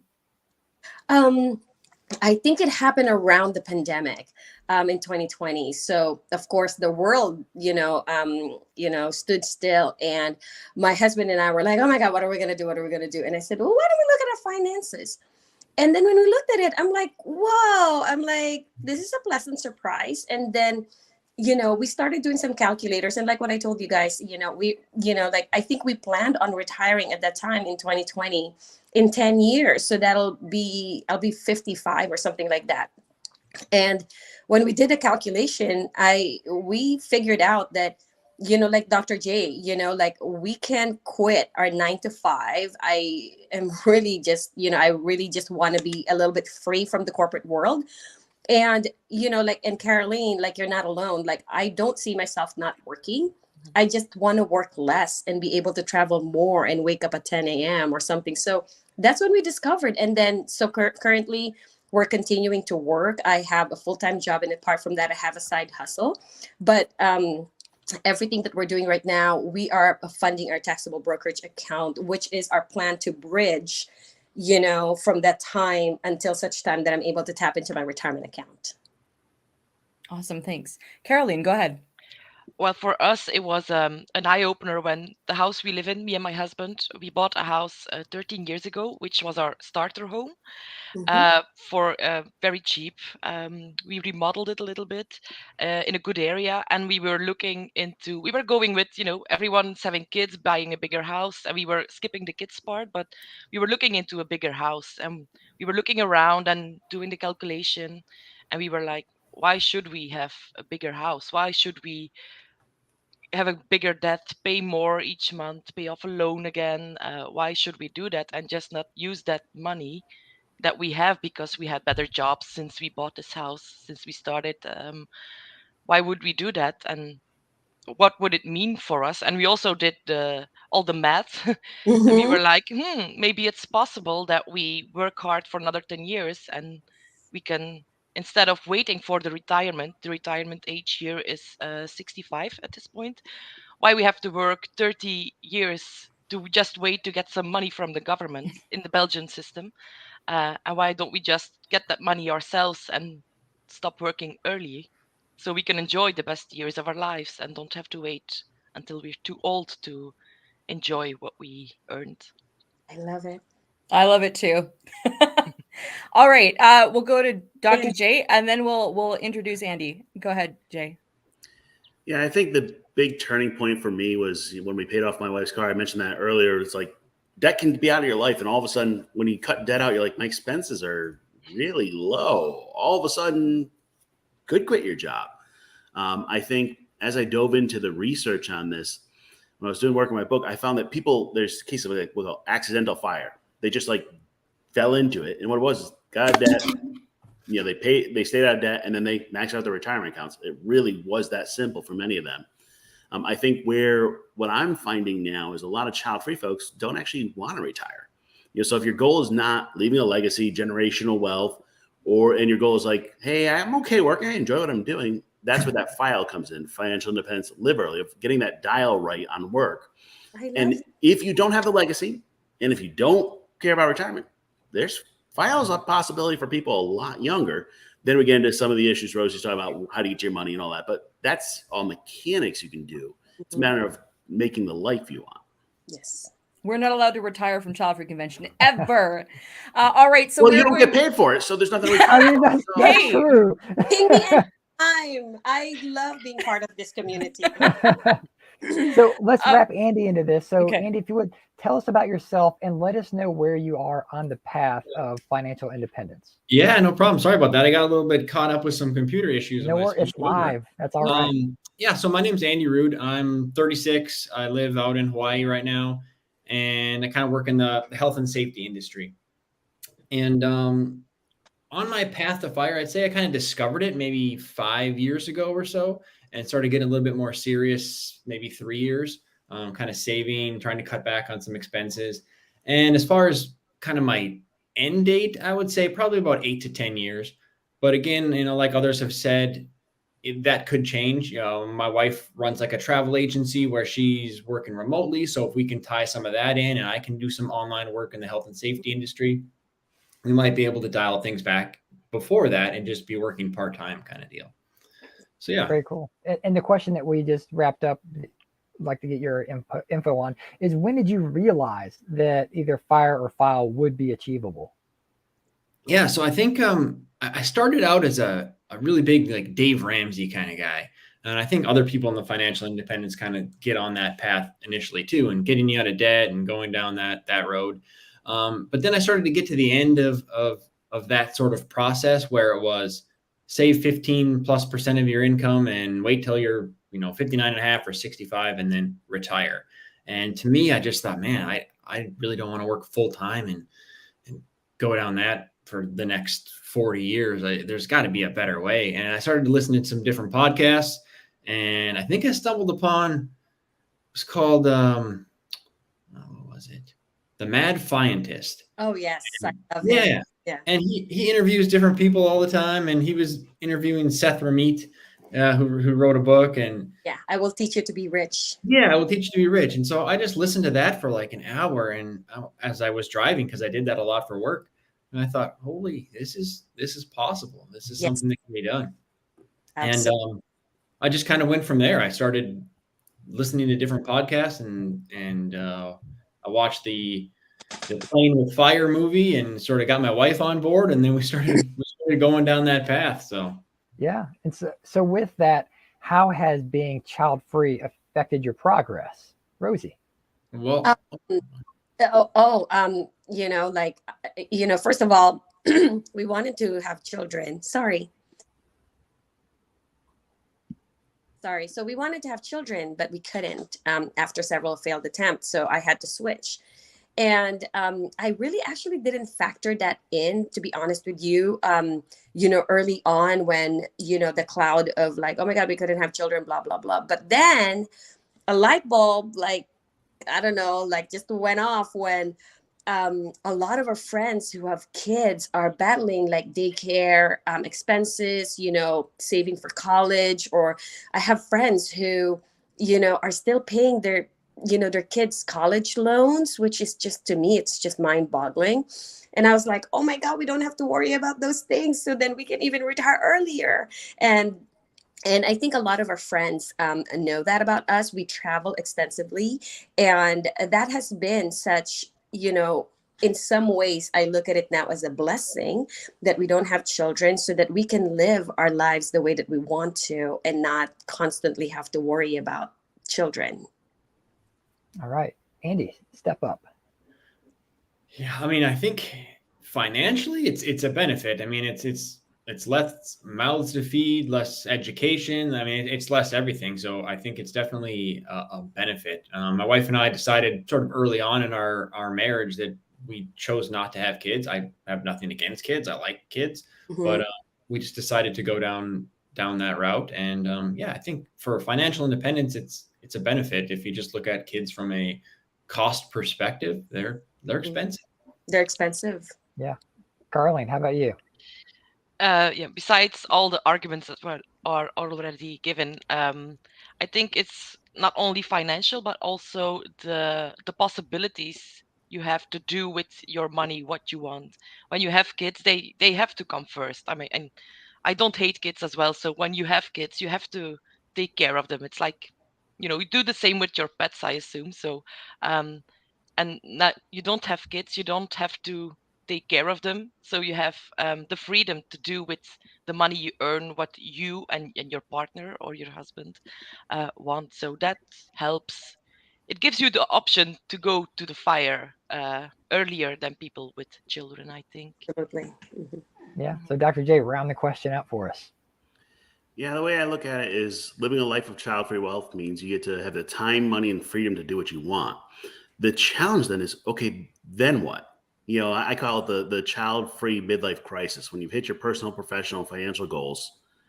And then what do I want to do with myself? I think that it allows you to do it, but it's also that can be a little bit of analysis paralysis for some people. And I don't have the answer on that one, but it's just part of the picture you have to look at. Your money is more than just the dollars and cents. It's the life you want to live.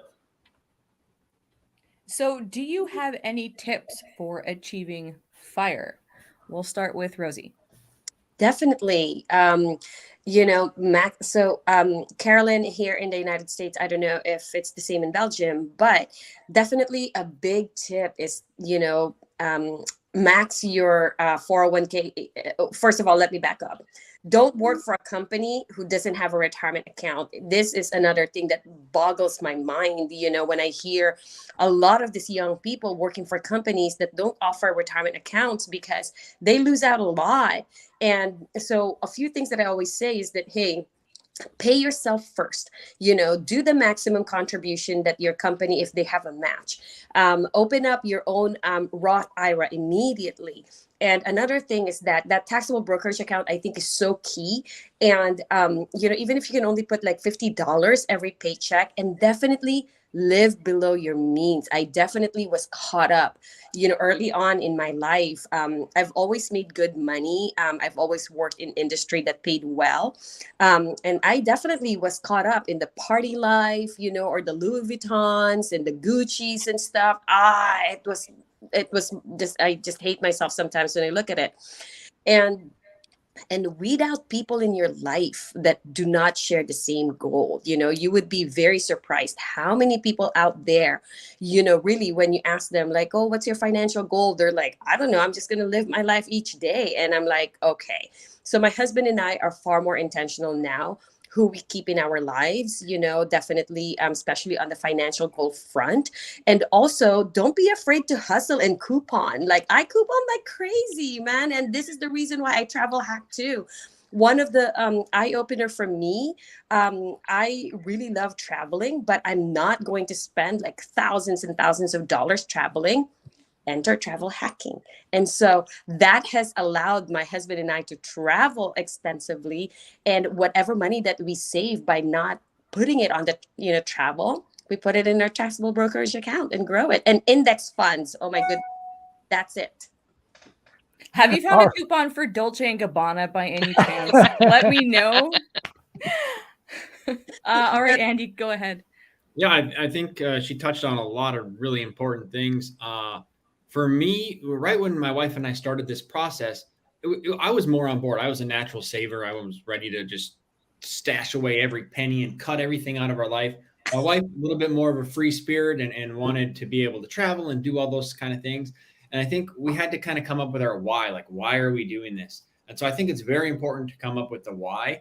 And also something that I took away from the Playing with Fire movie that I watched was making a list of the top 10 things that make you happy and going down that list. And I think what you'll find when you make a top 10 list of things that make you happy in life, very few of those things cost money. Exactly. And from the Seth Ramit book that I read, he said, spend extravagantly on the things that bring you happiness and cut mercilessly on the things that don't. And that's kind of the path. That's how I sort of live things. My wife and I, we love to travel. And although we do some travel hacking stuff, we spend money on travel. Like we spend decent money on travel. But other things like my car, where I live, the clothes I wear, is not important to me. It might be important to other people, and they should focus their costs there. But I don't spend any money on those things. So I think there's two very important things. And then the last thing I would say is, especially if you're early on in your career or anything like that, you're going to make more money in the future. Just keep bettering yourself. You're going to make more money, and it might be harder to save now, but it's going to be easier to save in the future, so long as you avoid the lifestyle creep. Yes. And that's what keeps up with people, that you can be making 2-3 times what you were when you started out in your career, but you're still living paycheck to paycheck because you let your lifestyle creep up with that. And if you can avoid that, you will be well ahead of everybody else. Great tip. Caroline, go ahead. Well, Rosie and Andy already talked about the things you have to watch out for, the lifestyle inflation, like Andy called it, the lifestyle creep. You earn more, but you spend more. And I also like to travel, but I think it's not really, I do like the hacks. I do them too. I use them too. But I think it's more about balance. And then when you combine what Rosie and Andy said, you can't spend on everything. Allez, you can't and you have to choose. You can spend on something you like, but then you have to, you don't have to, but if you want to retire early, you have to watch your money. Just watch your money. Think about what you spend, change your money mindset. It's not because it's on sale you have to have it. Just don't spend money you don't need to, I think. But I do have some questions because I live in Belgium and I hear a lot about the 401k, so maybe at the end, or okay. Dr. J is the perfect person to come up after you because he can tackle that. What's with that? Caroline, just ignore all those numbers. Those are just IRS laws, the tax laws. Okay. Okay. None of those matter to you at all. No, they don't. So when people ask me about how do I achieve FIRE, my first question is, well, make sure you want to. Like some people want to, some people don't. Figure out what life you want. Same thing is get on a budget, pay down your debt, which sounds really boring, but you pay off your credit cards, you get a 16, 20% tax-free return, risk-free return. That's going to be better than any investment. Then you're going to invest. Investing, the rule to follow is only invest in things you understand. That means you understand what you're investing in, how it impacts your financial plan, and where to hold it, which is what Caroline was asking about, which accounts. In the U.S., taxes, 401k, Roth. Yeah, investing is really easy. Taxes, hard. So that's just kind of the reality check on that. I think when people think about, like, can I achieve FIRE? Well, I didn't start before. Well, you know what? Start where you are and create the life you're looking for. You can improve your money behaviors at any time. What I will tell you is making more money does not make it easier if you don't change your behaviors. Your habits, your understanding of money. I've got people that make more money than you'd ever believe that live paycheck to paycheck. And I have people that are making very little that are making huge progress on their FIRE. So it's about you and what you want to do and your goals. I will also say, though, for my child-free clients, which is just about everybody, I actually spend more time teaching people to spend money than to save it. Because at some point, you've got enough money that it doesn't matter. One of the things to watch out as a child-free person is you can actually have too much money at the end of your life. Yes. My goal is to die with my last $100 in my hand. You need to figure out what's important to you and then work backwards. Because what I find is that you get so stuck on the goals and stuck on the gerbil wheel and you're living that life that I'm like, stop, have fun, enjoy yourself. You're like, well, but I'm scrimping and saying, like, buy the Starbucks. You're okay. Like, you're going to be fine. And it's a balancing act that we can get too stuck on the goal and lose our life in the middle. So the future news story is years down the road is Dr. J found dead on his boat with $100 in his hand and a smile on his face. Oh, I mean, I love what Dr. J said, because seriously, that's one of the things. It's like, we don't have a legacy, right? We don't have children, and that's one of the things that my husband and I continue to like, hey, and he's asked me to, like, you don't need to work this other job, because I can't quit the other job because it's a family business. And he's like, you can't, but I'm like, I don't know, like, what am I going to do with my life? That's like what Dr. J said. And I love what he said, like, die with $100. That's the goal. And the "in case I die" file has to be somewhere where your wife can find it. And have an estate plan set up so you know who gets $100. Go back to that section. That's a separate one. We already talked about that one. Wait, we started with dying first. And then we did. I think we got our order wrong. All right, we've got an incoming question. Let's pop it up there and see what we've got. So, question: how do you plan for the potential need of expensive long-term care that greatly exceeds the monthly expense budget you planned in retirement? Can I anyone that wants to tackle that, feel free. Oh, this one I want. This is the stupid question I hate of who's going to take care of when you're older? Yeah, I know. Your money is. Okay. Yeah. So here's how this works. The bottom line is nobody's going to take care of you. The data says 55 and older, child-free folks, 2.5% get any support from their family. 1.5% of parents get any support. So nobody gets any support. And long-term care is stupid expensive. Okay, it just is. It's actually cheaper to live on a cruise ship year-round than most long-term care. In California, since Rosie's there, their daily cost is $400 a day for nursing care. That's a pretty good hotel I can stay at. Mm-hmm. So here's your thing. I tell everybody your goal should be by the time mid-40s, late 40s, to have a plan for long-term care. Mm-hmm. So that can come out of your retirement, can come out of long-term care insurance. Those are options. Medicaid in the U.S. is not an option. What that is really saying is I'm going to be broke and let the government take care of it, which unfortunately Medicaid level care is terrible. It just is. But they pay for most of it. So you need to have a plan that's either going to come out of your retirement or out of long-term care, and you want to get in place as soon as possible. The other thing for this is if you're going to have to care for your parents, you may need a plan for them. So I've actually had some clients that take out long-term care plans, insurance plans on their parents so that it helps out so they don't have to pay for it. So you have to have something. When you look at long-term care insurance, we don't need the life insurance to go with it. So you just need a plain old policy. It's actually cheapest if you're in a couple, most expensive for single females. It just is what it is. Men will spend on average 2.2 years in long-term care, and women will spend 3.7 years. You're talking about large numbers you need to plan for so that $100 doesn't get stolen for long-term care. All right. Anything else anyone wants to add about long-term care, thoughts or concerns? Yeah, no, actually, to be honest with you, I took out a long-term care insurance policy for me and my husband specifically for this, because I wanted to be sure that if something were to happen, that, that we would have that. And also we have earmarked a portion of our retirement account. So we have an account specifically for long term. I've told my husband over and over again, we are not to touch this because this account is specifically for long term care when we need it. Excellent. Can I ask a question about that? Because, sure, yeah. Isn't there a thing in the United States then that we have like a basic care here when you're older, like the OCM, I think YMCA, like the same thing. When you have no money, when you're old and you don't have the money, they take care of you in retirement homes and the medical bills, and you don't have that for elderly people? No, so in the US, what we do is pull yourself up by the bootstraps. That was the discussion we had before. And good luck. We have Social Security, which some people get some money. I'm kind of tongue in cheek. But from a long-term care, there is a process called Medicaid, but you have to have essentially no assets and no money. No assets, yes. And then the care, unfortunately, is terrible. It's not good. I worked as a paramedic for years. Mm-hmm. You'd go to these facilities. This is what drove me crazy. Your feet stick to the ground because it's so nasty. Yes, exactly. I'm talking like literally disgusting. It is. Okay. Yes. So Caroline, we're a little less civilized here in the U.S., I guess. No, I know. I traveled. I like the country.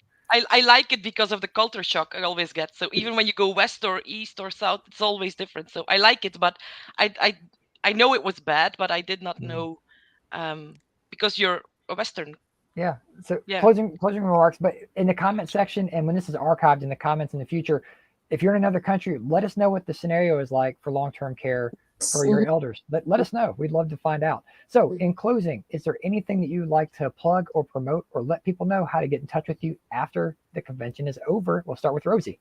Yes, definitely. I actually started my blog. It's Say Yes to FI. So Say Yes to Financial Independence. I sent it on the chat. I just started it and I definitely have to write more. I feel like I'm at a time in my life where I can, do some good and return to the community that has been very, very generous to me. So I would love to hear from people. Excellent. Andy, how about you? No, nothing specific. Yeah, I just here to give my perspective from a regular person's awesome. vision. No, that's fine. We like regular people. Yeah. Hey, Caroline, how about you? Yeah, nothing professionally, but I started a blog, a child-free travel blog, which is coming. The website is coming. All right. But you can find me already on Instagram and in Facebook. It's in Dutch, so I would suggest you search me on Instagram under the name Caro Trips. All right. Rosie and Caroline, let Childfree Media know when you're ready to launch those. Dr. J. Yep.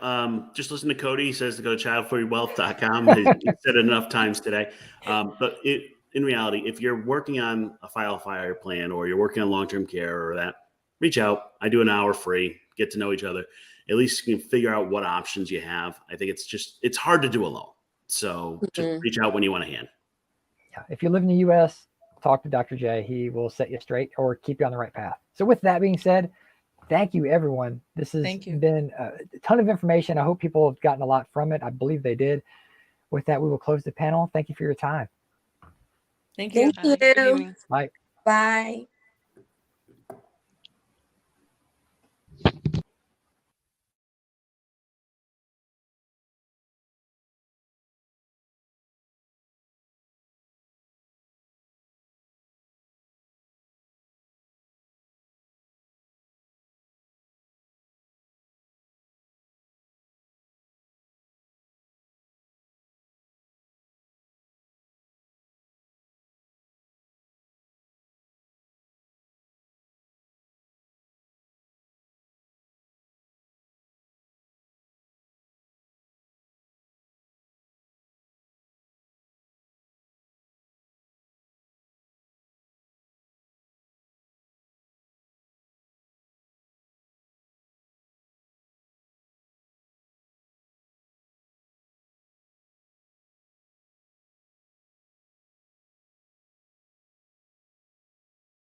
Cody, you're. Hi, welcome to the panel, Child Free Off the Grid. I'm Cody Hetzel, one of your moderators. And I am Lenora Faye, also your moderator. Thank you to our sponsors, presenting sponsor, Childfree Media, champion level sponsor, Childfree Wealth, and other sponsors, 365 Diversity, Best Child Free Life Possible on Facebook in the groups, Buy Childfree for merchandise, Childfree Family, Childfree Journals, StopHavingKids.org, StreamYard, and the books Age of the Child by Kristen Tetzi and Wild Egg by Jennifer Flint. And our disclaimer, the opinions expressed within the content are solely the speakers and do not reflect the opinions and beliefs of the event or its affiliates. So let's bring up our speakers, please. All right. Hi, Kelly. Hello. Hey, Jen. Hey, Jen. So with that, let's start off with something easy. Tell us about yourself. Jen, we'll start with you. Yeah, so I'm Jen. I'm a writer. I currently work for a couple of different companies, a nonprofit and a crypto startup. I'm married, but currently petless, and I enjoy going for walks, amateur iPhone photography, and eating vegan food all across the US. And I am a child-free by choice nomad. Awesome, awesome. And Kelly. Hi, Kelly Dennings. My pronouns are she and her. I work for the Center for Biological Diversity. It's a national nonprofit conservation organization. And I was actually working from home before the pandemic, but was able to become a digital nomad in 2021 with my partner. And yeah, we enjoy being outside most in nice weather. And so we've been traveling the Southeast and left the DC area and pretty much took the amount that we were spending on rent and put it towards long-term Airbnbs. Excellent. And I think we've got Denise hiding in the background. There she is. Hey, Denise, tell us a little bit about yourself. Hello again. My name's Denise. I'm 54. I'm a photographer, child-free photographer in Brighton, UK. Currently documenting the childless, child-free movement. I'm author of the book Mum's Not the Word, and also making Dad's Not the Word, and also a new series, the child-free series. What I'm doing now is I'm looking at the environmental aspect of being child-free. I'm interested in population growth and the impact on the environment, sustainability and the well-being of future generations. I construct images and projects where my subject is paramount. Thanks for diving into that. I think we're all interested in that information. So what is your definition of off the grid? Kelly, we'll start with you. Yeah, this was a little bit of an intimidating question because to me, off the grid is like living in the backwoods in a tent, you know, hunting my own food or something. But no, for us, we definitely use electricity and internet since we are essentially office workers that just work from, you know, our dining rooms. But yeah, so off the grid meant that we left a home base and move around pretty much every 6 to 8 weeks. It's funny because I joked with Cody, if it were truly off the grid, they would not be on this panel because no one would have Wi-Fi. So you have to mail us your letters and so we take every, you know, I mean, it's we get it. Denise, go ahead.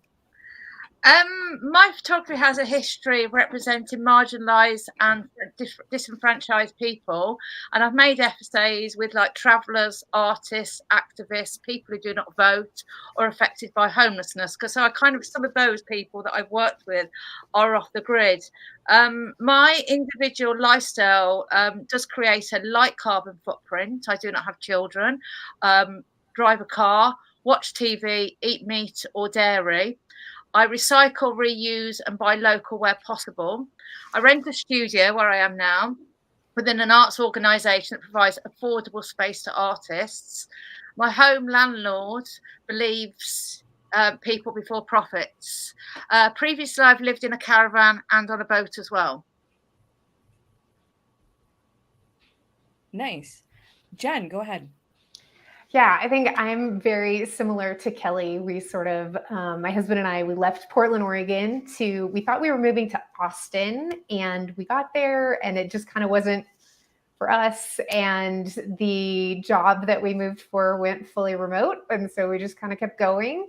And yeah, off the grid to me means exactly the same as Kelly, like in the mountains of solar and, Skylink and all of that. But, I think for our purposes, it's just sort of being, off the traditional kind of social grid, right? Because you don't have your regular neighborhood, the, usual places, your friends, your family around, and you don't have all of your stuff, all of those things. And so I think that's kind of how I feel like I fit into the off the grid panel. So what do you enjoy about your lifestyle that you're setting up, Kelly?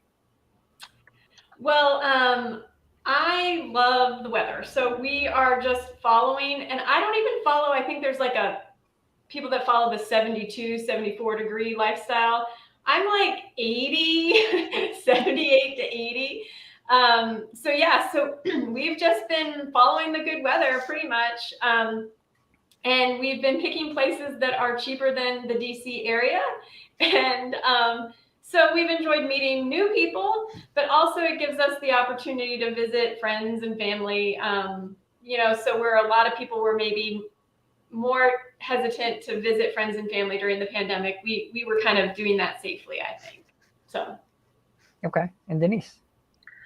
I kind of looked at this in terms of my child-free lifestyle. So I kind of put that it's my independence, doing what I want, being able to make my own choices, being in control of my life, living in a small space. I live in, we call it in the UK a bedsit, a studio flat. I live in one room in a multiple occupancy house. So when the bills come in, they're just so low. It's absolutely brilliant. So we really are not using much energy. And living in a small space as well, especially when I was living in the caravan, really encourages minimalism because, you can't buy it because you've got nowhere to put it. And also knowing that I'm doing good for the environment and the well-being of future generations. So generations in the future that are finding this, you can thank Denise and people like her for giving you air to breathe that's clean.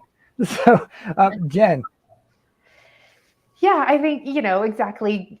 For me, one of the things that I have loved, we've been doing this it'll be 2 years Labor Day weekend. So almost 2 full years. And we've been all the way across the US and back. And one of the best parts for me has been being able to meet up with friends that I knew from the internet. So, if I'm in a city and I know somebody there, I'm reaching out and saying, hey, I'm in town, let's get together. And that's been really fun because I've had a chance to connect in person with people that I probably never would have otherwise. And then just, seeing parts of the country that I would never have gone on vacation. But when we're like, hey, where can we find a cheap Airbnb with good Wi-Fi? We spent 3 weeks in Buchanan, West Virginia. That's actually where I was when I did the convention last year. But it was great. And I never would have gone on a trip to West Virginia, but it was beautiful. We met interesting people. We saw all sorts of stuff. And then also my favorite thing is when it gets dirty, we move. I'm really curious as to where you will be next year at next year's convention. You and me both, Lenora. You and me both. I like your cleaning strategy. It's like, well, we're moving. It's so true. It's so true. It's like, we should probably book another place because, it looks like we paid a cleaning deposit. That's part of the expenses. And, it's part of the benefit to me is you just, we leave it as tidy as we can, but we're not scrubbing the toilet or, doing those sorts of things because that's part of the cost of admission. I've been doing life all wrong.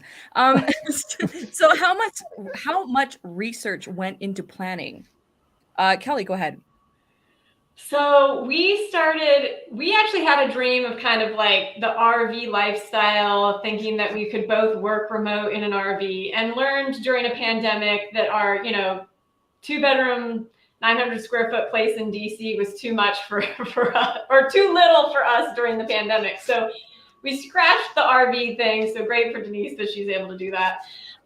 So we did 2 Airbnb tests in 2020. We also went to West Virginia for a month, and we did Pennsylvania for 2 weeks. And so that was kind of our test to figure out, well, what do we need to bring with us? What do the Airbnbs provide? And then my partner's a mathematician, kind of computer programmer. So he created this huge spreadsheet, which I call the algorithm, but it's really just a big spreadsheet. And so it's got community, weather, politics, cost of living, walkability. And he's made like little visualizations. So he was kind of picking where we should go based on what the algorithm was telling us. And then we would do Airbnb and Furnished Finder searches, which can also be a huge headache because, as Jen was saying, we need good Wi-Fi. And then once we got into town, we would actually just really look for the things that interested us. So, if they didn't have a drag bingo, or if they, didn't have a roller rink or something like that, then maybe that wasn't the place for us. And as we continued to do it, we got much, much better at picking locations. I can't wait for the crazy story part. It sounds like you have a good one. Denise, go ahead. Well, I consistently research for my photography, and I learn from talking to people and keep up by non-mainstream news. Overall, my journey, it's taken an organic pattern rooted from personal ambitions. So not so much planning on my part, it's more of where I've ended up or manifested. Thank you, Denise. Jen, go ahead. Yeah, I will want to see that spreadsheet. I want to see the algorithm. But yeah, like I said, we originally planned to go to Austin, and that's kind of, we probably don't do as much research as we should, but sometimes it's weather. We also kind of chase the nice weather. Sometimes it's, we just have an idea of a place that we want to go to visit a friend or to see something or eat something, and then just kind of make a path to get there. And then, yeah, we pick an Airbnb. I haven't had good luck with Furnished Finder, but yeah, sometimes the Airbnb leads where we go, and that kind of makes the decision. And then we get there, and the first thing I research is where's the vegan food? What am I going to eat? And then everything else just falls into place. Food is always important. That's kind of like how to plan any trip. It's like, where do you want to eat? And then just create the event around it. That's my life. That's my entire life. So some people might have a pre-notion of what it's like to do a heavy downsizing and a lot of moving, within a year or monthly or whatever it may be. So what does a typical week look like for you? And Kelly, we'll start with you. Yeah, people sometimes think this is like such a great glamorous life, but unfortunately we are not yet retired. So we both work 8 to 6 from a computer. And honestly, I could sit in anybody's living room with good internet. It really doesn't matter. So in that regard, it's a little disappointing, but we do try to get out on the weekends to see the sites and meet the local community of the town we're staying in. And because it is good weather that we follow, you can kind of do that after the 6 o'clock, dinner hour also. But yeah, it's kind of like a normal everyday life. I got to do laundry. I got to cook food, and then the only other thing associated with it is every 6 to 8 weeks, we're packing up our Honda Element and moving. So that's the not glamorous part. Denise, how about you? Well, I'm currently on my summer vacation because I work in education. So most days at the moment, I'm very fortunate. I'm able to work on my photography. I have 4 child-free photo shoots this week. They're all going to be out on location. That's me looking at the environmental aspect of being child-free, like I spoke about earlier. When I do photograph them, I'll cycle, walk, or get the train or bus, depending on the distance. And then my daytime job starts again in 3 weeks' time. And during term time, I lecture in photography in 2 colleges, and I teach both teenagers and adults. 2 days a week, I'm out all day, and I travel by train 40 miles to work. And then I teach 3 evening classes, and locally, so I walk. Any free time will be in my studio working on my photography, which is, of course, all about being child-free, planning, shooting, post-production, printing, and making zines. Weekends, I meet with friends, relax, exercise through cycling, or go to the laundrette. All right. And Jen? Yeah, very similar again to Kelly. We're living these we have to meet up some point in person, Kelly. I think that's the big takeaway from this. But yeah, pretty boring during the week. We both, work remotely.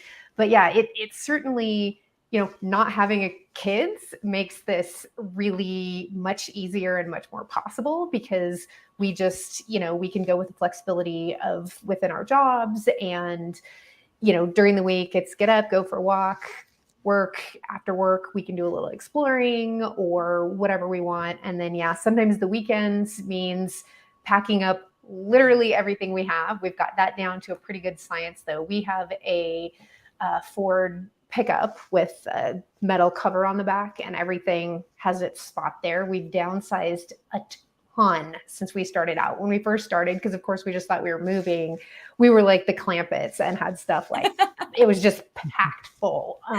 We also had our little dog still at the time. So we had tons of stuff, and we have just downsized and downsized and downsized. And so now, you know, we're like, oh gosh, we need to pack. We need to pack. And then I'm like, okay, everything's packed, because it does, we do have it down to a pretty good science. But yeah, sometimes that means driving, you know, 5 hours, 8 hours. We don't try to keep our drives pretty low, but so sometimes the weekend is driving all weekend to get to wherever our next spot is. But we never are doing all of the touristy things. I think Kelly alluded to that a little bit, but people are like, you know, we're like, oh, we're in, you know, Chicago. Oh, did you go to the top of the tower? Oh, did you do this? Did you do that? I'm like, look, we got some pizza after work. Like that's, you know, we don't have the extra money to do every single tourist attraction and event and whatever. So we pick a couple of things, and but we just like living in a new place and getting to know the new neighborhood, meeting random people, and yeah. I have a great image of my in my head of you sitting in a rocking chair on top of everything as you're driving. Viewers now and in the future, like, is this something you want to aspire to do? To be able to just downsize your life and become mobile and transient, or just you know, to live in that cabin in the woods that was kind of mentioned before? Let us know. So, does anyone have any crazy stories? Please share. Kelly, go ahead. There are a lot of crazy stories, but when I asked my partner which one I should share, it was very early on. So we were in DC, and we were going to Florida. It was January, and we got a place at the beach, and both of our family members, so this was, you know, December of 2020, our family was like, what are you doing going to Florida in the middle of the pandemic? They're not using masks, they're, you know, what, all this stuff. And as we drove down to Florida, we stopped and we did a little bit of door knocking for the Georgia runoff. I don't know if everybody remembers that. So we did a little bit of democracy work in Georgia, and we show up in Florida January 5th, literally the day before the insurrection. So January 6th, we're getting calls from our parents going, I'm so glad you left DC and are now in Florida. So it was a pretty wild time to leave a very liberal liberal area in DC to see that happen and then end up in Florida. Nice. Denise, go ahead. Well, there's quite a few, but not things I want to say publicly. So you can email us later. When I was photographing "Mum's Not the Word," and you can see my technique from behind, in my studio here, my camera would kind of be up on a pole, and I'd shoot from above. So some people would come in to be photographed. I photographed 50 women in total. And they'd be really, really nervous. So to make them feel more comfortable, I'd say, oh, it's okay. I'm going to be in the series myself. You know, so, you know, we'll all be in it together. And generally, I share my projects like with newspapers, magazines, exhibitions in the art and the photography worlds. So when my photo book, Mum's Not the Word, was released, a nude image of me went out. And this was locally, as in, I'm in a big art complex and there's 120 studios in the building and a gallery downstairs. So I had an exhibition in the gallery downstairs with me nude in it. And in the national press twice, and then worldwide across the internet. So I'm just going to show you a very, very small image, but there's 50 women, or 49 years wrong. Get my angles wrong. And that's the little one in the top right-hand corner. Little. I don't know why I said little. So never in my life had I thought I've had to take my clothes off to advance my career. Did the people that live in your area, did they avoid eye contact with you for a while after that? Just luckily it's not very explicit, so I'm not really, revealing, the personal bits. And please, in chat, do not give us any PR ideas for next year's convention. Jen, can you top that? I don't know. What I mean, we've had wildfire evacuations and tornado warnings and all sorts of things along the way. But actually, just a few weeks ago, when we got to New Mexico, we're in Albuquerque right now. We'd planned to stop along the way, but we just kept driving. So we got here and we didn't have a place booked, and ended up finding just a really cheap Airbnb just for the one night because we had a place starting the next night. And we drove there. We couldn't check in till later. It was a little bit weird, and it was kind of a weird vibe. It was the kind of place that normally we'd be like, this seems off, but we were like, it's one night, whatever. So we found it. It was really hard to find. It was in an area we'd never been to before.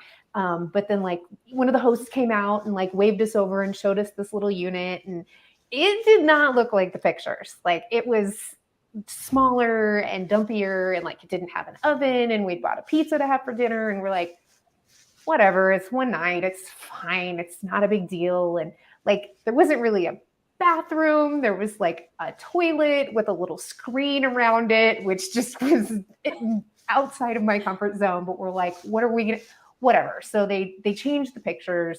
It's fine, it's one night, let's just not eat pizza, go get something else and have some drinks and whatever. And then about 11 o'clock at night, there's this lady yelling and knocking on the door, and it's the other host, the boss host, and she's yelling at us because we're in the wrong Airbnb unit. So she's like, you rented, what unit did you rent? And we're like, I don't know, the tiny house. She's like, this is the cabin. And we're like, it's tiny. It's this is the cabin. That's the casita's over there. I'm like, those all mean the same thing to me. In She's like, Airbnb the place you're in land, is too nice. You have to those downgrade. are the same things. And yeah, and so she's just yelling at us, and someone else was supposed to have, we're like, please leave. We're sorry, I guess. What do you want from us even? And then she ended up apologizing and refunding half of our money. But we were like, but we were just so oh, whatever. Yeah, it's totally wrong. It's not as advertised. It's fine. It's one night. And we're like, we have maybe become a little bit too just easygoing about these kind of things and need to pay a little bit better attention. So yeah. So what are the downsides to this lifestyle? And Kelly, we'll start off with you. Yeah, thanks for asking this. Healthcare is really problematic, folks. So it was fine during the pandemic when you could do telehealth from anywhere, but it's really difficult now. And so I have had trouble with that. I'll just say that. So if you have any sort of medical issues, this may not be the lifestyle. Denise, what do you think? I read the question as downside of being child free, so can I answer it that way? Sure. I'd like to say none. However, the downside is the inequality that we face.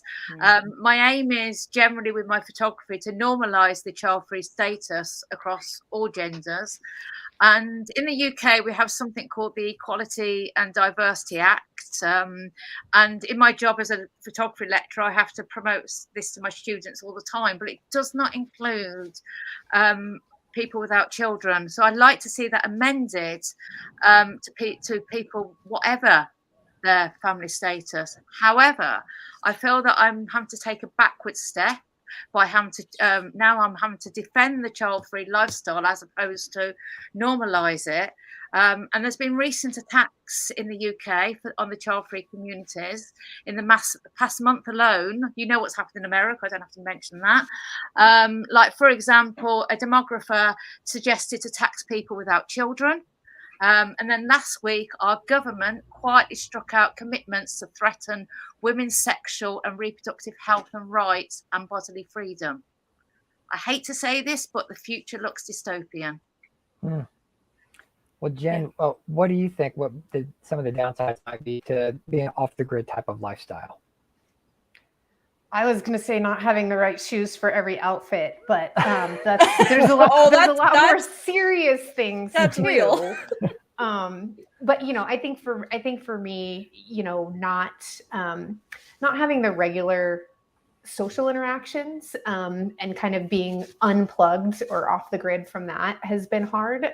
Even when you have a really amazing travel partner, one thing that I've learned, and I have, I text and video message with people, but you just kind of don't get those same, you take for granted those, interactions with like, oh, the same barista or the, just kind of those random interactions that you have with the same people that are a little bit harder to replicate with this lifestyle. And so I think it is very easy to get a little bit lonely, and you have to work a lot harder to keep those social connections. And I always know when I am an extrovert at heart, and I always know when I kind of need extrovert self-care when I start like trying to make friends with literally everyone I come into contact with. All right. And so with that, we will wrap the panel up. Thank you everyone for being a part of this. We appreciate it. If there is anything that you would like to plug or promote or give away for folks to get in touch with you after the convention, now is the time. Kelly, we'll start with you. Yeah, so I shared a link to a private YouTube channel. We documented our first 6 months or so on this journey, and the one that I shared is our prep for doing this. If you want the others, just message me. Okay. And Denise. If you want to see my previous work, because I think I've plugged mum's not the word enough, on disenfranchised communities and people living off the grid, look at my website, which is Denise Felkin, spelt as it is in front of me, .com. And then you'll find all sorts of different picture stories or opportunities to buy my book, prints, zines, etc. All right, thank you. And Jen. Yeah, and I shared my writing blog, but then I also realized that if anyone wants to see the map of all of our travels, that is PDX, the number 2, ATX.com. So that has our full travel map and some pictures on there too sometimes when I keep it up. All right, awesome. Thank you everyone for your time and your candor. We appreciate it. And with that, we will close this panel and get ready for the next one. Thank you, everyone. Thanks. Bye. Thanks so much.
Hello, welcome to the panel, Child-Free Abroad, Travel or Transplant. I'm Cody Hetzel.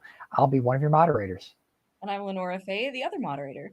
So thank you to our presenting sponsor, Childfree Media, and our champion level sponsor, Childfree Wealth. Our other sponsors are 365 Diversity, Best Child for Life Possible, found on Facebook, Buy Childfree, Buy Childfree, Childfree Family, Childfree Journals, stophavingkids.org, StreamYard, and the books The Age of the Child by Kristen Tetzi and Wild Egg by Jennifer Flint. And our disclaimer: opinions expressed within the content are solely the speakers and do not reflect the opinions and beliefs of the event or its affiliates. So let's bring on our speakers, please. Hi, Keturah. Hello. Hi, Libby. Hi. Hi, Juliana. Hello. Hey, Brittany. All right. And Lily. All right. Hi, all right, everyone. all right. Hi. I think that's everybody. So we'll start off. Tell us a little bit about yourself and your travel experiences. Keturah. So as you said, Cody and Lenora, thank you again for having me on for the second day of the convention. I'm Keturah Kendrick.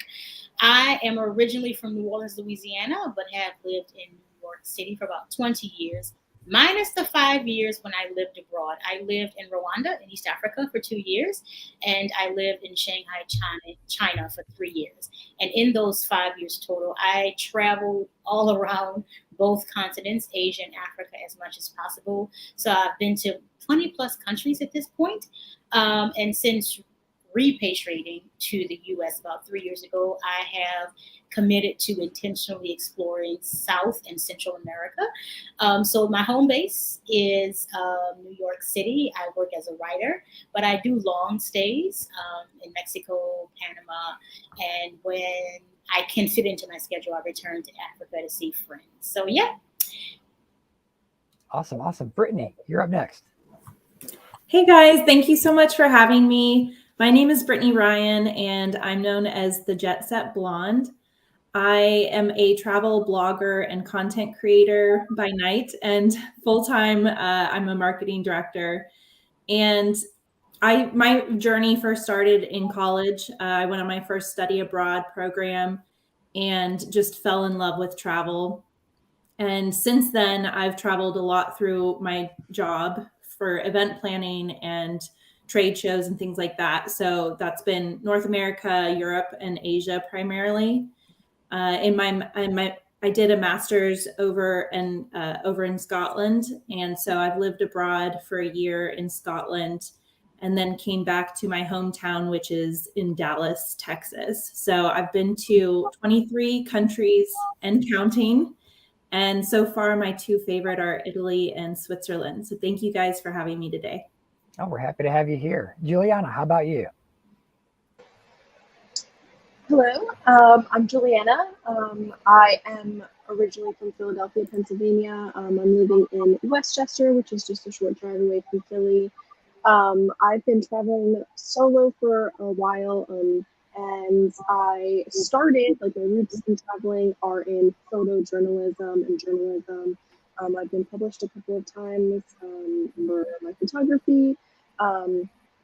And after that, I really decided to take the leap, and me and my business partner, we are co-founders of Triple for Own, which is an all-women's travel retreat company. And so we take groups of women to see the world on small retreats around week long. But we also have some local ones too, where we're doing like a national park series in the United States as well. So that's really where my passion lies. Okay. And Julie, you're coming across a little muffled, so maybe speak up just a tad next time. Oh, okay. Thank you. Okay, thanks. Libby. Hi, everybody. I'm Libby. I'm currently, or I was from Canada. I guess I am from Canada. That didn't change. But I've been living in the US for many, many years. And because I'm from Canada, I guess my parents hated the cold. So every break that we ever had, we always vacationed. Mainly did like Mexico a lot, did a couple cruises in the Caribbean. And that just took over as I was an adult. All the money I earned, even in college, I was going away on vacations. And now as an adult, that's something that I definitely do. That kind of led me to getting into the travel business. I'm a travel agent, and my company's the Gypsy Traveler. I focus a lot on adult-only travel just because, of course, we don't have kids. And so that's my bread and butter. When somebody wants a family trip and they have family questions, I'm like, I don't know much about families and kids and all of that, but I can do adult only. So yeah, we've traveled lots in the Caribbean, been to Alaska, Mediterranean. We just went to French Polynesia, which was amazing. And then we live in Hawaii, which is awesome too. So we definitely have a bucket list of places trying to go. And I'm hoping to end up one day in the Dominican Republic as my home base. All right. We hope you get there. Lily, how about you? Yes, hi, I'm Liliana Vercellotti. I was born and raised in Piemonte, Italy, which is in the north part, in a very small farming community. So when I was in my early 20s, I wanted to go abroad, and I started as a nanny. And then I studied for my bachelor and my master in the US, in Utah. And then I continued to move. After 10 years in the US, I moved to Canada. I also worked in Thailand because I was working in international development. Been to Tanzania, Thailand, some part of East Africa, Europe, and so on. I don't know how many countries I visited because every time I was usually going to volunteer or to work or to study. And I'm still looking for the ideal place. I love Canada. I've been here for 10 years, first in Vancouver, and now I'm on the east. Well, I'm in Quebec, which is not really East Coast, but yeah, and yeah, I'm still looking for the right place. Ideally, would be 6 months in Canada and 6 months in a warm location, working online. What I do is I coach women that are also wanting to relocate. Maybe they are transitioning through life changes, divorce or life changes, and I coach women that don't have kids by circumstances like myself or by choice. Yeah, and my partner is also working online remotely, so we're probably going to do some traveling together in the next year or so. All right, thanks for I'm sharing.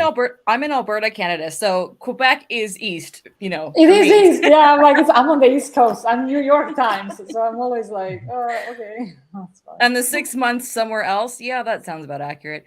All right. So what are some of the benefits to traveling and or moving away from your hometown or country? So we'll start with Couture. Go ahead.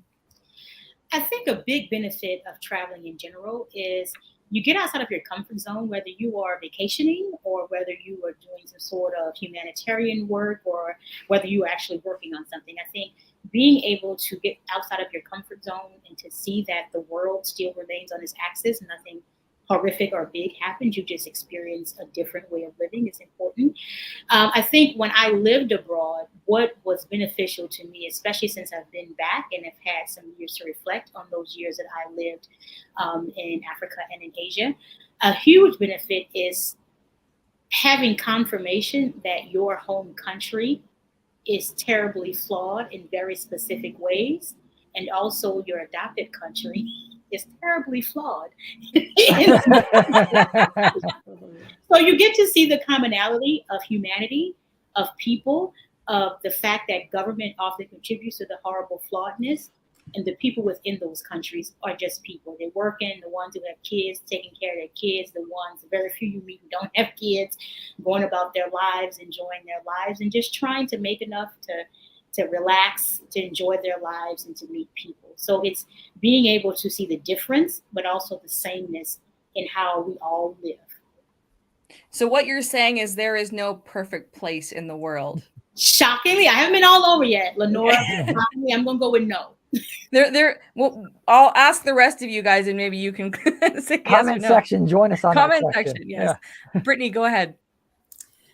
So going off of that, I completely agree. It definitely puts you out of your comfort zone, and that is when you grow. If you never get out of your comfort zone, you can't grow. But adding on to that, I think for me, the biggest realization was the perspective that I gained. I had the opportunity when I lived abroad. I was in Scotland and I was there on a student visa, getting my master's. And my program was international business. So my program was filled with people from all over the world. They weren't just Scots. They were from Europe, from Asia, North America. And I got to be exposed to so many different cultures and backgrounds and perspectives. And I was just so blown away by the intelligence of some of these people. I mean, the drive that they had, the ability to speak multiple languages, that's always been so impressive to me. And it just opens up so many new perspectives, and it makes your world expand, right? So you're not feeling like you get to hear about different people's backgrounds and understand, and it helps you understand your own upbringing better. So I think it's the best teacher. Travel is the best teacher you can possibly have.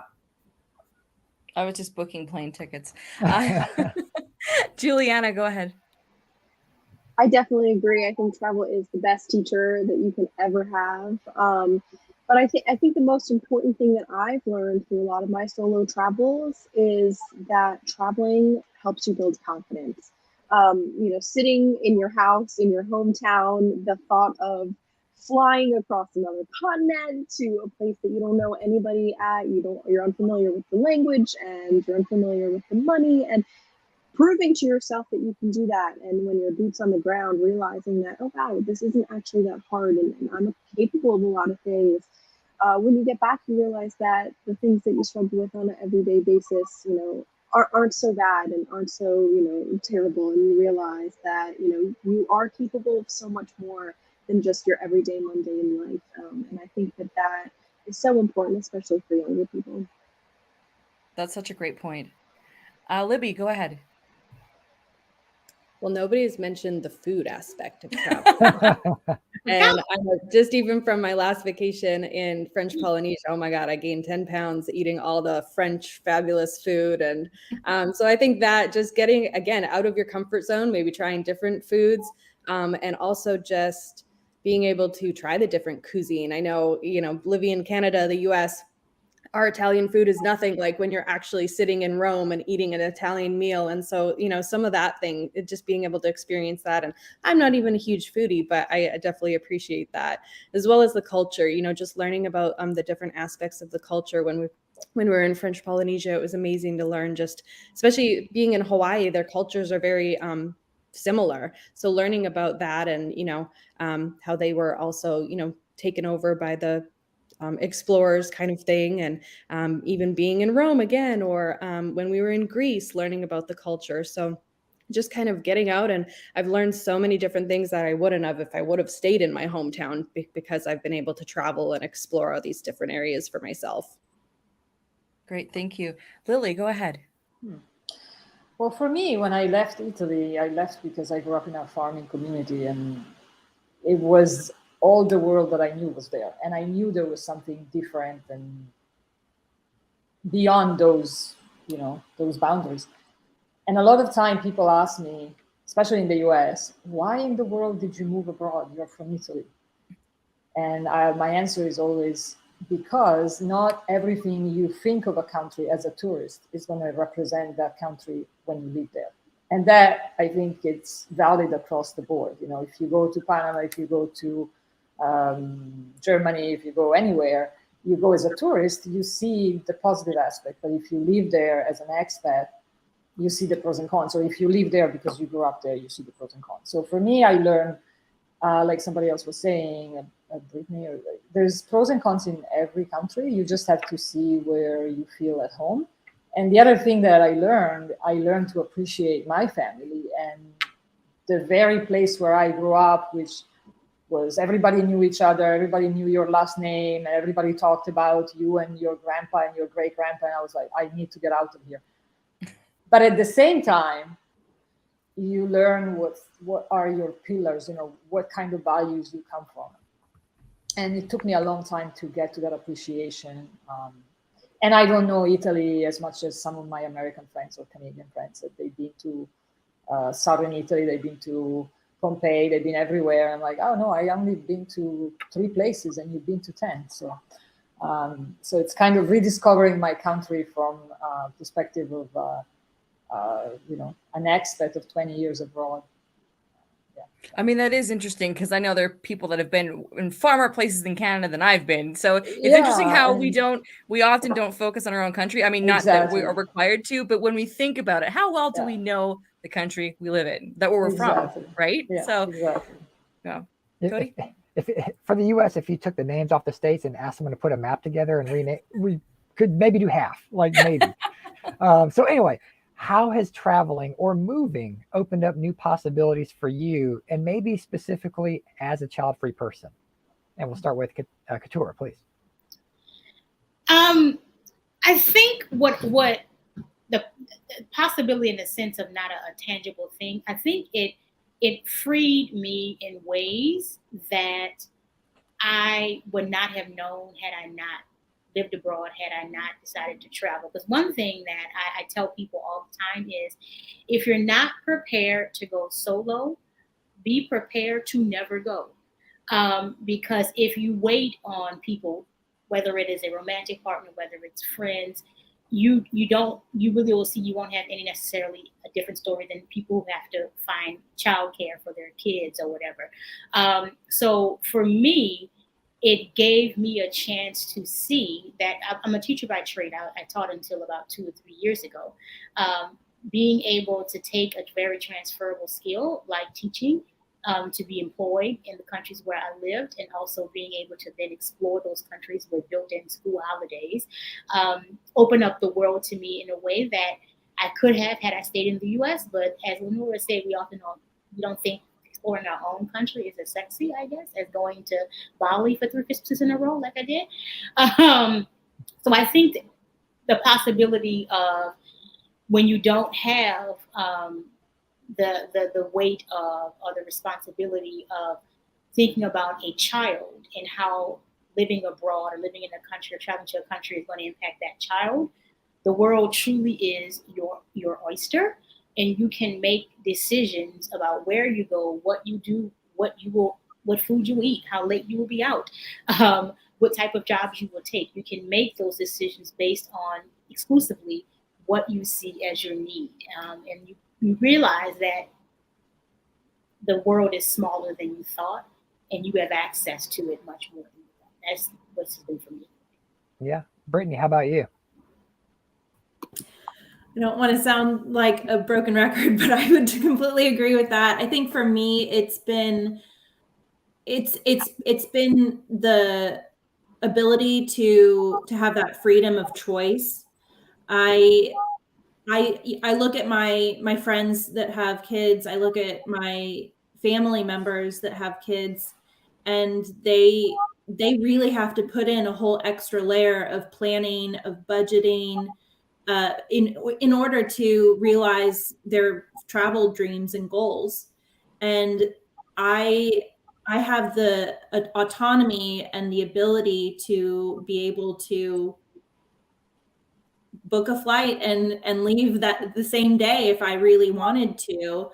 And that is something, it's not so much that I've had doors open because of it, but I am aware that if I had children, there would be a lot more closed doors when it comes to traveling and taking on travel opportunities.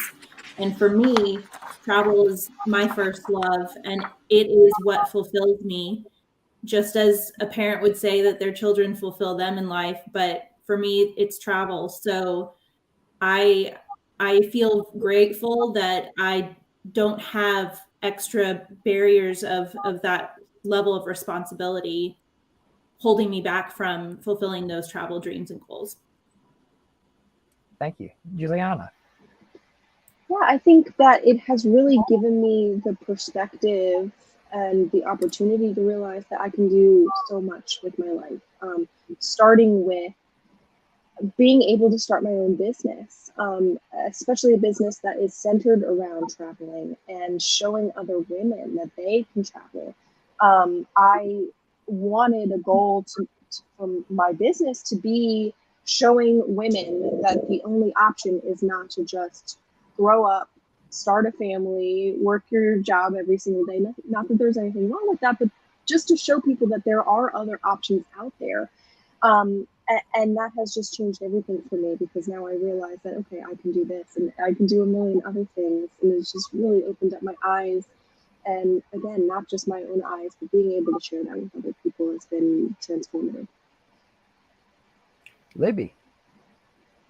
I mean, it's very similar to what some of the others were saying, is just being able to get on a plane and go whenever you want. I know I used to work in education, and so I used to only be able to book vacations when all the kids were out of school. And I don't know about the rest of you, but oh, there's my cat in the background. But when he's my child now. When school is out of session, that is the most expensive time to travel. And so it really was terrible having to pay that extra price just to travel when all the other families were traveling. So now, not working in education and just having myself and my husband to, work around work schedules, it's been great to be able to go any of the times when the kids are back in school, because it's not as expensive.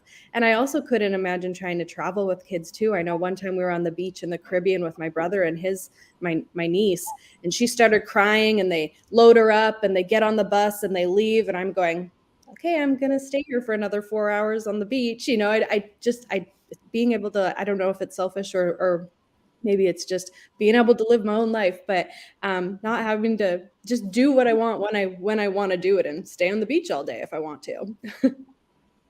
You give me a thought here. It's like for child-free people, we kind of avoid the parent tax because we can travel kind of whenever we like to if we have that ability, and you avoid those like peak travel times when families go. It's a little bit cheaper.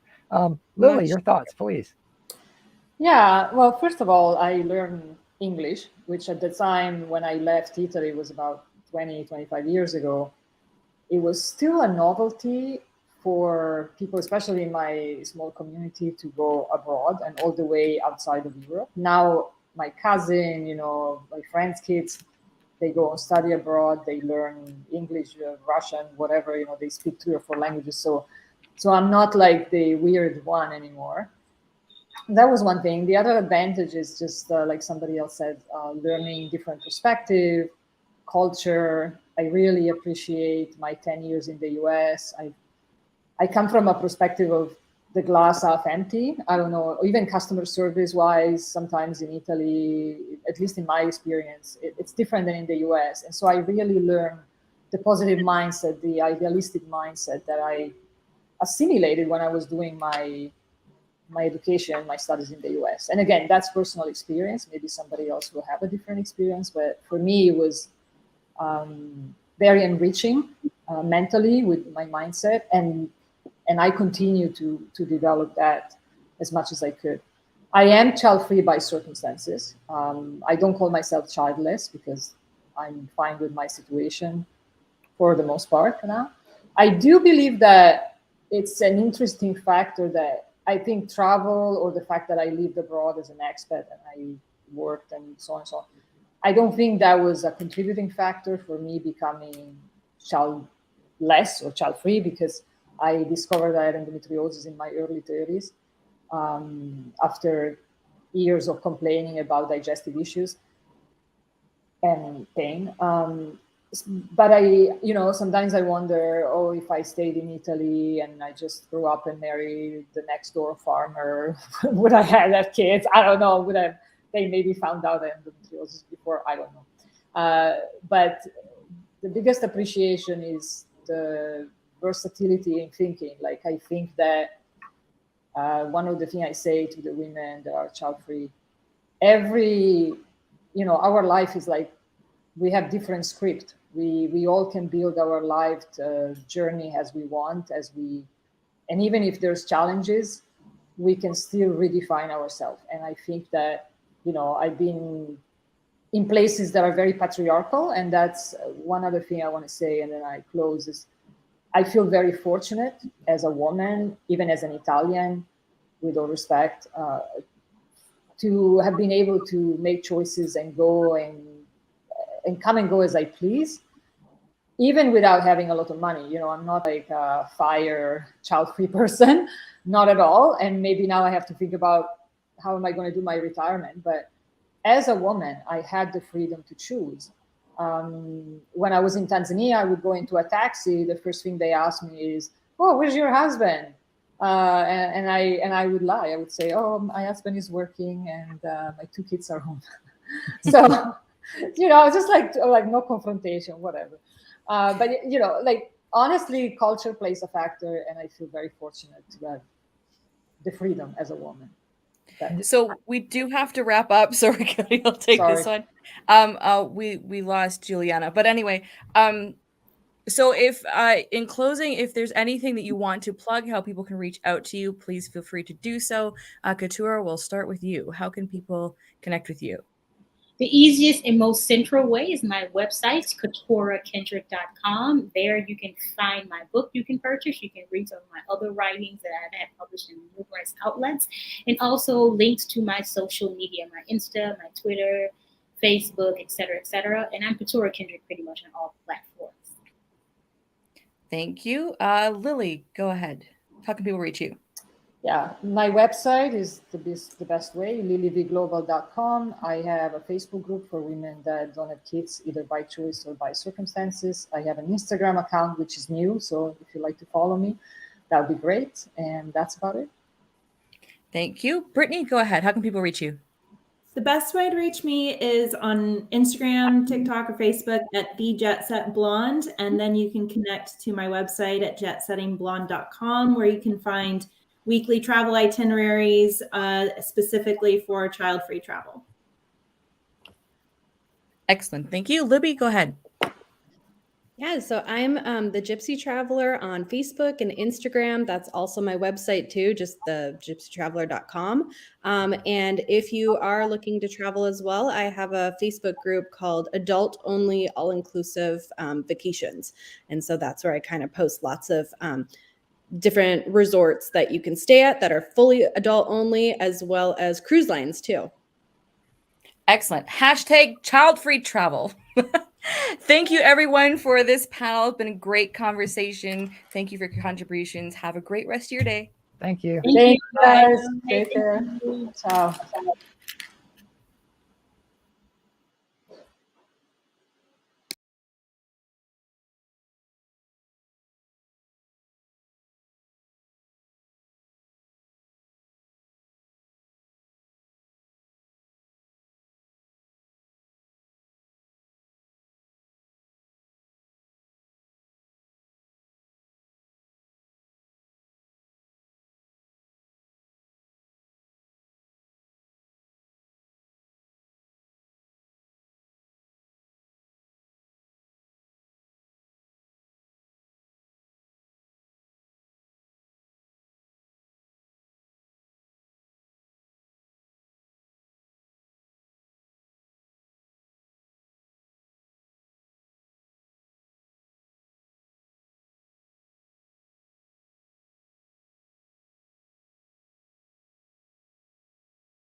I can't hear you.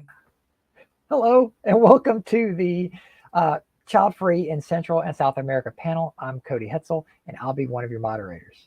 And I'm Lenora Fay. I'll be the other moderator. Thank you to our sponsors, presenting sponsor, Childfree Media, champion level sponsor, Childfree Wealth, and other sponsors, 365 Diversity, Best Child for Life Possible, found on Facebook, Buy Childfree, Buy Childfree, Childfree Family, Childfree Journals, StopHavingKids.org, StreamYard, and the books The Age of the Child by Kristen Tetzi and Wild Egg by Jennifer Flint.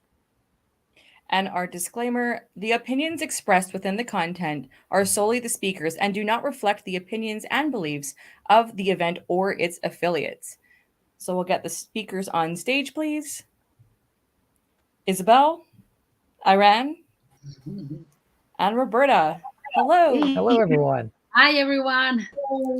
Hello. We'll start off easy. Tell us about yourself. Isabel, we'll start with you. Hi again. Well, I'm Isabel. I am the founder of The Uprising Spark, and I'm also the co-founder of Nunca Madres, which is a platform for child-free people that I founded in Spanish with Iran, who's here with me in this panel. I am a child-free coach, and I organize trips for child-free people. Excellent. Roberta. Hello, I'm Roberta. I'm 34 years old. I live in Brazil, in São Paulo. It's Santo André, it's a neighboring city of São Paulo, but it's almost the same thing. And it's my second panel because yesterday I was in the Defining Family panel. So that's it. All right. And Iran. Hi, everyone. I'm Iran from Mexico City. I have a master's degree in public policy and gender, and I am proudly child-free by choice. And I guess I grew up thinking I would be a mother. I even remember I had a name, but I didn't realize it was an option until I was maybe a teenager. So now I'm a speaker and a workshop leader on otherhoods without an M, and I co-founded Nunca Madres with Isabel. So that's me. So the term child-free is not necessarily known throughout the world. How is it explained where you're from? Isabel, go ahead. You would be surprised. We were just talking about this when we were backstage.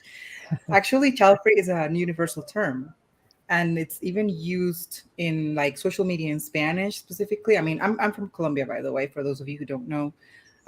Whenever I want to search for child-free communities in Latin America, I would have to use the term child-free because the alternative is something like people who have decided not to have children. Like there isn't an actual term for it. And Nunca Madres, which is the platform that I founded with Iran, it actually means never mothers. We're trying to find a term that doesn't include the word child in it in Spanish. We can't do that in English. Yeah. If you figure it out, let us know. Roberta, go ahead. Yeah, so in Brazil, it's kind of the same situation. Like we use child-free for articles or news on, like websites and stuff. So it's child-free in English, the same word. But in Portuguese, it's almost the same thing. Like it's people that doesn't have kids. So it's weird because we see like old people, like my mother or my father, they talk like that, like a taboo, like, oh, he doesn't have kids, like it's it's kind of a thing, like there is a bad thing. So I don't know, like for me it doesn't matter, but for them I think like the other generations, for them it's like something like the same thing of, oh, she's not married, like she's old but she's not married, like it's something weird. Iran, go ahead. Yes, I would like agree with Roberta and Isabel. So I don't know if it's like a taboo and also like something like harmful. Like they associate the term with sugar-free and gluten-free. So I think most people like think we hate children, and that's not the case. So I think there's a misunderstood. So what we're trying to do from Nunca Madres, it's like to expand our language and to expand it in an empowering way, so we can like remark the choice part. But I think that's it. So what's the child-free community like where you're at, Isabel?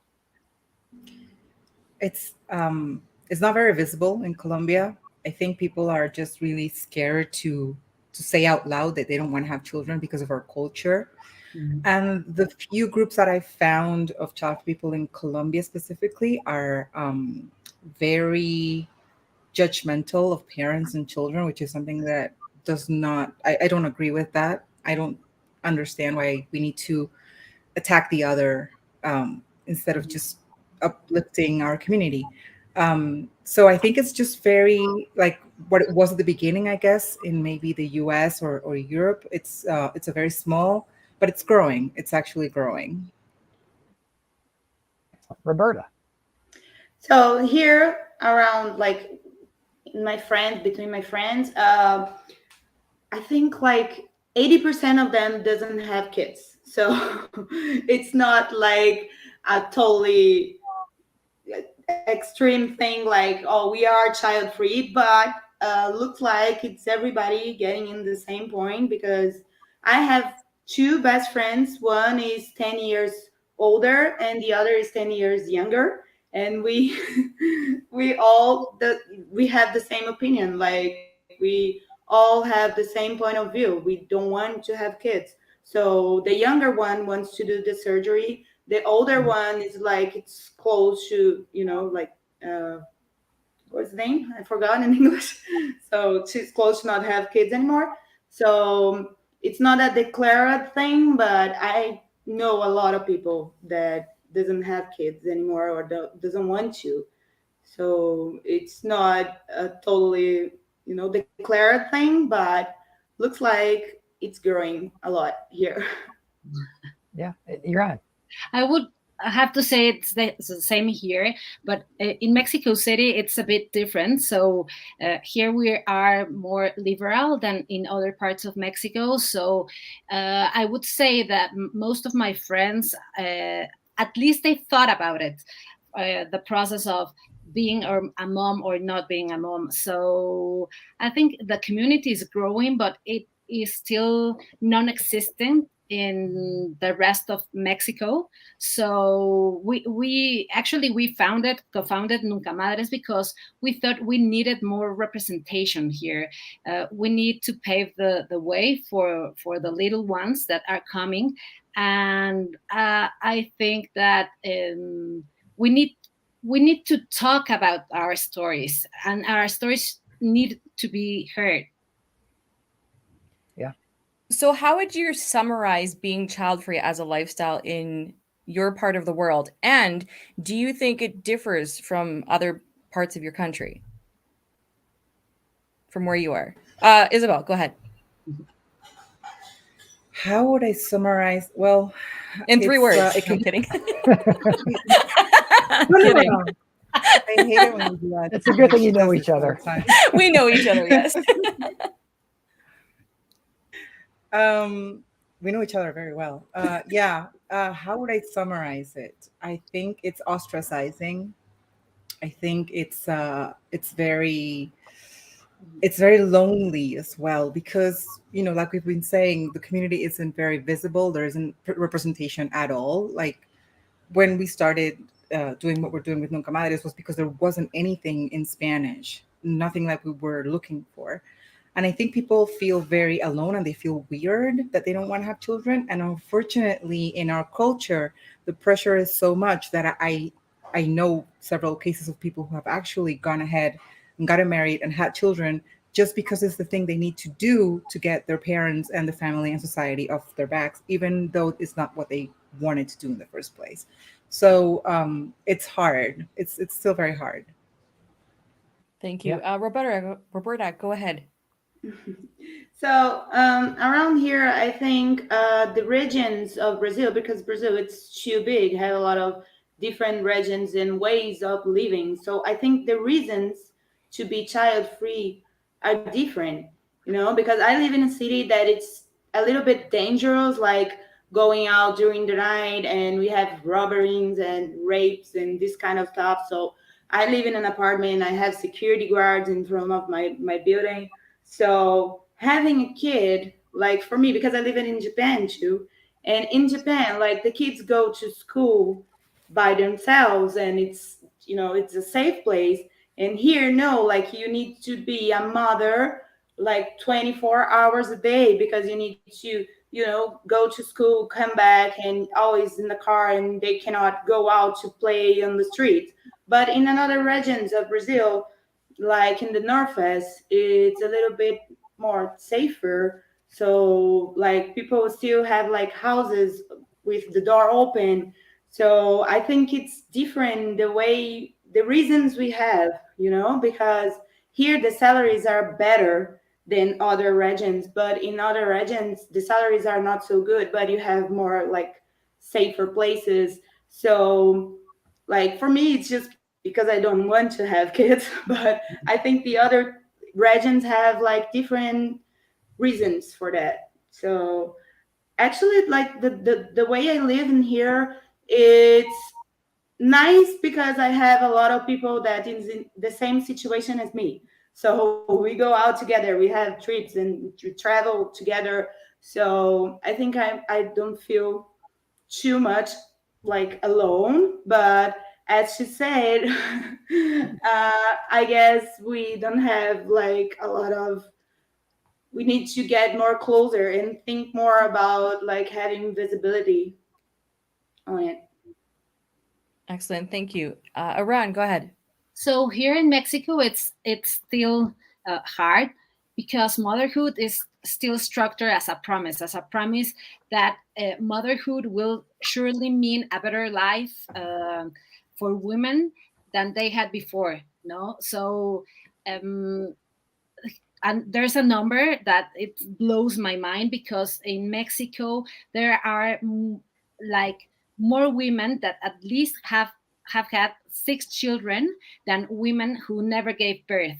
So that this means motherhood in Mexico still is like a universal phenomenon.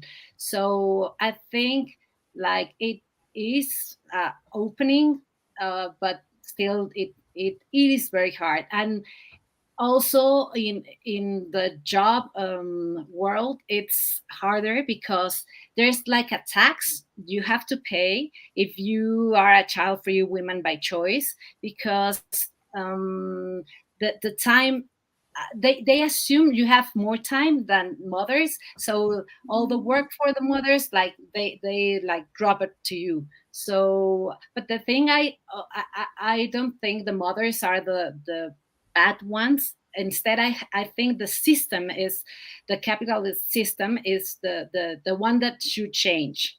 But yeah, it's hard. So how do you respond to the questions, when are you having kids, or do you have children? And as I ask that question, or both of them, it's very presumptuous that I'm assuming that you have been asked that, but I know you have all been asked that question. So Isabel, please kick it off. Well, when people ask me, do you have children? I just answer no. And usually that's the end of the conversation. Like usually that's when it stops. People want to connect, they're like, oh, they want to talk about their children. And then I'm like, no. And they're like, oh, and they just kind of like change the subject normally.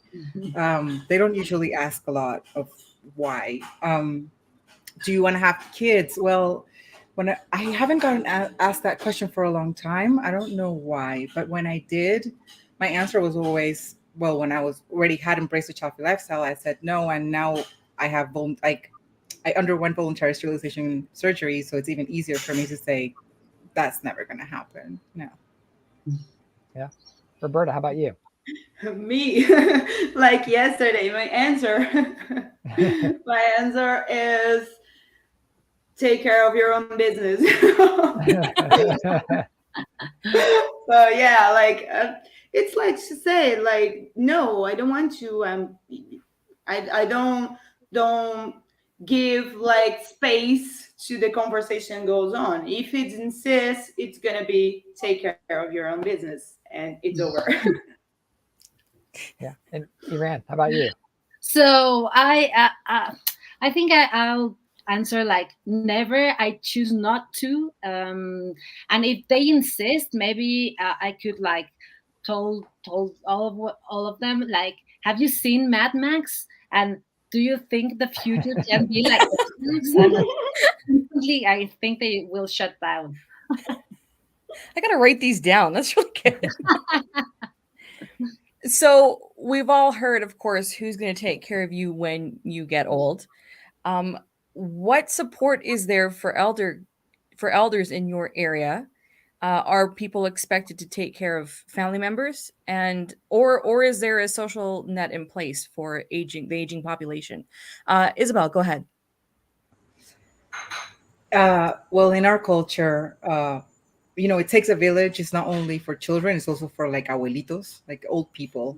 You're supposed to take care of your grandparents. You're supposed to take care of your parents. You're supposed to take care of your children. You're supposed to take care of your grandchildren. And it's a cultural thing. So whenever I tell people I don't have children, I mean, I have gotten the who's going to take care of you when you're old. And here, unfortunately, care for elder people is not good. In Colombia, particularly, we don't have a very strong social security system. So you just have to save money to be able to afford, or save money in a pension fund and be able to afford housing later or buy your own house. You have to make investments. Like you have to be very smart with your money, because I know that there are people who actually, in Colombia, there are people who actually have children with the sole purpose that they take care of them when they're old. And I chose not to do that. So I'm going to take care of myself when I'm old. Roberta, go ahead. Me? So I think here it's a cultural thing too, like taking care of your parents or grandparents or maybe both. So I think it's changing now because people need to live their own lives. So you cannot like taking care of children and taking care of your parents and not living your own life. Like, so there's a lot of people looking for like clinics, like nursing care thing, because it's getting older to handle with all that. I remember that my dad made that question for me, like, who's gonna take care of you when you get old? And then I said, so I am like a nurse insurance, like you had me for that. So, but I wasn't in the plan, so it wasn't his plan to make me to take care of him. So I said to him, like, the money that I'm gonna save for not having a child, I can pay for my own bills or something. If God permit, I won't be sick or something like that. So I will find a retirement place or apartment or building. We have this kind of thing in here. So I think this is my plan. And actually, I have a lot of friends that's gonna do the same thing. So I think something's gonna change for that, because we're gonna have a lot of people that don't have kids, or the dad or mom died. So Plus, we need to have spaces for child-free conventions, right? So we're all just gonna gather everywhere around the globe. Not next year, but maybe the year after. We're all in the same boat, so something's Exactly. gonna happen to us. I mean, it is interesting how, aging, we're all of different ages, but really as a collective, there's going to be a lot more of us who have been vocal for so long that by the time we start to get to 50, which is only like a decade away from now for me, but I think about it, it's like, what? But as we get older, it's going to, I don't think it's going to be the same feel as maybe what it is now or prior. So I think we're all aging together, and there's power in numbers. And like in the Child Free into the Future panel, like just thinking of what the future is going to be like. Yeah, there could definitely be people that just buddy up and start little communities. Just, hey, child free people, if you're an older person, and younger child free people might live there and help take care of. Who knows? This All right, well, future needs to change somehow. Yes. Absolutely. All right, Aran, go ahead and answer. Yeah, so here in Mexico, there is no support for the elder, and it is expected, I guess, as in Colombia, as in Brazil, for family members to take care, especially women. And I have a retire plan with my friends, with women friends. Even if they're mothers, I think that there's no guarantee that having kids, like they're gonna take care of you. So I love my friends, and I will happily be living with all of them when we are like older. So yes, I think you have to plan. Yeah. And so how does religion play a part in pronatalism in your country? Isabel, dive into that one. Oh my God. I love this topic, but at the same time, I hate it. So I fortunately grew up in a home that is not religious, even though I grew up in a very religious, conservative country. And I say fortunately because religion here, even though religion is not supposed to mix with politics or any decision that is made regarding, the people, it's still done. And people still swear by the Bible and things like that. And I respect people's faiths and, what they believe in. But what drives me insane is when people try to impose their beliefs on my own life. So there was a viral video that came out not long ago. I can't remember exactly who the person was. I think she's like a TV news anchor or something. And she started the video by saying, I'm very tired of hearing people, let's tell me that the Bible says this or the Bible says that, because I don't care, because I don't believe in the Bible. And I feel the same way. I feel that if you believe in it, that's cool. That's awesome. That's your life.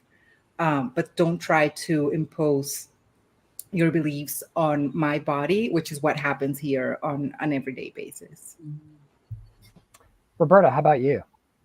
So around here, it's like kind of the same situation, and religion have a lot of power in here. And I was raised in a place without religion too. My mom is Catholic, but she's just Catholic, like on papers, but she doesn't care about it. And I think it's really hard because it's connected with politics, with the laws and everything. Like abortion, the same situation that we are having in the United States, we have in here.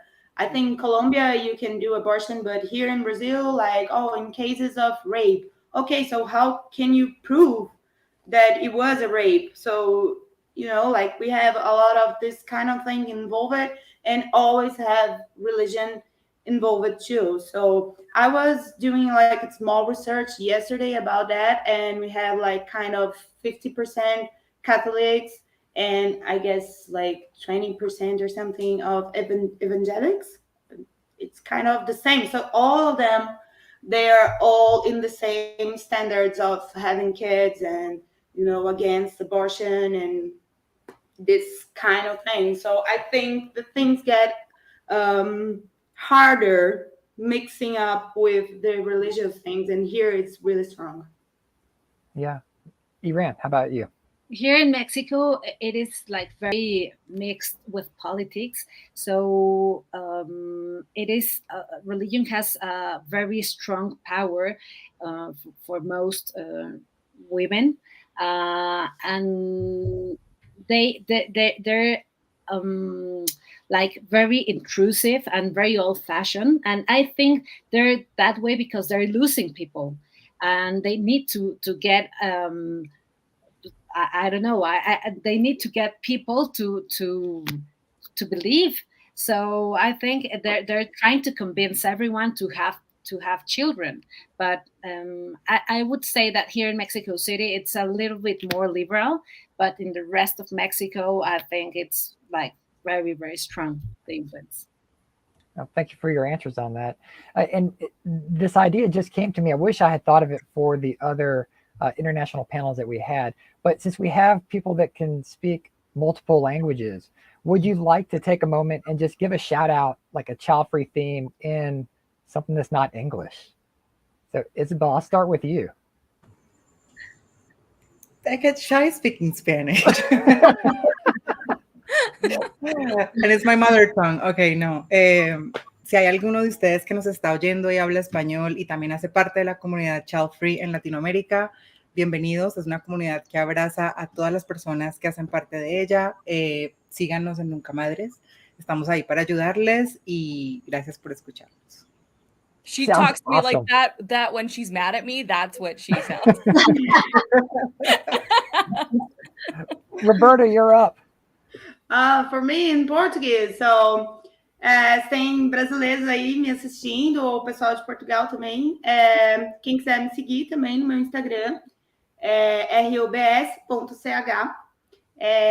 Por enquanto, eu ainda não estou totalmente assim, child-free, mas eu também sou polydancer, que também é um estigma. Quem quiser me seguir, a gente pode trocar umas ideias, combinar umas viagens, que eu adoro muito. Estou esperando vocês. Awesome. Ivan, please.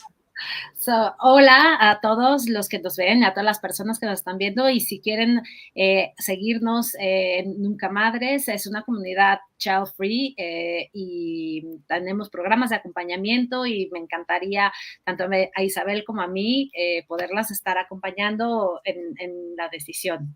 Muchas gracias. Now we need all the other regional panelists back so we can do that with everybody. It just came in. I'm like, why do we not do this for everybody? Because that's why we're doing this. That's awesome. So let's wrap this panel up. Thank you, everyone. Oh, we have a question? Question, Can we be quick about it? We're running out of time. So here we go. I know Colombia recently got some access to abortion. What are some of your hopes for access to reproductive health care in the future? And what are some ways Hispanics in the U.S. can help? So that's a very directed question. Yeah, it's been a struggle. It's been a long fight. We're very, very proud that our like the equivalent of the Supreme Court in Colombia, actually, this was back in February this year that we got abortion completely legalized until week 24. Because and the reason people are like 24 and they get all like flustered because that's way into your pregnancy. The issue is that in Colombia there's a lot of very young girls who get pregnant, like 12-year-olds, 13-year-olds, who don't necessarily know they're pregnant until very late into their pregnancy. Of course, product of rape normally. So we are very, very proud of what has happened, but we still have a lot of pushback from the right wing in our government. So there's still a long way to go to just sort of make sure that the law is actually being complied with and people are not making decisions, like people in the government or in the health care system are not making decisions based on their own beliefs and not actually following the law, which is what happens in many, many, many countries. But we're hopeful, and it's the first step in a long road. And thank you, Laura. I think you asked that question, and thank you for answering it. So with that, we'll wrap things up. If there's anything you want to plug or promote, now is the time. How can people reach out to you after this is over? Isabel. Sure. Well, you can reach out to me via at Nunca Madres. It's a Spanish-speaking platform, and if you speak English, The Uprising Spark is my platform. Look out because we have a very big announcement in Nunca Madres coming later this year. I can't talk about it right now, but it's going to be very, very cool. And my DMs are always open. Awesome. Roberta. Yeah, for me, I have the Instagram, like it's a personal one, but everyone that wants to follow me, yesterday, a girl from Philippines started to follow me, and we are like planning a trip already. So anyone that wants it is robs.ch. So anyone that wants it, I'll be there. And I always answer, I always talk to everyone. So feel free to do it. All right, thank you. And Iran.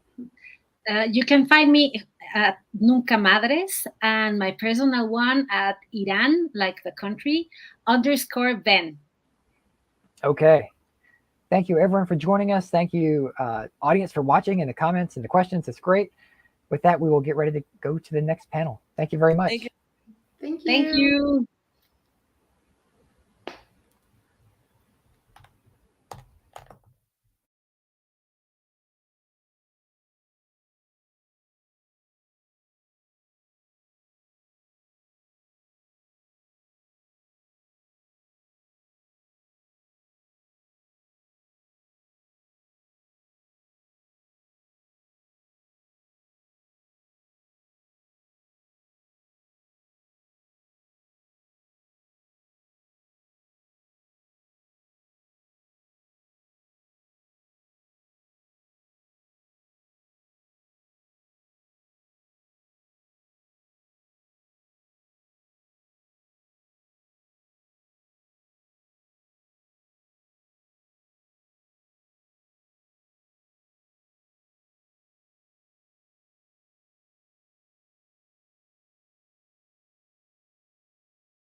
Hello and welcome to the Child-Free Guys panel. I'm Cody Hetzel. I'll be one of your moderators. And I'm Lenora Faye. I'll be your other moderator. Thank you to our sponsors, presenting sponsor, Childfree Media, champion level sponsor, Childfree Wealth, and other sponsors, 365 Diversity, Best Child Free Life Possible, found on Facebook, Buy Childfree for merchandise, and Childfree Family, Childfree Journals, StopHavingKids.org, StreamYard, and the books The Age of the Child by Kristen Tetzi and Wild Egg by Jennifer Flint. And our disclaimer: the opinions expressed within the content are solely the speakers and do not reflect the opinions and beliefs of the event or its affiliates. Now that we've got the dudes coming in, it's a good thing we've got that disclaimer.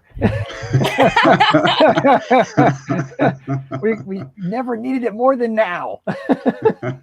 You're like, wait. So thank you for... sorry, yeah. we have our third speaker coming in. Oh, no, Graham made it. So get him on in here, Graham. Okay.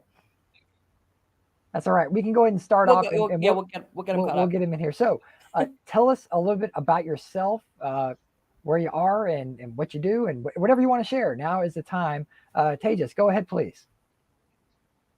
Thank you, Cody. I am Tejas. I am in India at the moment. I am from India. So obviously I am child free, but more than that, I'm also an antinatalist. I'm sort of started calling myself a Benatarian antinatalist. For my day job, I work in IT. I'm a software engineer slash software architect. And over the weekends, all I actually do is read about antinatalism. But yeah, that's all right. Okay. Robert, you're up. Hey, good afternoon. I'm Robert. Here in Atlanta, Georgia, Marietta to be more exact. And I am child free. I'm an engineer by trade. Do a little bit of everything on the side. Work out, spend a lot of time outdoors. And I told some people last year during the pandemic, I actually learned to knit. I just wanted to learn something totally off the wall. And yeah, been doing that ever since. So very relaxing. All right. I love that knitting is off the wall. It makes me kind of want to take that now. Well, for me, it was off the wall. Calm down, man. Calm down. I didn't realize how big a community it was till I got into it. And I was like, wow, there's a lot of people who knit. That's awesome. So, Graham, tell us a little bit about yourself as well. Hey guys, sorry about late. I just had some tech issues. Yeah, my name's Graham. I'm 35 years old. Live in the UK, but immigrated from South Africa about 5 years ago. I work in e-learning, designing courses for designing online courses. And yeah, I've been child free since probably the age of 9 or 10. And yeah, haven't looked back. All right. And before everyone asks, what's your cat's name that's behind you? Well, she'll maybe be featuring on the Child Free with Pets in Oh, there you go. But her name is Kara, and yeah, we adopted her from Cyprus. But yeah. Nice. So, what has your child-free journey been like? Robert, go ahead. I guess my child-free journey started kind of early. I grew up in the church, huge family. So that was supposed to be your life. You get married, you have kids, and that's all I thought about growing up. And I think maybe around, I don't know, maybe 23, 24, 25, I started just, I guess, living life. And I started questioning, okay, well, why is that the only way that I can live a life? Why do I have to, get married, have kids? Like, why does that have to be the course of life? Then I started just exploring, started traveling more and just doing stuff for myself, because most of my life is always about family and taking care of other people. Then I started taking care of myself, and I just love that life. Just, being able to just get up and take off and see the world, not having to worry about, getting kids out of school, checking someone else's schedule. If I want to just get up and go, I can. So for me, once I got a little taste, the travel bug hit me, and I just started living my life for me. I never looked back, and I totally do not regret, having kids. I have, my nieces and nephews. So I have children in my life that I'm helping raise. I do a lot of mentorship work. So for me, that's my way of, taking care of the next generation. But me personally, I I got to the point I don't need children running around my house. So Awesome. Thank you. Graham, go ahead. Yeah. So my journey started at a very young age. I was diagnosed at the age of 5 with a genetic condition called EPP porphyria, which led me to being, quite isolated growing up. So I learned to be quite comfortable and frankly quite happy just being alone and with my own company.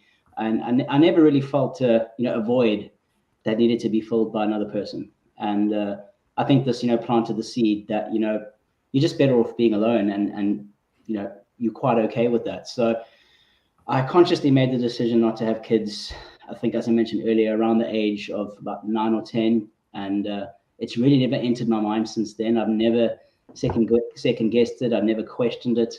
And, having this genetic condition, which is really debilitating, I wouldn't want to pass this on to anyone else. I was in the back of my mind, I always felt a responsibility that it would indeed be very unfair and selfish of me to actually do that. So just as I've gotten older and been a bit more vocal about, the child-free choice with friends and family, I've felt nothing but support really, despite my older brother who's got 2 kids saying, oh, you might change your mind and, why you want to make this decision so young. I got sterilized at about the age of 30 and just like Robert mentioned, I haven't looked back and very, very happy with my child-free life. Thank you, Graham. Tejas, go ahead. Sure. I think so. I was brought up in a very traditional / religious background, similar to what Robert was mentioning, although in a Hindu religion. But in that sort of background, you are expected to follow a certain path. You finish your education, you get a job, you get married, you have children. And at every stage, I've had questions like, why do I need to go to college or university? Why do I need to get a job? And there were at least some answers to these questions. Even like, why should I be marrying or why should I be married? There was some answer to that question on a logical level, but I could never find an answer to the question of why should I have children. So I think it was like 20 years ago when I started, you know, chasing that question and asking people around, like, why do people have children? I even saw a psychiatrist just to, make sure that it's not something that's wrong with me. But I couldn't find any really a logical reason as to why one should have children and why I should have children. So there was a period of time where I started identifying myself as a child-free person, and this was like very like 20 years ago when Yahoo groups and all those things were there. So there used to be groups called Childfree, and people used to talk about that at that time. Later on, as years went on, David Benetta's work came to the foreground. He wrote a book called Better Never to Have Been: The Harm of Coming into Existence, and antinatalism really picked up. And at that time, over a period of a few years, I would say, I switched from being child free, which was like my personal choice that I don't understand why I should have children, so I won't have it. If other people feel so, they may. From that position, I changed to the antinatalist position where I, was convinced that it is rather morally wrong to have children in the first place, irrespective of who I am. So that was a shift. Nonetheless, I never had children, so I'm still child free, and I'm also antinatalist now. So, do men feel welcomed in child-free spaces? Why or why not? Robert, we'll start with you. Well, I always felt welcome. I've never felt any kind of weird energy from people, me being in a child-free space. Um, I've talked to some gentlemen, sometimes they feel a little awkward because I don't know if it's just the vibe. Some women give them like, okay, you're only in the space to hook up with women. But me personally, I've never had any kind of Guys would never do that. yeah. So I really want to say something, but go I'm ahead. not. Graham, step up. Yeah, so from the online research and reading I've done and sort of the groups that I'm in, I'll admit the vast majority of sort of content and commentary that I've been seeing is sort of aimed towards women, and I can fully understand why. Given the societal pressure and impact physically that childbirth and that sort of thing has on being a female. I wouldn't say that as a male I felt unwelcomed per se, but I think there could be more of a sort of male angle, especially on like content online, especially on how we can support women as well, and encouraging child-free men to get things like vasectomies and how they can support each other as well. But in a nutshell, no, I've not felt unwelcomed, and yeah, it's a great community to be part of. Tejas, how about you? I have had similar experience. Like I've never felt unwelcomed. But I think the question is, do men feel welcomed? So it's not like, do I feel welcomed? Men in general, I would say that the only place where they might not really be welcomed is there's a large section of child-free slash antinatalist community in men who are, like misogynist, MACTOWs and MRAs. I'm not perfect. I'm not against raising voice of any of the rights violations for men, but there is some misogyny going on, and if a person with that attitude comes in a community, I think it's reasonable that that person is unwelcome. But other than that, in general, I don't feel men are unwelcomed. I think I haven't experienced myself or seen it for other men. Yeah, you raised a good point there. So, why are men not taking a bigger vocal role or active role in child-free communities? You feel this might be speculation, but what do you what are your thoughts on that, Robert? Go ahead. I guess my personal opinion about it, it kind of touched on it earlier. Graham kind of touched on it earlier. I think a lot of stuff is geared more towards women in the community. It seems like sometimes there's a little bit more pressure on women to have kids, have families, because that's their traditional. That's what you're supposed to do. You're supposed to be a mother. You're supposed to be a wife. Um, I guess sometimes with men, it's a little bit more acceptable if a man's just he's a bachelor, he doesn't have a family. It's just okay, he's just a bachelor, a playboy. I don't know, it seems like sometimes there's a little bit more pressure on women, so maybe men just don't feel like we need to step up. Thank you, Graham. Go ahead. Yeah, to sort of further what Robert just said about this, I think currently there's this sort of belief that being child-free is very much only an issue that affects women. So I think maybe there's a sort of subconscious hesitancy from men not to be, more quote vocal, because we don't want to take away, from the spotlight, taking that away from what is traditionally believed to be only a woman's issue. But I agree that I think men could take a bigger role on how being child-free affects them and just being more vocal. And how we do that, I'm not sure. I don't know the answer to that, but platforms like this are definitely a start. Yeah, I think, as I mentioned, I think we just need to be more supportive and just show that courage to actually just speak up more and yeah, getting our thoughts out there. Thank you. Tejas, go ahead. I have sort of two observations on this. One is I've gone through different studies about child freedom in overall, and there have been studies like made since 1980s till the latest one, which was like Michigan State University. All of them more generally don't really um, have any, like they say, there's no really difference between men and women in terms of how many want to be child free. Um, but unfortunately, I haven't come across a study where we can markedly show that men are not vocal as compared to any other groups or genders. But at the same time, I also have a subjective experience that online, at least in the online communities, in the child-free area, it's more women talking. And it could be a manifestation that women are pressurized more and they feel the need to talk about it more than men. That might be a result of that. That's one point. But on the other side, what I've also seen is that um, when if you look at the antinatalist literature, not just the child-free literature, then it is all male-dominated, more or less.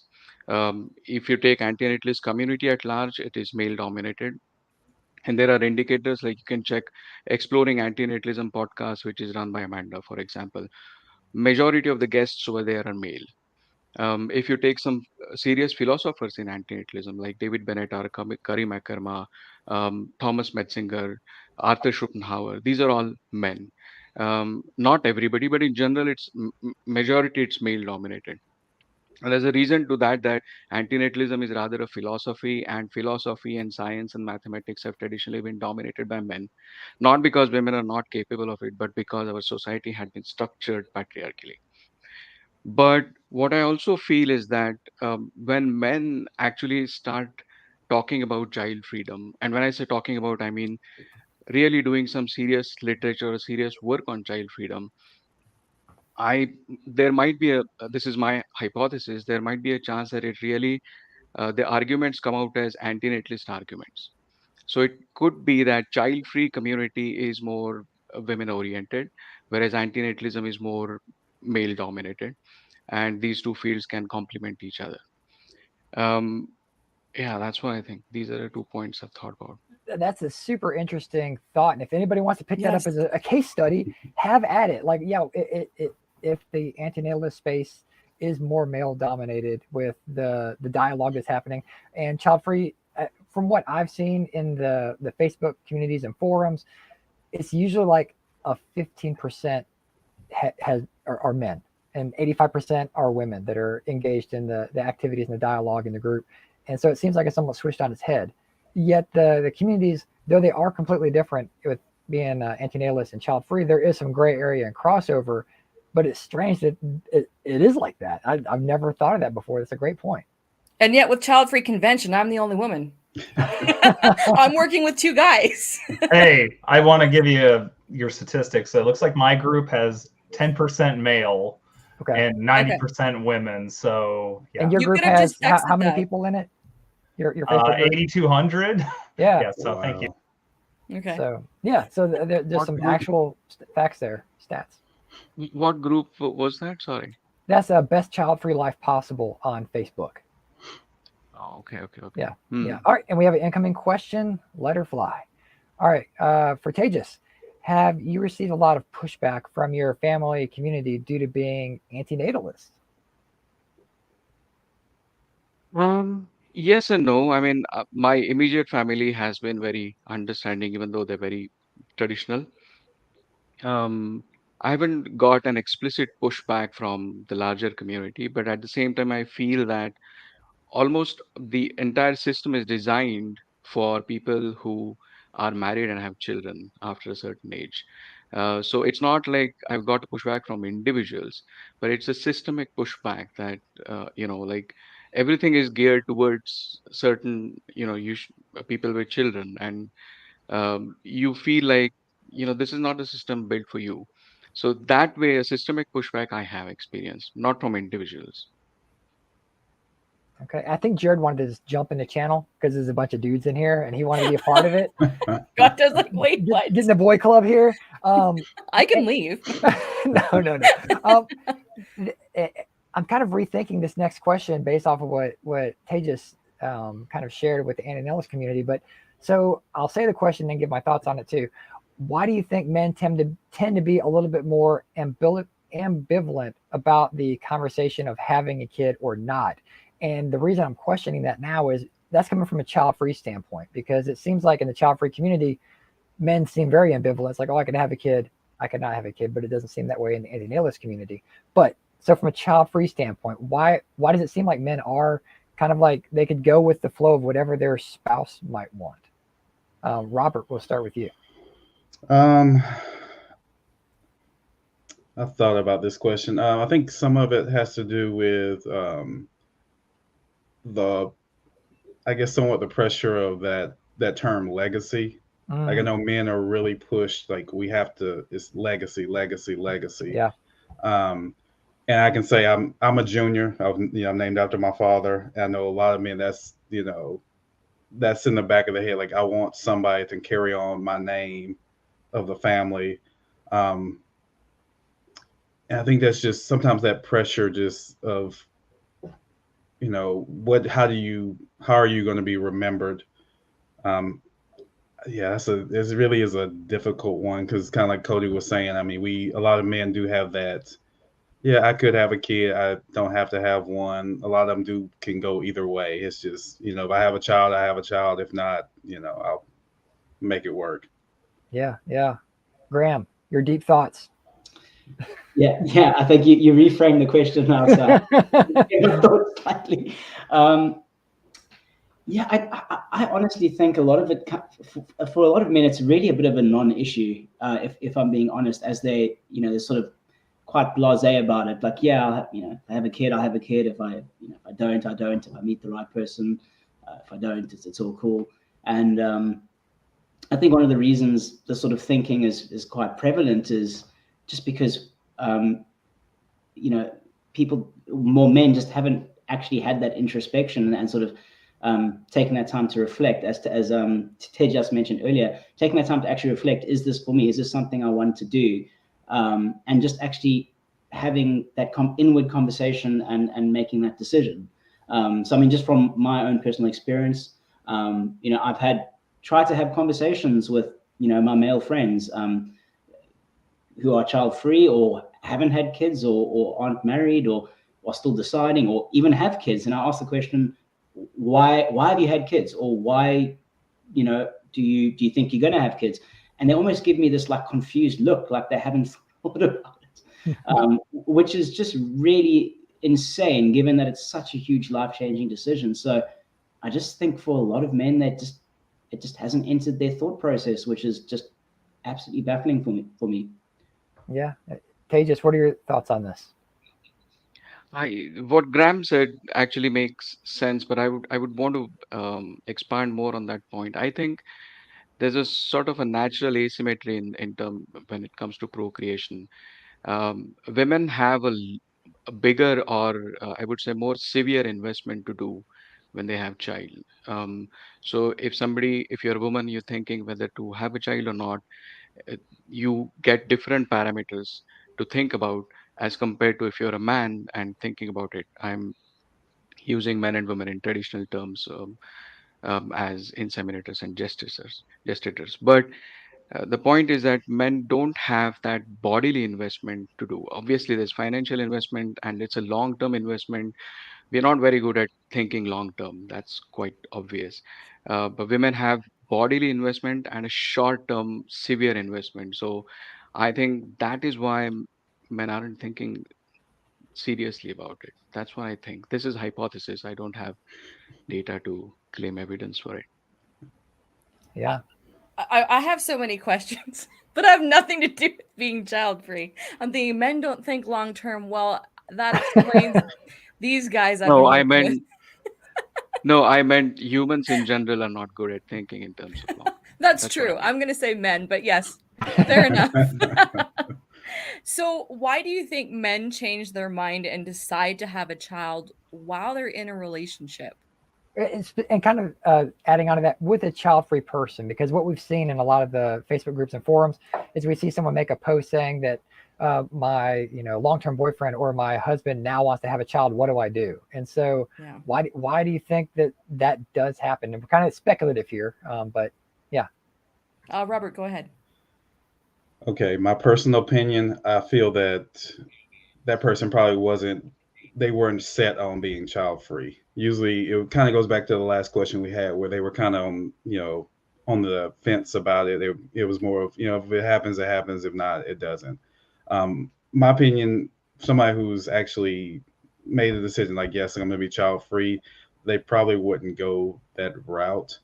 But I do know a lot of men do feel pressure, again, going back to that legacy. And a term I've heard most of my life is, when are you going to settle down and have a family? For some reason, if you don't have kids, clearly you're still acting like a child. So maybe some people just feel that pressure of, family, society, that, I'm going to be looked at as, not taking life serious if I don't settle down and start having kids, and have a traditional family. And Graham, go ahead. Yeah, I think Robert took the words basically out of my mouth, to be honest. But yeah, fully agree with what you said there, Robert. I think just to add to that, that if a man goes into a relationship thinking I don't want kids, and his mind gets changed, not in every case, but I think obviously you mentioned society pressure, and it's just the thing to do, right? But I think in a lot of cases it's really about fear of the relationship ending, and I'll do anything to keep my partner happy.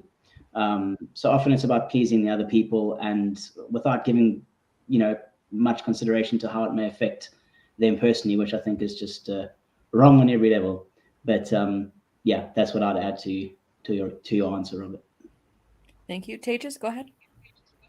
I might give a slightly different perspective here. One is that the claim that they do change the mind, again, I think we're talking here just like social media observations or subjective experiences. I haven't come across any statistical study about it. The Michigan State study, again, I'm referring to, which also said that people who decide to be child free in their early teens remain so. They don't really change their mind, and the difference isn't that much in between men and women.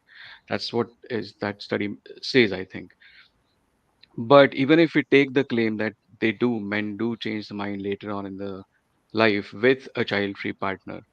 One case comes to my mind. There was a case, I think, a few months ago. It was in India, where parents of a man sued him because he wasn't giving them a grandson.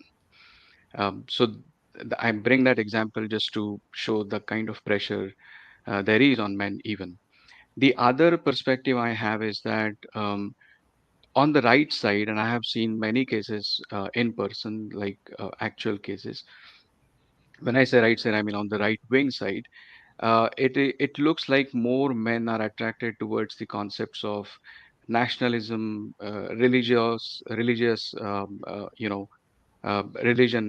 or any sort of groupism. It looks like on the right wing side, more men are motivated. And there's always a rhetoric going on in those circles that it's your country, you need to have these many people, you need to produce, you need to give sons to your country, or you need to give sons to your religion, blah blah. The other religion is growing, so you need to compete with that. So there are so many propagandas around that, and I have seen personally men falling for those propagandas. That probably is one of the reasons, in my opinion, but again, that's a hypothesis. Thank you. All right, so we are at the end of our panel, unfortunately. Thank you so much for joining us. So, quick wrap up: how can people reach you? Anything you want to plug? Let us know. Robert, go ahead. If you want to reach out to me, I'm on Instagram at Robert Graham Photos. It's all one word. Feel free to send me a message and let me know you saw me on the, on here. That would probably get you approved a little faster. But hashtag men knit. Yeah, well, yes. There you go. Well, yeah, that's it. Just feel free to reach out to me. So. Thank you. Graham, go ahead. Yeah, I don't really use social media that much. I don't have Instagram or anything like that. But if you want to reach out, I'm on Facebook. You can find me. I'm the guy with the fluffy cat next to his face. That's my profile picture, and also on LinkedIn. So yeah, feel free to get in contact with me. Always happy to connect with people. Thank you. And Tejas. I'm probably same as Graham. I am not on much social media, but again, I'm on Facebook. It's the same photo which was used in this convention's posters. You can find and LinkedIn as well. Excellent. Well, thank you, gentlemen, for being here, including Cody. And thank you for your contribution to our weekend event. I really appreciate it. Thank you.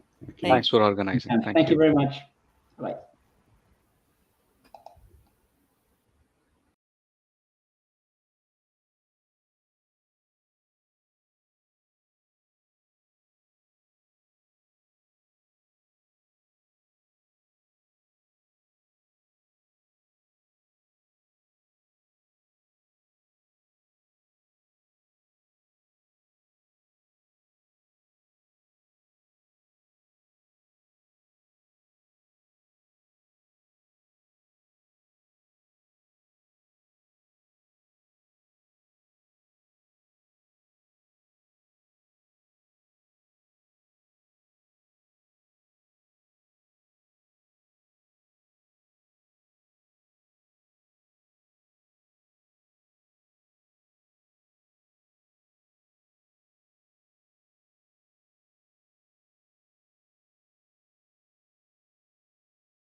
Hello and welcome to the Child-Free social media panel. I'm Cody Hetzel. I'll be one of your moderators today. And I am Lenora Fay. I'll be the other moderator today. Thank you to our presenting sponsor, Childfree Media, our champion level sponsor, Childfree Wealth. The other sponsors, 365 Diversity, Best Child-Free Life Possible. It's a group on Facebook. Buy Childfree, buy Childfree if you want some merchandise. Childfree Family, Childfree Journals, StopHavingKids.org, StreamYard, and the books The Age of the Child by Kristen Tetzi and Wild Egg by Jennifer Flint. And our disclaimer, the opinions expressed within the content are solely the speakers and do not reflect the opinions and beliefs of the event or its affiliates. And with that, we'll get our speakers on stage, please. Isabel, Marcella, Jara, and Dr. Angela Harris, and Ebby. Hello. Sorry, hi. Dr. Angela. I don't know why I just read your entire name and everyone else got the first name. Angela's fine. Hi, Angela. Hey. So tell us about yourself, and it might get lengthy here for some of you. What social media platforms you're on or that you run? Isabel, kick it off. Hi, I'm Isabel. I am the founder of the Uprising Spark, which is the main social media platform that I run, child-free related, of course. And I also run Nunca Madres, which is a child-free platform in Spanish. All right, Angela. Hey everyone, I'm Dr. Angela L. Harris. I'm the visionary and founder of No Bibs, Burp Spottles on Instagram, where we highlight, empower, and celebrate African-American Black child-free women. Child-free by choice, child-free by circumstance. You define you. All right, Jara.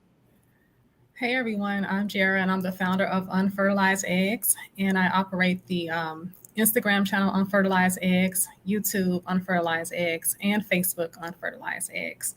And we empower child-free women to live boldly and unapologetically in their child-free choice. All right, and Marcella. What's up? My name is Marcella, but you probably know me as Child-Free Millennial, which you can find me on YouTube or Instagram on there. I'm kind of new. I started it last year, but I love it, and that's me. And Ebby. Hi there, my name is Ebby Weyime. On social media, I am the Child-Free Kenyan. I am proudly pro-choice and child-free. I run a platform on Instagram, majorly on Instagram, and a bit on YouTube with the same name, the Child-Free Kenyan.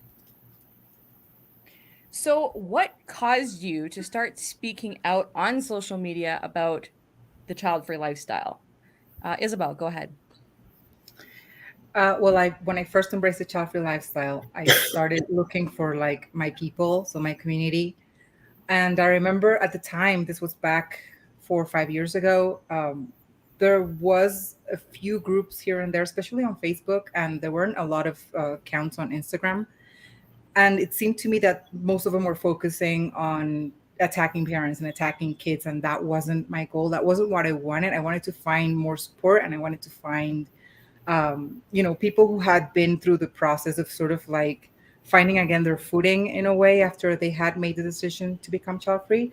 So because there was nothing like that, then I decided to start my own social media channels. And it was challenging at the beginning, but now I love it. Yeah. Angela, go ahead. Yeah, so I started No Bibs Burp Spottles, similar to Isabel, when I embraced my child-free by choice journey. I started looking for support in community. And at that time, the majority of what I was finding just really were a lot of white women. And I really, and also as to Isabel said, accounts that were just not aligned with what I was about. And so I wanted something that represented me as an African-American Black woman. I wanted an account that represented me as a child-free Black African-American woman. And so when I wasn't really seeing that pop up on my feed, I decided to start No Bibs Burp Spottles, not only for myself, because I needed the support, but I also wanted to support women who identified and was strong in their identity and cultural heritage of being Black African-American. So hence No Bibs Burp Spottles. Thank you. Jara, go ahead. Yes, so last summer I was at my high school class reunion in Las Vegas, and I just remember just listening to my classmates talk about their families and kids, and then asking me when am I going to have children. It was just really uncomfortable, and I felt isolated. And so that's when I went to social media, and very similar to what Dr. Angela just got done saying. I saw very little representation, very little to no representation in the child-free space for Black women. And so I just decided to start my channel because in our community, saying that you don't want children is very taboo. And I wanted to, kill all of that or, you know, um, put an end to that taboo because it's not taboo. It's just our personal choice. And there's nothing wrong with that. Thank you. Marcella, go ahead. Kind of like what everyone else has said before. I guess something unique about my journey on my child-free journey is I am recently divorced. I got divorced last year, and I remember it was about 2-3 years ago that my ex was like, I want to have kids, which I got married so young. It was a big mistake, but also like I learned a lot from it. And he was an only child, and so he felt the need that like he had to have kids for his parents. And so when he told me I want to have kids, I was like, I don't know if I want to have kids. And so I went to Google, like any millennial would, and typed in, what do you do if you don't want to have kids? And there really wasn't very much. I mean, I did find, like Isabel said, there were Facebook groups that I came across, literally 1 or 2 Instagram accounts. And I was like, oh my gosh, like I felt like I was this just like weird human who didn't have anybody else in her corner. And I was like, well, shoot, let me create a space because who knows, like maybe there's other people out there who are Googling, what do you want to do? Or how will you handle life if you don't want to have kids, whatever it is. And so that's literally what led me to starting my own channel and Instagram, just so that it's kind of selfish. It's so I could make my own friends who were like-minded. I don't know. I kind of think we've all done that. That's kind of my experience too. Yeah. And now they're all in the audience watching this convention. So hey, guys. Yes. Abby, go ahead. So what prompted mine was they wrote a few months ago. They wrote a story about my child-free journey. So I had created the page, but it wasn't like really. It was for me to just find like-minded people, but then when they wrote the story in the national paper, then it really got a lot of traction, and that's when I really started getting very, very active on the Childfree, the Childfree Kenyan page, and it has been really, really good because then the page is just growing very fast. If you ask me, it's growing very fast, which shows that there's definitely a need because so many people can identify, and even those that are not child free, they're very interested to just learn more about what being child free means. So how has creating a platform or a community enhanced or changed your daily life? Isabel. It's definitely enhanced it. I mean, it's changed in the sense that I always have to like pay attention to what's going on, especially my DMs. Like I get so many messages sometimes that I try to answer each and every one of them. And sometimes that takes a lot of time. So I have to plan for that. But it has enhanced my life because, you know, as these ladies have also said, I first created the platform because I was like, I want to find community. And I ended up doing the same. And this was also one of my objectives, sort of like creating that community for other people. And I have created a very strong community that I absolutely love. And I love talking to them. I love connecting with them. And I love, you know, getting their feedback about anything and everything. And the fact that they can sometimes message me with things that are just like super personal. Just the fact that they're opening up to me and like trusting me because they know it's a safe space, that makes me feel really good because that's exactly what this is all about. All right. And Dr. Angela Harris. Yeah, I would say the same. Since starting No Bips Burps Bottles, it definitely has enhanced my life more so that I'm just learning a lot about myself from the questions that I get. I also too enjoy the community aspect. to have people who have been following me since the conception of No Bibs Burps Bottles and sharing not only just their child-free journey, but like someone DM'd me, was just like, hey, Angela, I just wanted to let you know that I'm getting my master's. And she sent me a picture. I highlighted her in my DMs, and really just being able to take it off a like and a heart and take it in the DMs. And thankfully, because I'm developing this authentic community, I've also been able to have conversations and take it from the DMs to like, hey, we are vibing and let's connect off Instagram. So I'm learning a lot about myself, but it really has enhanced of developing a community, and really more importantly for No Bibs Burps Bottles, developing trust. Yeah. I mean, I'll speak to that. I've DM'd all of you at some point, and now we're here face to face. So that's really cool. I mean, it really does humanize the experience. Like, I know, like, we know that there's people behind the accounts, but now we're here, and it just elevates it so much more. Jara, go ahead. Yeah, so I don't feel isolated anymore. I feel like, and I love the fact that I was able to find so many child-free accounts, and it just seems like we have this like underground community. It's really cool. And I'm able to also, like Dr. Angela and Isabel said, connect with my followers on a more personal level, and they do share a lot of personal things with me. And I really appreciate that, like the trust that they have in me. And also in my personal life at work, I'm not afraid anymore to speak up about me not wanting children, and just say that unapologetically and go on with my day. So that's what my channel has done for me. Yeah, there's a lot to say. Just saying it is empowering, and it kind of gives you what you need to. Yeah, this is me. Yeah, Marcella, I'm sorry. Go ahead. Go ahead, Jara. You can finish that. I'm sorry. I was just saying that I used to hold it in for fear of what people may think, but now I just honestly don't care. Yeah. Sorry, Cody, I forgot this was your question. That's all right.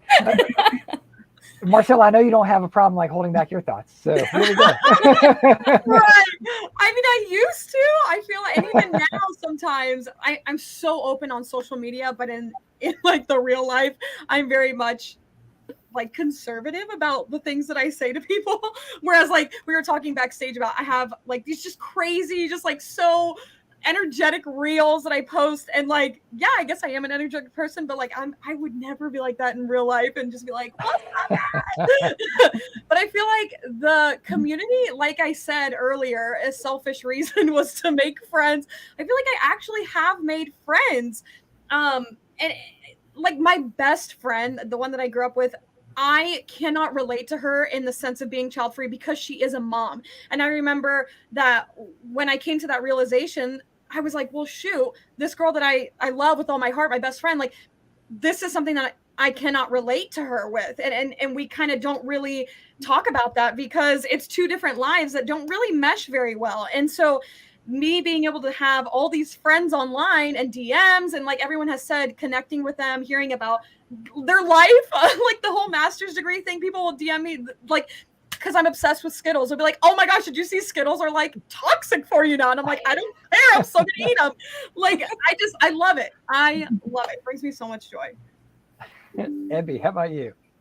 Mine is very, very similar to Marcella's. I feel like I now have a community that I get to sit with, and we get to chat, and we get to talk about different things.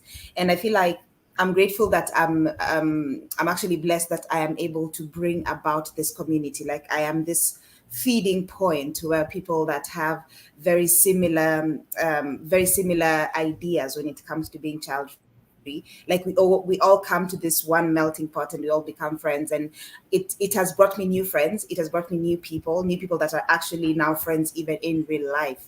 So yeah, I love the kind of community that it has brought about. So hopefully after hearing everyone talk on this question specifically, it encourages people out there that come across this to start something for the child-free community, and you're going to make friends, you're going to make contacts, and it's a positive experience. Mm-hmm.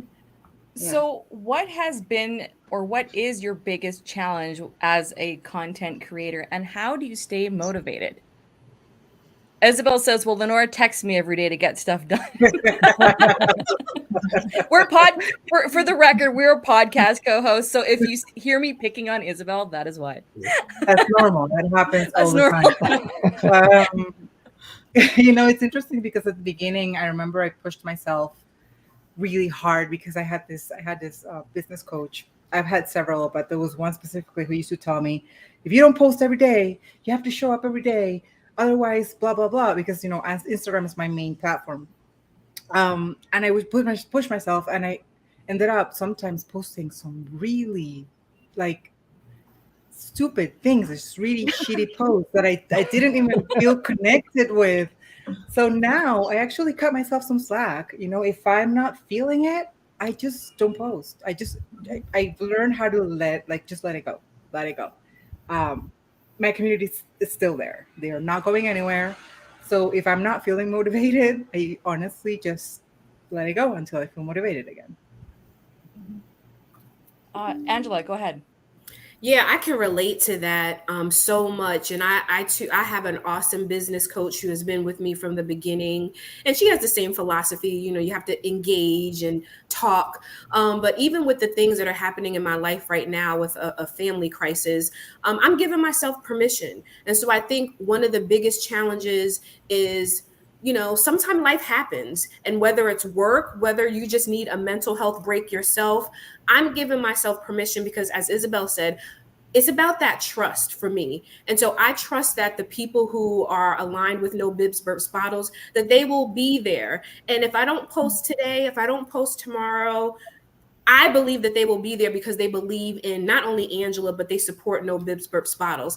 But I definitely think a challenge is life happens. And so sometimes you don't feel like posting. Sometimes the creative juices are just not there. And so just being able to give myself permission to rest, allow my mind to take a step back and let the creative juices flow again, and being unapologetic about that. Because Angela, I don't know about anybody else, I can't post 8, 9, 12 times a day. That's just not me. So permission granted for me. Thank you. Jarrett, go ahead. Yeah, so my thing is, I'm not going to let social media stress me out. I did that before, and it was very detrimental to my mental health. Trying to post every day and push my products when they were first released back in February. That was really stressful. So now my community, they've probably noticed that I've taken a step back with posting, especially last month. I just kind of took some time, just refocus, center myself, and like Dr. Angela just said, let my creative juices flow. And another challenge is Reels. I know I need to get back with doing Reels because that's, where the algorithm is. But you will not catch me dancing on any Reels. That's not my thing. Can I just yeah, scenery, use scenery and post words. That's what I do. Changed everything. I blew up on TikTok and I hate TikTok. Oh, wow. So if you pardon me, you guys, but yeah, if you just something pretty in your area that's scenic, post text. It's changed my Instagram. It's changed TikTok, and I don't have to wig up. So yeah, just put your thoughts in there. The algorithms like scenery, and if people, comment, it keeps just to try it. And I learned that from a webinar. And again, we all being content creators, we have to kind of be aware of what TikTok is doing or whatever platform you're using.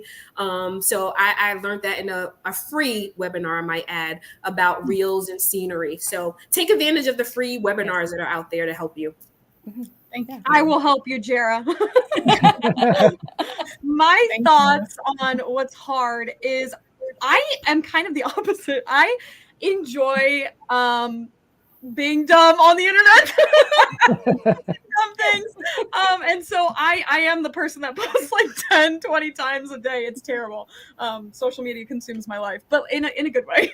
I think the hardest thing for me though is because I mean, we all get the comments of like, your page is so focused on being child free, which sometimes I step back and I'm like, actually, yeah, you're right. Like it's the only thing I've said today is about, somebody sending me a hate comment or a screenshot from like a ridiculous post on like a mom page. And I'm like, I need to I need to post other things. And so for me, it's kind of hard to just branch out. And so I've recently found that by sharing my interests, things I don't like, I mean, the other day I put a poll on like, what kind of pizza do you guys like? Just very, very off the wall things, but things that everyone can relate to, and not just 100% of the things that I post being about not wanting to have kids.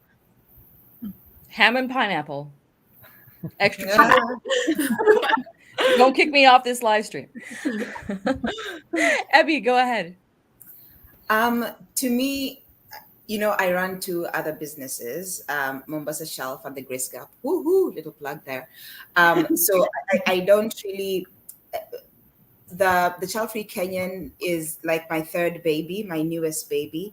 I don't put a lot of time or energy or effort into it simply because I feel like I want it to grow very organically. So I only do when the spirit moves me, when I feel like now I want to post. Like there are days when I'll go there and I'll like post things the whole day, and then you will not see me for another week. So it's only when I feel like I have authentic content that I want to share, or I've really like seen like some really amazing video that I want to repost or whatever. Having said that, I feel like, especially in Kenya, I feel like the time is very ripe for the child-free community, because there's so many people that are child-free, but one did not know that they were child-free, or they were too afraid to come out. So I feel like the page is really growing quickly because because people are waiting for this, and now it is here. So it's kind of just doing its own job by itself. Yeah. So I think we have a question incoming. Here we go. All right. These make me nervous because I know we don't know what it is either. So the anticipation. All right, here we go. Do you find that companies shy away from sponsorships? I've had dog brands reach out, and I know that isn't the goal of child-free social media, but I'm curious about that. Good question. I mean, raise your hand to take it first at this point. I'll speak on it. I've had a few partnered things. One was yes for a dog, for a dog fur cleaning thing. Dogs love us. Right, exactly. I would know. But I will say, as a like small or micro content creator, it is, and this is kind of like a little side tangent, but if you're wanting to get in the social media realm, child-free space, whatever, reaching out to other brands and being like, hey, I love this product. I reach out to nail brands. I'm obsessed with nails. Ticino is a tea that I drink regularly. They sent me an entire box of like 100 tea bags because I was like, I'm obsessed. Like, give me the chance and I will post about it. I don't have 1 million followers, but I have a small following who maybe like to drink tea too, So I will say reaching out to brands definitely helps. I'm not sure that any brand has been like, we don't want to work with you because you don't want to have kids, but I don't know. Maybe they're talking behind my back and I just don't know. I appreciate Marcella sharing that, just because I think a lot of times we may assume as content creators that you have to have like 1 million and 2.2 followers, and I don't think that's true. I'm not at the point where I've had anyone reach out to me just yet, but I appreciate Marcella sharing that I too can probably reach out to other people. So I will take that to heart. But I think it's great when people can utilize the spaces such as the child-free space to promote their brand. So I'm looking forward to that opportunity. Yeah. On a different note of sponsorships, but the algorithm and advertisers, please, anyone in charge of the algorithms, stop showing us diaper commercials when I'm trying to consume child-free content, which I'm sure will show up on this video on YouTube. Stop the diaper commercials. Stop. You're wasting money here for the advertisers, wasting our time. But whatever. Maybe adult diaper commercials. Hey, that's our market. So anyway, 50 years for the next, like 50 years from now, the convention will be sponsored by one of those companies. So this is a redundant statement, but if anyone has anything they want to plug or promote, this will be the time to do it. How can people get a hold of you after the convention? We'll start with Isabel. Yeah, so you can reach me at The Uprising Spark all across social media. But like I said, I'm mostly focusing on Instagram, and I do try to answer all of my DMs. I organize trips for child-free people in real life because I wanted to move from the virtual space to the real space, and we've had 2 already. We went to Punta Cana in February, and I just got back from Lisbon. And there's the next trip coming up in October. Lenora is coming this time around, so That stay rarely tuned. happens. Yeah, we are announcing this week. I'm announcing it, so if you're not part of my mailing list, make sure you get in there to get all the details first. You're announcing it right now.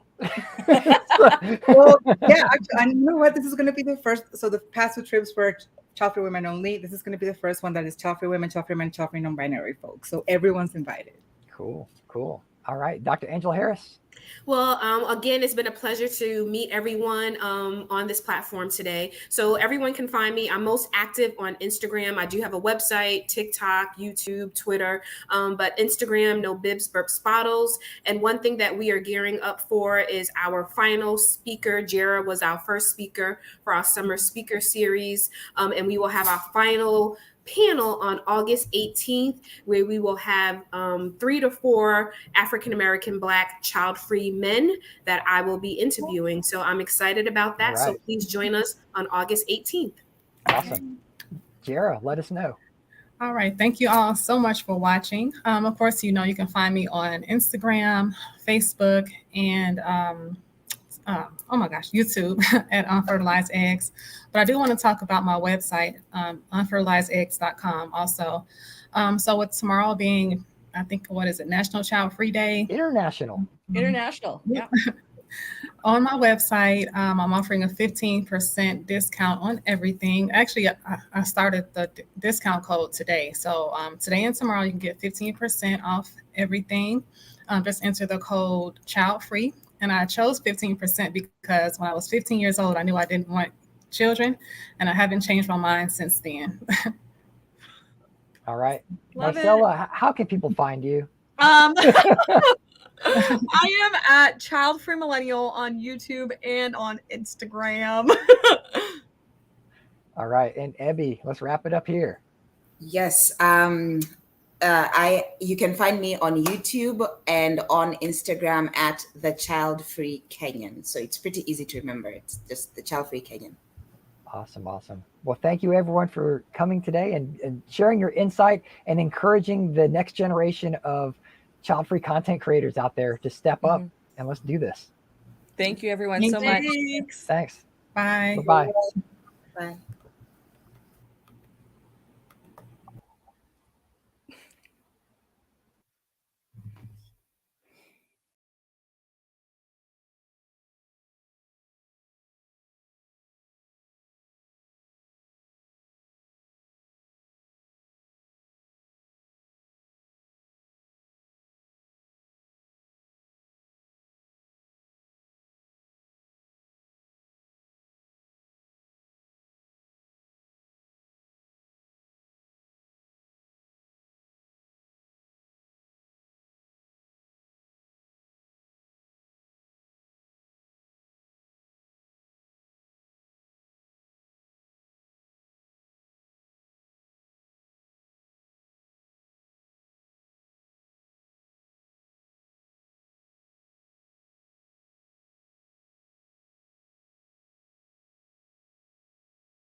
Hello, and welcome to the Child Free with Pets panel. I'm Cody Hetzel. I'll be one of your moderators. And I am Lenora Faye. I'll be the other moderator. Thank you to our presenting sponsor, Child Free Media, our champion level sponsor, Child Free Wealth, and other sponsors, 365 Diversity, Best Child Free Life Possible, found in Facebook groups, Buy Child Free if you're looking for merchandise, Child Free Family, Child Free Journals, StopHavingKids.org, StreamYard, and the books The Age of the Child by Kristen Tetzy and Wild Egg by Jennifer Flint. And our disclaimer, the opinions expressed within the content are solely the speakers and do not reflect the opinions and beliefs of the event or its affiliates. And with that, let's bring on our speakers. Katie, Graham, long time no see, and Jillian. All right. So with that, tell us about yourself and tell us about your pet. Yes. Katie, we'll start with you. Hi, everyone. My name is Katie Beck, and I'm 30 years old, and I have been with my husband for 13 years. We've been married for 3, live in California in the United States. We've got 2 rescued pit bulls and currently 1 foster dog. So I'm an accountant starting my Master of Science in Accountancy to pursue my Certified Public Accountant. I start that program on Monday. And my husband's a welder millwright, and we haven't really wanted kids for the most of our relationship. Okay. Jillian, how about you? I'm Jillian Dressel. I'm a curator for Child Free Cat Lovers.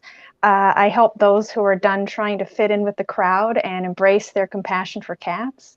I guide them to connect more deeply with themselves, their cats, and other like-minded people so they can be better cat parents, have more fun as cat lovers, and create an enriching life they love as much as they love their cats. I'm like 1,000% cat lady. I have 2 rescues and Nomi and Moriarty, and 1 foster cat, Mittens. And I absolutely love traveling. And as a 1,000% cat lady, I am working on fulfilling my big dream of visiting every cat cafe in the United States. And with my love for animals, I'm vegan for the animals and the planet and my health and all those good things.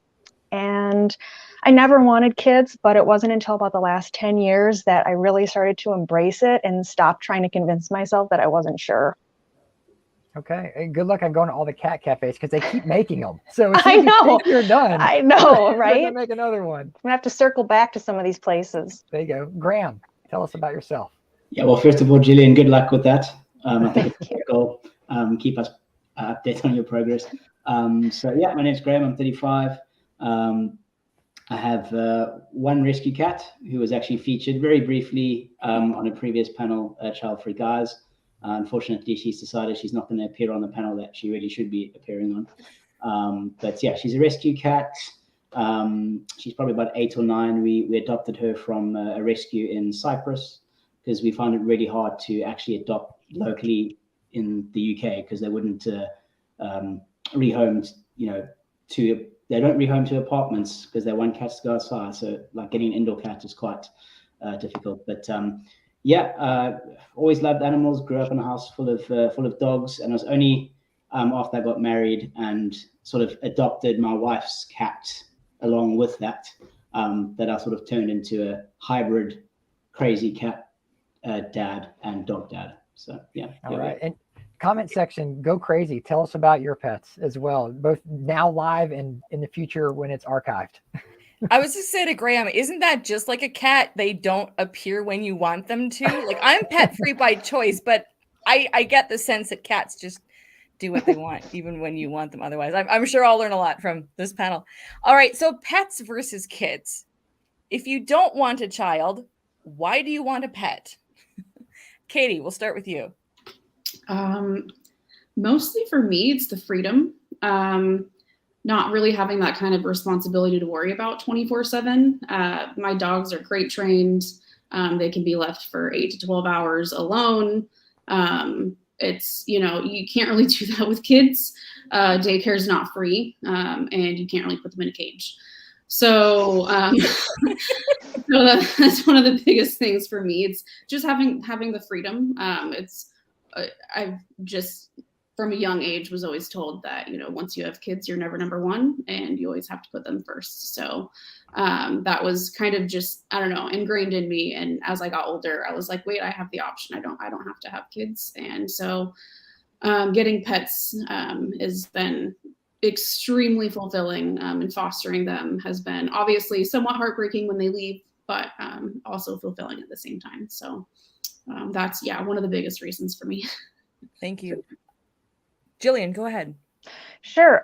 Well, it's interesting because, you know, taking care of an animal is definitely puts you in a caregiving role.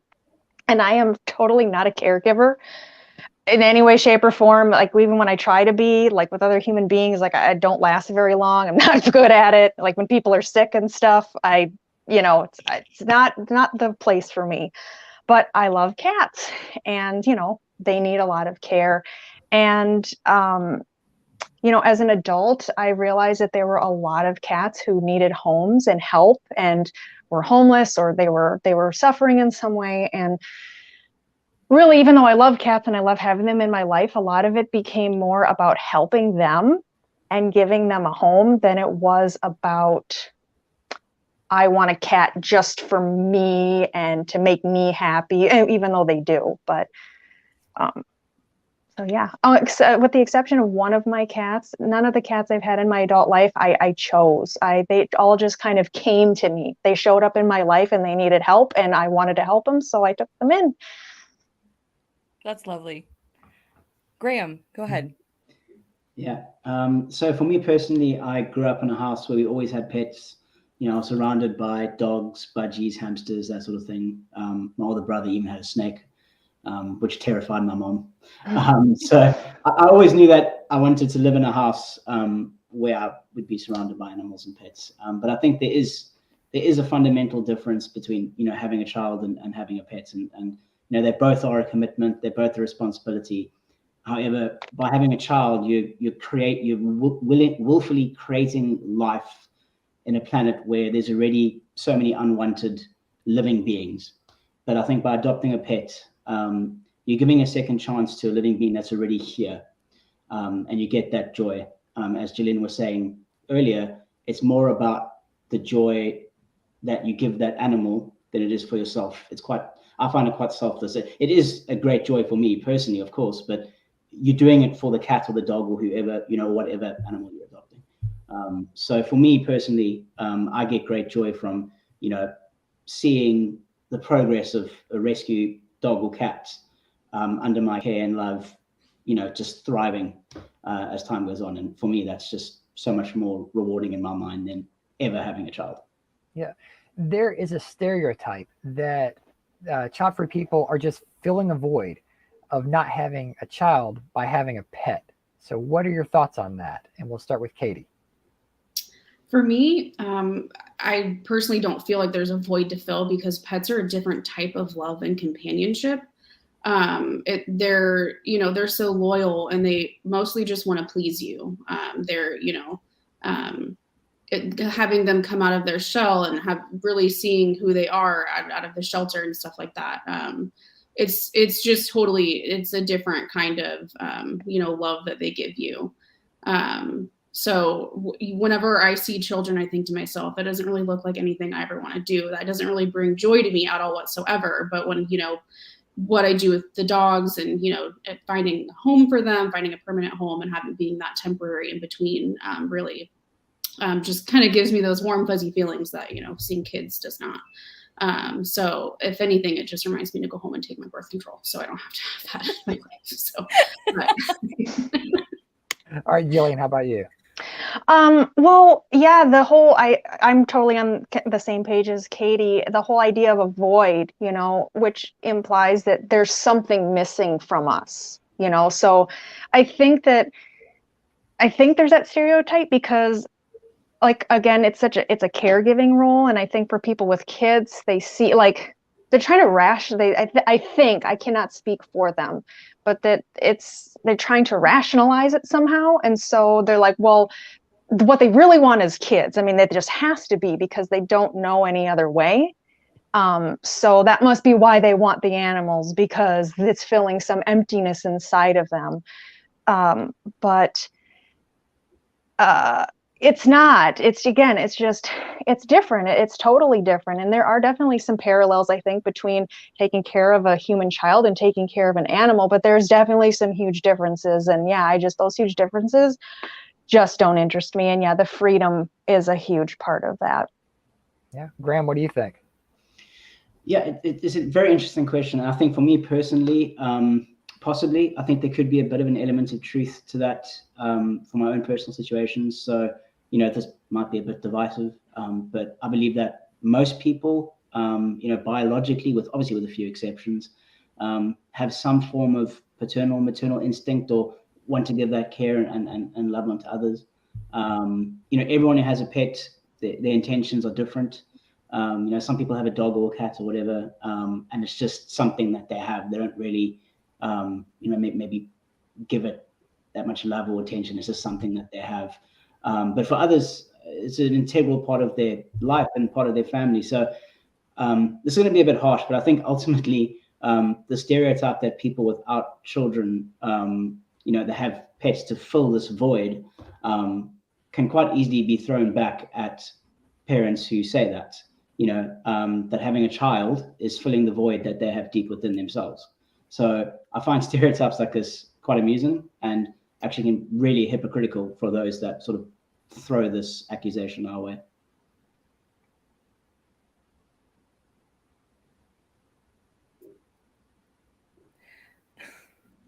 So pet parenting titles like cat mom, dog dad are used as a barb against the child-free community. And yet there are so many parents who proudly call themselves the same thing.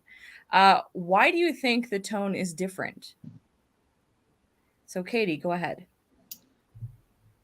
I think it's because some people put themselves on a pedestal with raising their kids, as in it's one of their biggest accomplishments, while others maybe don't tend to care as much, that, they don't care that they've raised good humans, and, they're not really offended by the term dog mom because they know that, they've done right by how they've raised their kids.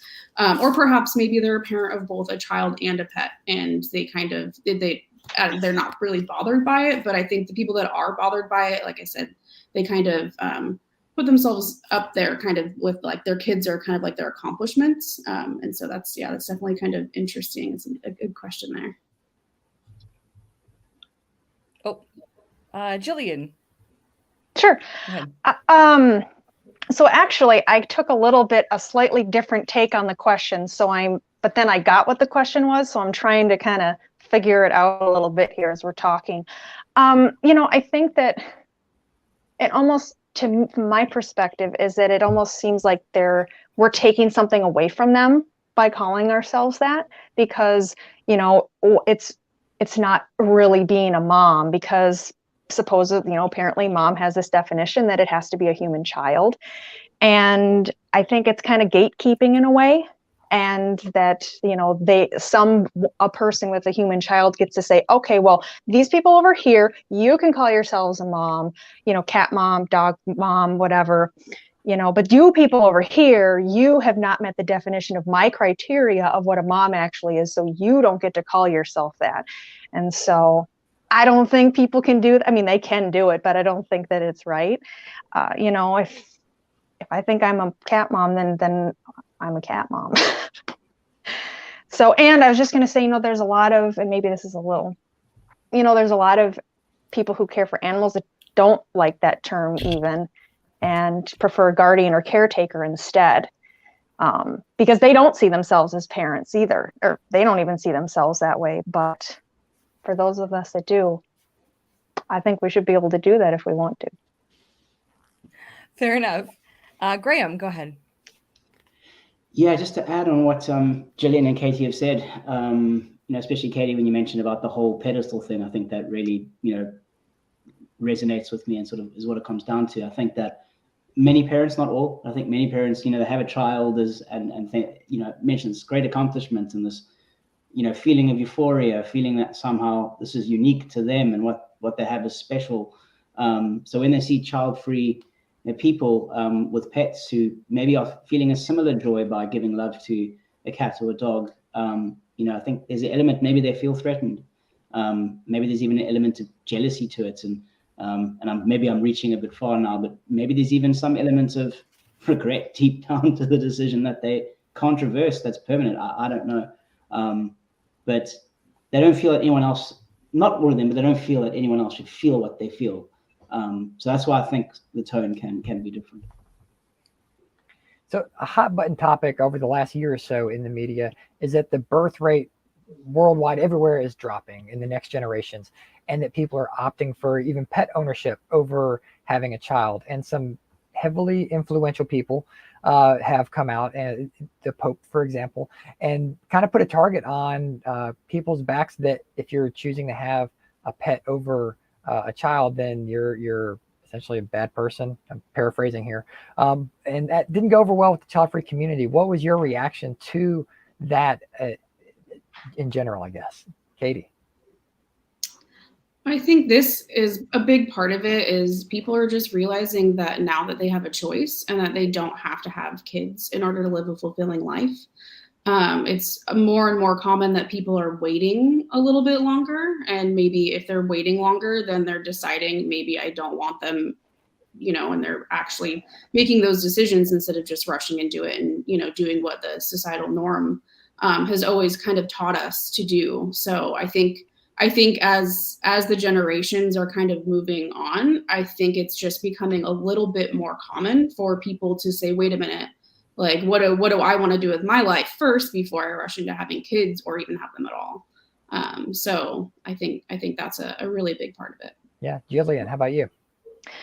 Well, kind of talking about that specific situation, it made me kind of mad, of course, but ultimately it really didn't matter that much to me, because not that I'm not influenced by outside things, but when it comes to my value system and how, like, what's really important to me in my life, my internal system drives me much more than anything that anybody else says.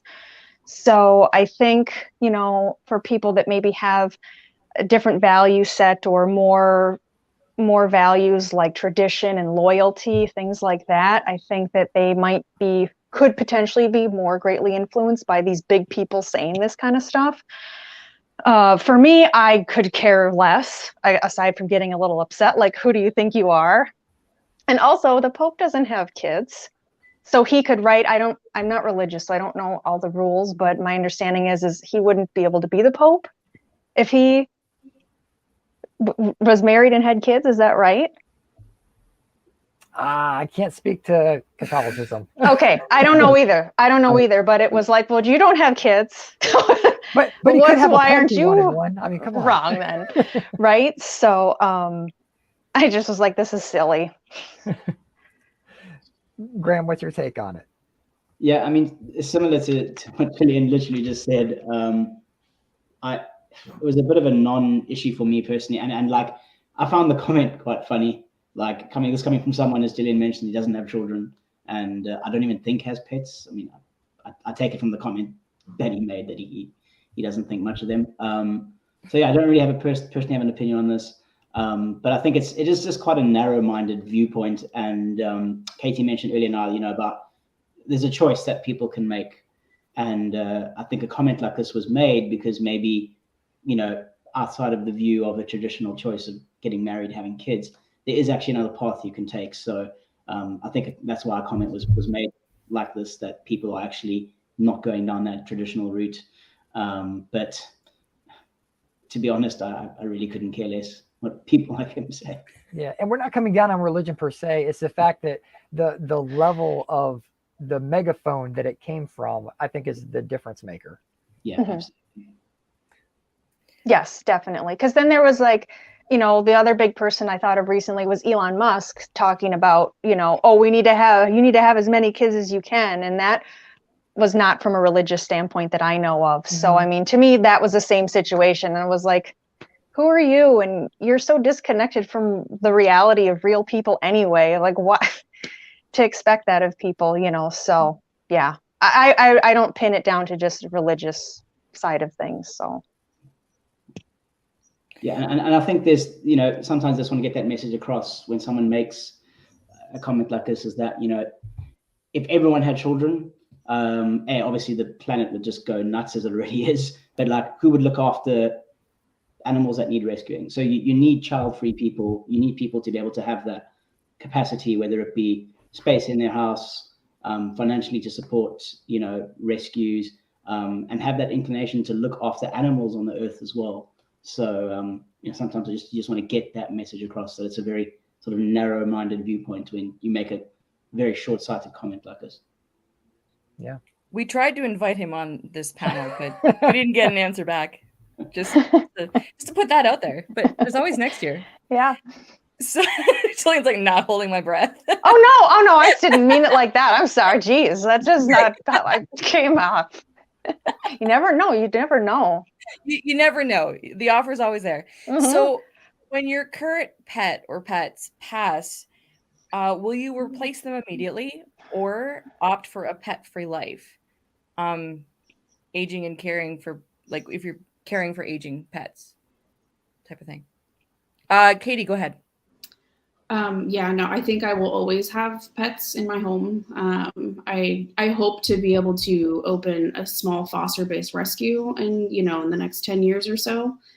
So I don't think my home will ever be pet-free. I think it's just kind of something that is just something I love doing. And I'm maybe not amazing at it, but I'm not bad at it. So, so it seems to work out well for my home, my dogs, and also all of the other dogs that I end up helping out. So, Jillian? It's hard to say. From a housing standpoint and probably being a renter, I've considered it just because I have 3 cats right now, and the fostering situation is kind of long-term, and it would really open up a lot more possibilities for my housing situation if I didn't have animals. That's a great point. Yeah, it's tough. There's so many places that don't allow them, or maybe you sneak them in, but then you might get caught, right? And then it's a whole thing. So, and then just from a financial standpoint, they cost a lot of money. And especially like I like to feed my cats high quality food, and I have pet insurance on them. And if and when, something happens to their health, a major situation, I will do whatever it takes if I think it's in their best interest to save them. And I did have that happen about 2.5 years ago with a cat of mine. We weren't able to save him, but I went into quite a bit of debt because of it, and it's taken me almost 3 years to pay that off. And I do it again, but there's only so much debt I can go into and so many loans I can pay off at a time. And so potentially just having a little bit of a break from the financial responsibilities, as much as I love them. But if I was pet-free, I would definitely ramp up my efforts to help animals in other ways outside of adopting and fostering, like volunteering, which I do and have done, and maybe probably donating more money as well. So I couldn't see just like not helping cats somehow. Yeah. Thank you. Graham, go ahead. So short answer, absolutely. We live by the motto that the house is not a home without a cat or a dog. But I think what Jillian said there is really, really important as well. That aside from all of the joy and love of having a pet, it's really expensive, and there's always hidden costs that might come up, and especially if you're renting, it's really difficult. We've experienced the same problem here in the UK, which is where I'm based. It's really difficult to find rent an apartment that says you can allow animals. You kind of have to request it, and if you're the right potential tenant, they'll consider it, which is what happened with us. We got very fortunate, but thankfully we've just purchased this flat a couple of months ago, and they have an official no pet policy, but because we're like good tenants and actually have bought, they've kind of looked the other way and allowed us to have a cat. So when our kitty does pass, I think we might get maybe more than one cat, maybe sort of a young pair of siblings or something. But yeah, it's not easy for everyone to do it, especially if you're renting. So I can speak out on the pet-free side of things. My wife and I, we had 2 dogs that we had adopted, and the last of them had just passed away last year, actually. And we had a conversation knowing he was getting older. It's like, well, do we want to have another pet immediately or what? And we decided we wanted to go pet-free, at least for the foreseeable future, because we wanted to travel more. And having pets, it is a little bit more responsibility. And we're like, when we're ready, yeah, we'll go back and we'll adopt again another pet. But for now, like, being pet free, it's kind of what we do want to focus on. So just to show the other side of things. And so, sorry, Jeff. No, I was just gonna say hashtag permanently pet free, but yeah, I've never had a pet as an adult. Just for those pet free people in the audience, we do exist. There you go. God free, pet free. It's a real thing. So office policies, at least that I know of, don't recognize a bereavement process for the loss of a pet. What do you think about that? Should they? Is that us being like overly like child free? Katie, go ahead. While I do feel like maybe some people might view this as a little extreme, I think it depends, because, for example, my office is dog friendly, and they actually offer a stipend for pet insurance.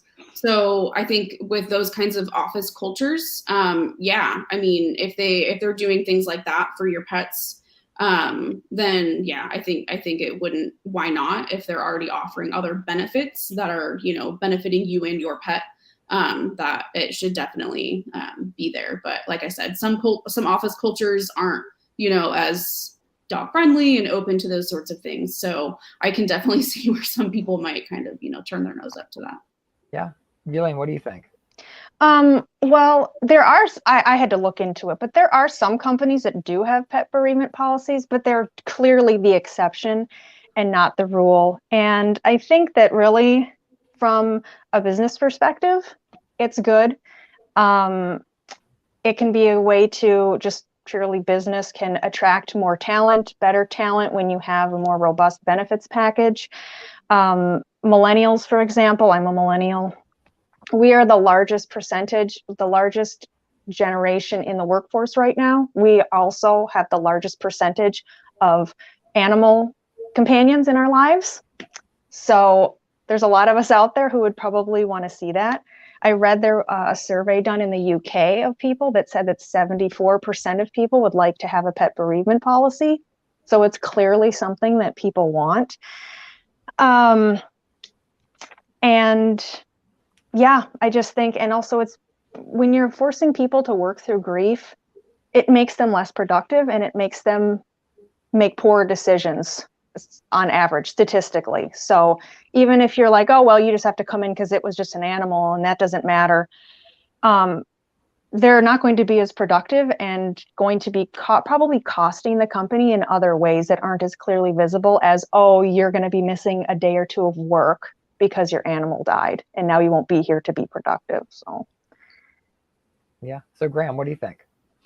Yeah, and if I can just say, I think that it shouldn't just apply to bereavement. I think it also should apply for, when you adopt a cat or dog as well. I think there could be policies in place where, you can have that time to adjust the animal as well.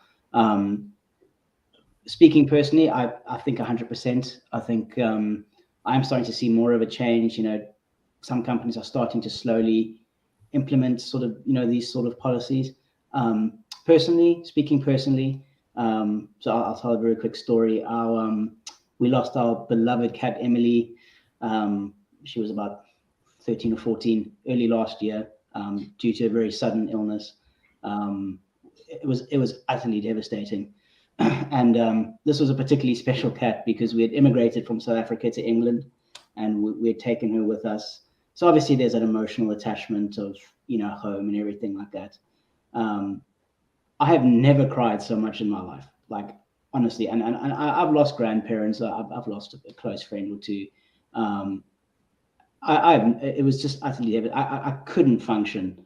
And there was no official pet bereavement policy in place at my workplace. Thankfully, I just had a honest conversation with my manager and told her what had happened. My colleagues were all really supportive and showed genuine concern for me. So thankfully, the culture wasn't toxic or like, oh, it's just an animal, like get over it. And I had to take a day or two off to mourn and just to process this because I just couldn't work. It was debilitating.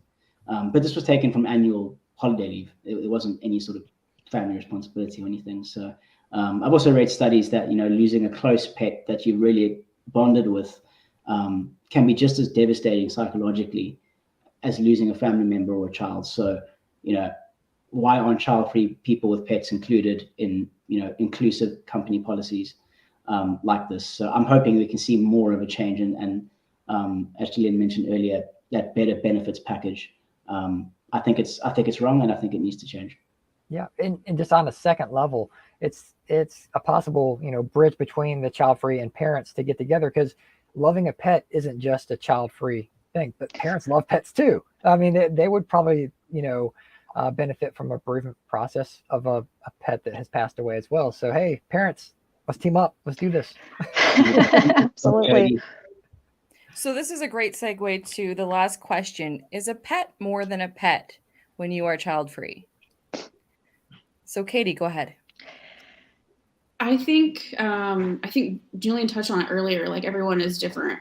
Pet owners, they have different levels of, why they own a pet. But when you're child-free, I don't necessarily think that your pet is more than a pet, just because other people with children can also have the same relationship and experience that we do when we're child-free. But pets are just a different type of connection and relationship, as compared to kids. They can't talk back. They only know how to love and how to give it.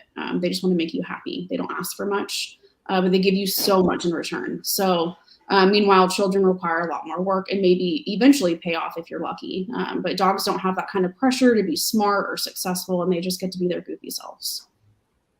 I never required any of my dogs to be smart. That's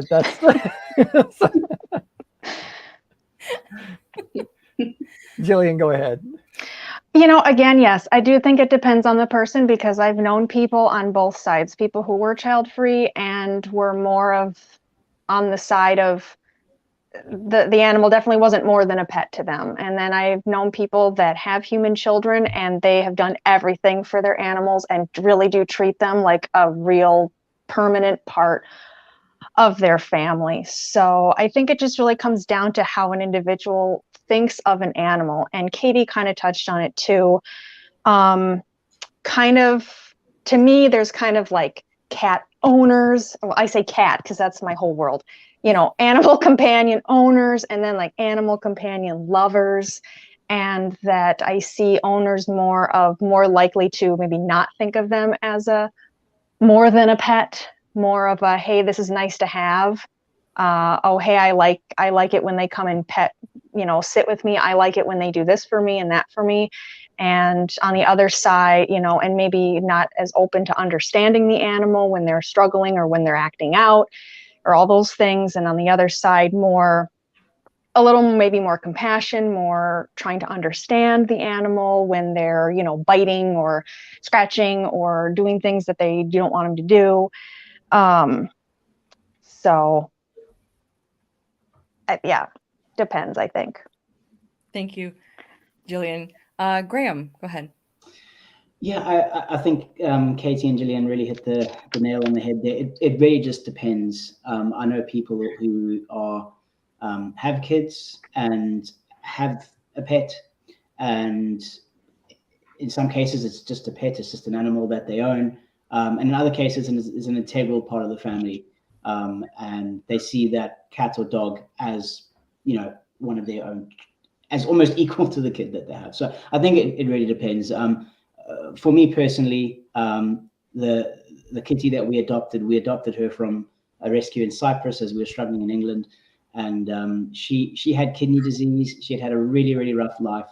It was only after we got her that she showed signs of anxiety and sort of was acting out. And it was a really tough beginning. We had to go through a lot of help to try and get her right. And we got an animal behaviorist in, and spent a lot of money trying to get her right. So I'm not saying that someone who has kids wouldn't have been able to have put up with this cat. But I think being child-free for us definitely helped, and being able to give her the care and home she needed. So for me personally, as a child-free person, for me, a pet is more than a pet. We have a question from the audience. I think we might. Nope. Well, nope. All right. We'll get to it in the comment section later if we have to. But everyone, thank you for your time. This is a great spot to plug and promote anything that you would like to, how people might be able to reach you after the convention. And so we will start with Katie. You can reach out to me via email. My email is keh421@yahoo.com. I can send it in the chat as well. That'd be great. And Jillian. Yeah, so I have been building a community specifically for child-free cat lovers, like for people who like really, really love cats. They have a deep compassion for cats, and we've done all kinds of fun stuff like virtual happy meowers and coloring parties and interviews with holistic cat care experts, and we even did a virtual Meowloween party one year, which was a lot of fun. And so it's really just like a place for them to connect with other like-minded people, connect more deeply with themselves and their cats. So, if you'd like to be part of a positive and purposeful and thoughtful community of child-free cat lovers, you can feel free to join our community. It's on Facebook called Child-Free Cat Lovers Living with Your Cat in Mind. And I think there's a link being dropped somewhere here, but if not, you can search it on Facebook, and also you can find it through my bio on Instagram at Jillian Dressel. All right, thank you. And Graham. Cool. I'll definitely be hitting you up, Jillian, with some contact details, because that sounds like a great community. So yeah, keen to join that. No, I'm not really that active on social media or anything like that. But if you want to reach me, I have an email which I think has been dropped into the chat. Also on Facebook, so feel free to reach out. You'll see a picture of me with my head next to a cat, of course, cliche. And I'm also on LinkedIn as well. So please feel free. Very happy to connect with anyone who's keen. Awesome. All right. Well, thank you everyone for your time and your candor. We really appreciate it. And we'll talk to everybody here in a moment. Thank you very much for your time. Thank you. Bye. Bye. Bye-bye. Thanks, everyone. Bye.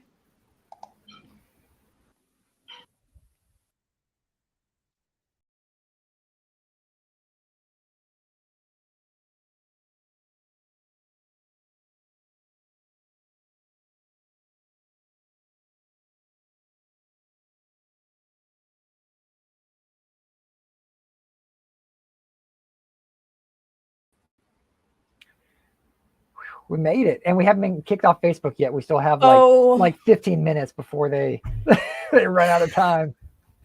All right, guys. Well, thank you for attending the 2022 Virtual Child-Free Convention. It is over.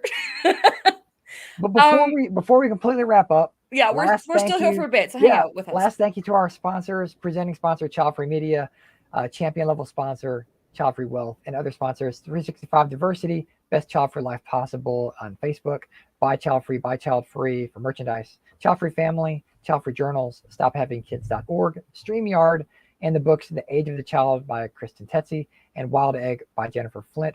Double extra plug for Childfree Wealth and Dr. J. He's giving away copies for free, digital copies of his book Portraits of Childfree Wealth. It's an account of 26 child-free individuals and couples and their financial journeys. So it's free. Go to childfreewealth.com/book. Get a free book. It's Free there copy. for you. Digital copy. Yes. All right. So I'm about to vomit. I'm getting a bunch of you guys are texting me right now. Thank you. I'll reply to it in a bit. Okay, Cody, direct. We have some things to wrap up here. So we do.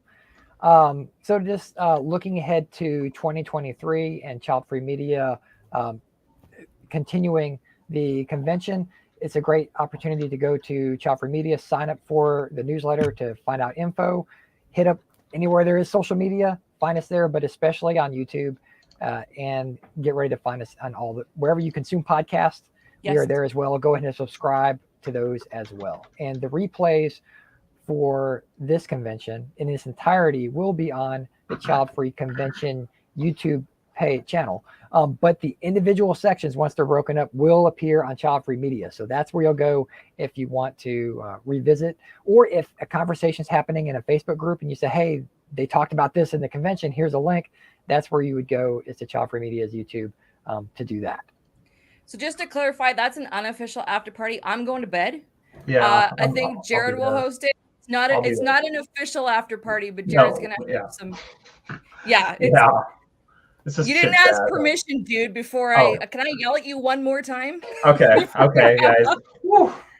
Jeez. Okay, so this is an unofficial party. I won't be there. Not that I need to be at every party, but I kind of do.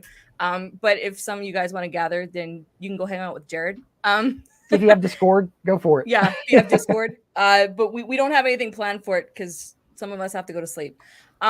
So huge thank you to everyone that has watched this. I've heard from many of you privately. It's been amazing. I know some of you has stuck the whole way through, like the live stream. Yeah. Huge shout out to you. Yes, it has been a marathon. Try sitting here this has been the best core workout ever because I have not slouched. I've been sitting balancing on pillows and towels because I'm 5'3" and my feet don't touch the ground right now because I had to elevate myself in this chair. So it has been a marathon, but thank you to everyone that stuck with the live stream, and those of you who are watching replays, thank you for checking us out. Please, so feel free to share this live stream once we end the broadcast. The convention, it's in its entirety from, wow, everything just went dark. I'm about to pass out. Everything in its entirety is available to share from Childfree Convention. That will stay on this channel. So feel free to share it everywhere within the next 24 hours because that really helps the numbers as well too. Volunteer team. Okay, Marike's in Ireland preparing for a party. She's gonna go get hammered. She was our green room. That's a stereotype. Wow. No, well, she's not from Ireland initially. She's from the Netherlands. She's living in Ireland. I'm just saying, if you go to Ireland and get hammered, that's a stereotype. That's not what I meant. We're falling apart here, guys. Bear with us. So, it's been a long 11 months. What was I going to say? Oh yeah, our speaker green room host. Thank you, Marike, for keeping everybody, getting it together, getting them all their instructions, and then changing them over to StreamYard. Rebecca, our troll patroller, event planner behind the scenes. Thank you so much for making sure the chat stayed civil, and of course, our live audience. Seriously, we were hoping this would happen, and you guys were amazing. Thank you. We had parents in the audience. We've had people from all different spectrums of child-free, childless, you name it. We've had it in the audience this weekend. So thank you guys for your thoughts, your comments, your questions, your compliments. It's all appreciated. It really adds to doing this live event. High fives, guys. We pulled it off. Yeah. We have been working our butts off, and we did such a good job. Great job directing, Jared. And for me, quick special thank you to my wife, AJ. Thank you for sticking by me through all this craziness, and it's going to happen again. So thank you, AJ, for lending us Cody. We need him. She's a great partner. And again, thank you, Cody, for being such an awesome co-mod. I think we have a good flow on stage. You did great. So. Pat ourselves in the back. High fives all around. Happy International Child-Free Day. For everyone that's in it right now, and for everyone else, it's happening tomorrow. Celebrate. So what do you have to say? We're just can we go through some comments just quick? Because I do want to interact with you on a tiny bit before I faint. We're all gonna check on you later, Lenora, and be like, I'm gonna like 1,500 emails and messages going, "Are you okay?"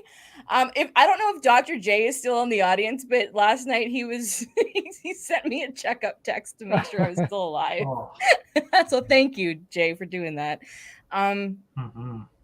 Yeah. Okay. Hang on. I don't know if you're doing this, Joe, but there's comments with that. I think I ain't touching it. No, because there's an app or a website. It's like Buy Me a Coffee. I think everyone's going to try to find one to send a pizza to Lenora. You're going to get so many Hawaiian pizzas sent to your house. Sent to Canada. Yeah, exactly. You know, if you guys are sending it from outside of Canada, well, it'll get stopped at the border. But I want to show some of these just because people watching the live stream can see them as well too. Read them out for the podcast later. Yeah, I could read them if you need to. So, yeah. Sorry, I can't read anymore. I can read. Yeah, go Thank for it, you for this great Jared. convention. I have to watch some panels tomorrow because I could not follow the whole thing, but it is great what you are doing for the community. Thanks, Kirby. Yep. Thank Replays you. will be available. Yes. Yeah. So you guys, again, the convention is available in its entirety immediately to yesterday. Oh, and timestamps. Rebecca, shout out to Seth who did the timestamps for yesterday's replay. That will be up again. So I will get those. I will post them in the comments on this feed so you guys can see if you had to leave and come back, and you'll know where to. So Seth, if you're out there and you're looking for something to do in the near future. No, I got a nod from Rebecca. That's happening. Okay. So okay, cool. Okay. Again, shout out to our good friend Hannah, wife without Hannah. Pay. Thank you, Hannah. Thank you for supporting us. Again, she had us on our sorry, I'm probably yelling. I'm a little delirious. Like, you got good volume. Honestly, behind the scenes, I can moderate. When I know I'm moderator, I'm fine. And then the minute it's done, because now I'm gonna get emotional. This is done. Like this. In. You know what? Send all the There you pizzas, go. send all the shoes. I wear a size 10 and send all the wigs. And I'll be okay. The wigs of the world. Good. See, actually going back to Hannah for a second. If you remember, Hannah asked us what's our favorite part we were looking forward to at the convention. And I said, in all seriousness, when it's all over, Hannah, the moment has arrived. My favorite moment of the entire thing, not because I don't enjoy the process, but because it all worked out. Yeah. All the speakers showed up. We had a few cancellations, but everybody showed up. Jared didn't disconnect us from the wall. We only had a couple technical glitches, which I mean that's pretty good for an 8-hour live stream. Yeah, multiple days times 2. Yeah. Multiple continents and countries, and By the way, I noticed that we did have some people, commenting about the time it started. It started for 7 a.m. for me because I'm in Alberta, Canada. Keep in mind that while the moderators are in North America, this is a global event. So we're not basing time zones on one particular country. We had people in Kenya, we had people in Japan, we had people in Yemen. So you have to keep in mind that when we put this together and Cody gets this headache, we have to factor in multiple time zones from all the speakers, and they take priority. So thank you guys for waking up or staying up. But that is how we make our decision. We have to accommodate speaker schedules and our speakers screen it's like the Matrix when I'm planning all this, because it's like, well, this speaker's in this time zone, this one's over here. I'm like, well, I can put him here, but then this one here. And so there's a lot that goes into when it happens. And the 9 a.m. Eastern US start seems to be the best time, because that, like, on the other side of the world, like with Japan, it's like 9 p.m. for them. So we don't want to go too late for those guys, and it's not too early for everyone else. So sorry, but that's why we got replays. Yeah, I can read that comment right there. Well, actually, I want to do some more thank yous. Okay. I want to shout out, of course, my Childfree morning chat crew who were in the audience and have been hyping me up, and Emma, who's watching, who's been texting me actually. Hi, Emma. And also, I want to shout out my Childfree Girls podcast co-hosts, Kristen, who was, you know, a willing volunteer. I didn't ask her. And Isabel, who was also a willing speaker. I didn't ask her, but also just because with our collaboration, I've had to step back a tiny, tiny bit because of the craziness of July getting this event ready. So thank you girls so much for having my back. And I appreciate your support as always. Yeah. And just a quick reverse shout out to Katie with her Childless Summit that she did earlier this month. So, oh yes, Katie Chasing Creation, yes, yeah, she had a great summit. So, just a quick shout out to her and support. Like we know what goes into it, and you've done an amazing job, you know, helping your community as well. So actually, Jared just did something really good. Where can we find where can people find us? We haven't plugged us enough. So, well. Jared, tell people where they can find you if they want to follow you on social media. Okay, so you can follow me on Instagram, Best Child Free. You can get on the Facebook group, just search Best Child Free Life Possible. I also have a Child Free Runners group for those that are going for the running goals or just cardio goals. And that's about it. You know, Child Free Convention is my baby too as well. So yes, that's it. Cody, where can people find you? Childfreefamily.com. Just get an account. I'm there, and some of our speakers were there, and a lot of people in the comments are there. So it's a fun little community to have. And buy Child Free. Get some cool merch, like, you know, rep the lifestyle. Support the convention going forward. Yeah, get that merch. All the proceeds. Yes. Yeah, all the proceeds from the convention go to the convention, so it helps to defray the cost of doing this, because websites and all this stuff, it does cost money, and it's nice to be able to defray some of that. And don't forget that we have this year's t-shirts with the speakers' names on the back. Not just the speakers, but the volunteers are on there as well. So there's a better way of doing and that. Like just pull the shirt. I have to take off the shirt to show. No, the shirt. Cody has one he can do that with. Not you. Oh, okay. All right. It's all right. Don't worry about it. Everybody, this is what I've had to deal with for 11 months. I was gonna. Oh, right. Apparently, you can find me everywhere. I've been hearing I'm in a lot of spaces in the Child Free community. But again, you can find I have a podcast, Child Free Girls, that I host with Kristen and Isabel. You can find us there. I am at where am I? Instagram at Child Free Blog, TikTok at Child Free Blog, Facebook at Child Free Blog. I'm at Glass Violin on Twitter because that was back from my musician days. Of course, Child Free Media is where I will be now. Yep, and I'll be there too. So if you want to find Cody both will of be us, there. then So there we are. Child Free Media for any aspiring content creators, any established content creators, anyone who wants to consume content, we will be at Child Free Media now. We look forward to working with you and promoting you. And again, it's what we're creating there is another free platform. Like I tell Lenora, like joking, like we're just giving it away. Like we are. But you used different I words. used a different phrase, but it's for the community. We love this community, and we want to see it grow and thrive and continue conversations and education. More importantly than anything, just education, just to bat down all of the badness that seems to come our way, whether we want it or not. Education is the only way to combat that. And so, that's why we're doing Child Free Media. So if you're established, bring it on. If you're thinking about starting a podcast, blog, whatever it might be, let us know, see how we can help you out. And if you love consuming that, that's going to be your go-to spot in the future, forever. your go-to source for anything child free. That's right. Yeah. That's the goal. That's great. So I need to go to sleep because I got to start Child Free Media tomorrow morning. Actually, we have Child Free Morning Chat, 10 a.m. Eastern Daylight Time. So no rest for the wicked. Thank you, guys. We're going to go. Thank you, everyone. Thank you, Lenora. Everybody, Jared, great job. Absolutely. High five again. We pulled it off. Feel free to share this, everybody. Have a great rest of your day, and we'll chat soon. Yeah, we're about to be kicking off Facebook anyway in 2 minutes. So okay. Ending graphic. Bye, guys. Yes.